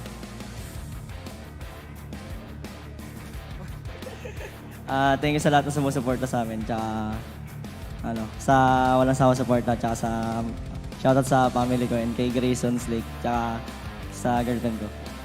All right. Everybody give it up once again to Smart Omega. You may now take your bow and take your walk of victory. Congrats, Coach. Congrats. Siguradong pagkatapos nito, sabi ni Hito, one shot na. For sure, they're going to celebrate today's win because that was so phenomenal. Great performance by Smart Omega. We're gonna break that down for you. Babalikan na natin mga casters. Pasok! It's both heartwarming and a little weird to see Kelra like that. He's grown up right before our very eyes, but just the same, I kind of miss the sharp-tongued Filipino savage. I don't know, man. When he there was a moment there where it looked like he might, but then he's like, you know what? I'm disciplined, Kelra, now. He I'm just wanted do it to. this way. He may have asked Coach Stronger, yo, can I? No? Okay. Well, Hans, it's your turn. Go ahead, break down game number 2 for us and maybe wrap up this whole series in a little bow. What seemed to be a long-lasting game number 1 translated into a quick game number 2 as Smart Omega dealt a finishing blow to the side of Blacklist International to sweep the series 2-0. Now this time we're going to be taking a look at the MVP of the matchup. You've seen him a while ago being the series MVP, Game 1 MVP, make him a Game 2 MVP as well. Iritel for the entire Game 1 and Game 2 series, he hasn't died. A KDA of 3-0 and 4 and a gold permit of 881. That is absolutely massive for an Iritel wherein you would expect that it would go in the later portions of the game, but the later portions arrived too early, especially when you take a look at the MVP highlights here brought to you by Smart, wherein Sensui was really pressured by the rest of the members of Barangay. The idea here for the side of Omega was to give so much trouble for Sensui to the point where he doesn't make the necessary rotations to contest for the turtle and even for the major objective. He couldn't even get his very own objective, which are the purple and the orange objective, which we will be taking a look in just a bit, because if he goes to the orange buff, it's gonna be Andoryu who's gonna check him out. In case Andoryu is busy on the other opponent's purple buff, it's gonna be Chaknu who's actually getting it. He got it for like that one time and it all went in shambles for the side of Blacklist International, where it reached a point where for a minute or in every minute of gameplay, that is the lead that Smart Omega is holding as of the moment. There's the wave clear factor coming in from both Haji and Oheb, but there's not enough damage, especially with the nerf coming in from the Claude, where the Blazing Duet doesn't really clear as well compared to the previous Claudes that we've seen in the game. That is the reason why, you know, Oheb and the rest of the members of Blacklist International struggled in finding a way to bounce back in this game, especially with the aggressive factor that came in with the composition that was brought about by the side of Smart Omega, having the Baksha, having Ryota as well, who did a very good laning stage going up against a Joy, and Edward didn't have enough in him to at least find the rotations necessary to get them in a very good condition. As you can see it's a very one-sided ball game, leaning onto the side of Smart Omega with 47-725, 13 minutes of gameplay, 13k gold T that was held by the Barangay. 2 Lords, 3 Turtles, even the orange and purple buffs were the same because of how well Omega has started to, you know, communicate and synergize. There was a brief call coming in from Chaknu to get the orange buff, and then the timers to go to the purple buff as well, which is why Sensui struggled in finding his footing in this matchup. 5-9-3-1 level 12 compared to Andoryu, who has 8-9-3-8 in terms of gold and a 2-0-4 at that as well. 3 level gold gap, 3k gold gap is already something that you could have problems with from the start of this matchup for the side of Blacklist International. And Omega, with the early game scaling that they've had, not with the Iritel, because you would expect the Iritel to at least arrive in terms of scaling on the mid portions, maybe in like the 12 to 13 minutes of the matchup, but it arrived so early because of the early game composition that the rest of the members had. You have Andoryu, who's very good at rotations, Etumax, who is very well in terms of dishing out the necessary damage available, Ryota holding the Bakito that has a very well condensed in terms of the laning stage, and you also have Chakno that was masterful in taking the wild charge as the side of Smart Omega tends to sweep Blacklist International. And this is an ever-ending story, because I think there's going to be more for the next set of matches. The plot thickens. Again, in my head, I could not have written it this way, but ladies and gentlemen, this is the reality we live in. This is MPL Philippines Season 12, and I'm so happy that we're here. This is our league, and we're so close to M5, and this whole matchup here just shakes up the scales of power. I don't know. I don't know who our two, well, maybe one of them's Echo, just saying, but I don't know who the 2 reps might be. It's, yeah, it's kind of hard to say, but, you know, that's the thing. Even with Echo, how they've been dominating through this regular season, who knows what's going to happen in the playoffs? Like, that's just the how the cookie crumbles in MPL Philippines. Who's Honestly. almighty? That's right. And what's crazy about this season is that anybody can beat anyone. It's like, you know, even if you're at the upper echelon of the standings, the lower ones who are in the brink of elimination and not even making it to the playoffs can still land the finishing blow on the ones up top. That's right. Hey, on behalf of Hans and Naisu, such a service, Leo, we'll throw it over to Mara Aquino on stage. And just like that, the fourth week of the regular season is in the books. Pero napag-ulan naman ng mga highlights and surprises ang bawat teams. In the first series, Iran and the rest of the Raiders managed to steal 2 close games against the Hive. After that, pinatunayan ni Doming AR na late game lang, kaya pa yan as Minana Evos squeezes a 2-1 victory against TNC to make it 2 in a row. And for the last series, napunta kay Calra ang huling halakhak matapos nilang matalo ang Blacklist International in a sweep. Talaga namang tumitindi na ang mga tagpo dito sa ating liga at lahat ay may iisang misyon. Ibandera ang bansa sa M5 World Championship. Muli, ako po si Mara Aquino, nagpapaalala na ang tahanan ng pinakamalalakas na MLBB player sa buong mundo ay mas Pinas Lakas. Keep it good vibes, everybody, and see you next week.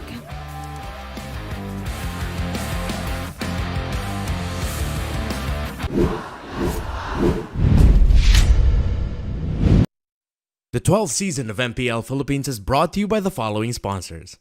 Smart, the official telco partner of MPL Philippines Season 12. Our official sponsor, Infinix. Infinix Note, ultra-fast gameplay. And FWD Life Insurance. In the epic adventure of life, FWD is your expert wingman. Celebrate your victories living with FWD. Our partners in esports. Maya, it's everything. And a bank.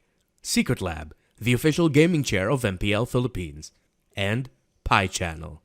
Experience the MPL-PH Season 12 action live at Shooting Gallery Studios. Tickets are now available on our official ticketing partner, Slash. Don't forget to catch all of our official league content on TikTok, Facebook, Instagram, and Twitter. To ensure the equality and fairness of our games, MPL Philippines is also monitored and supervised by the Games and Amusements Board. Habang yung blacklist ay kumakapit pa, ayaw pa rin dito.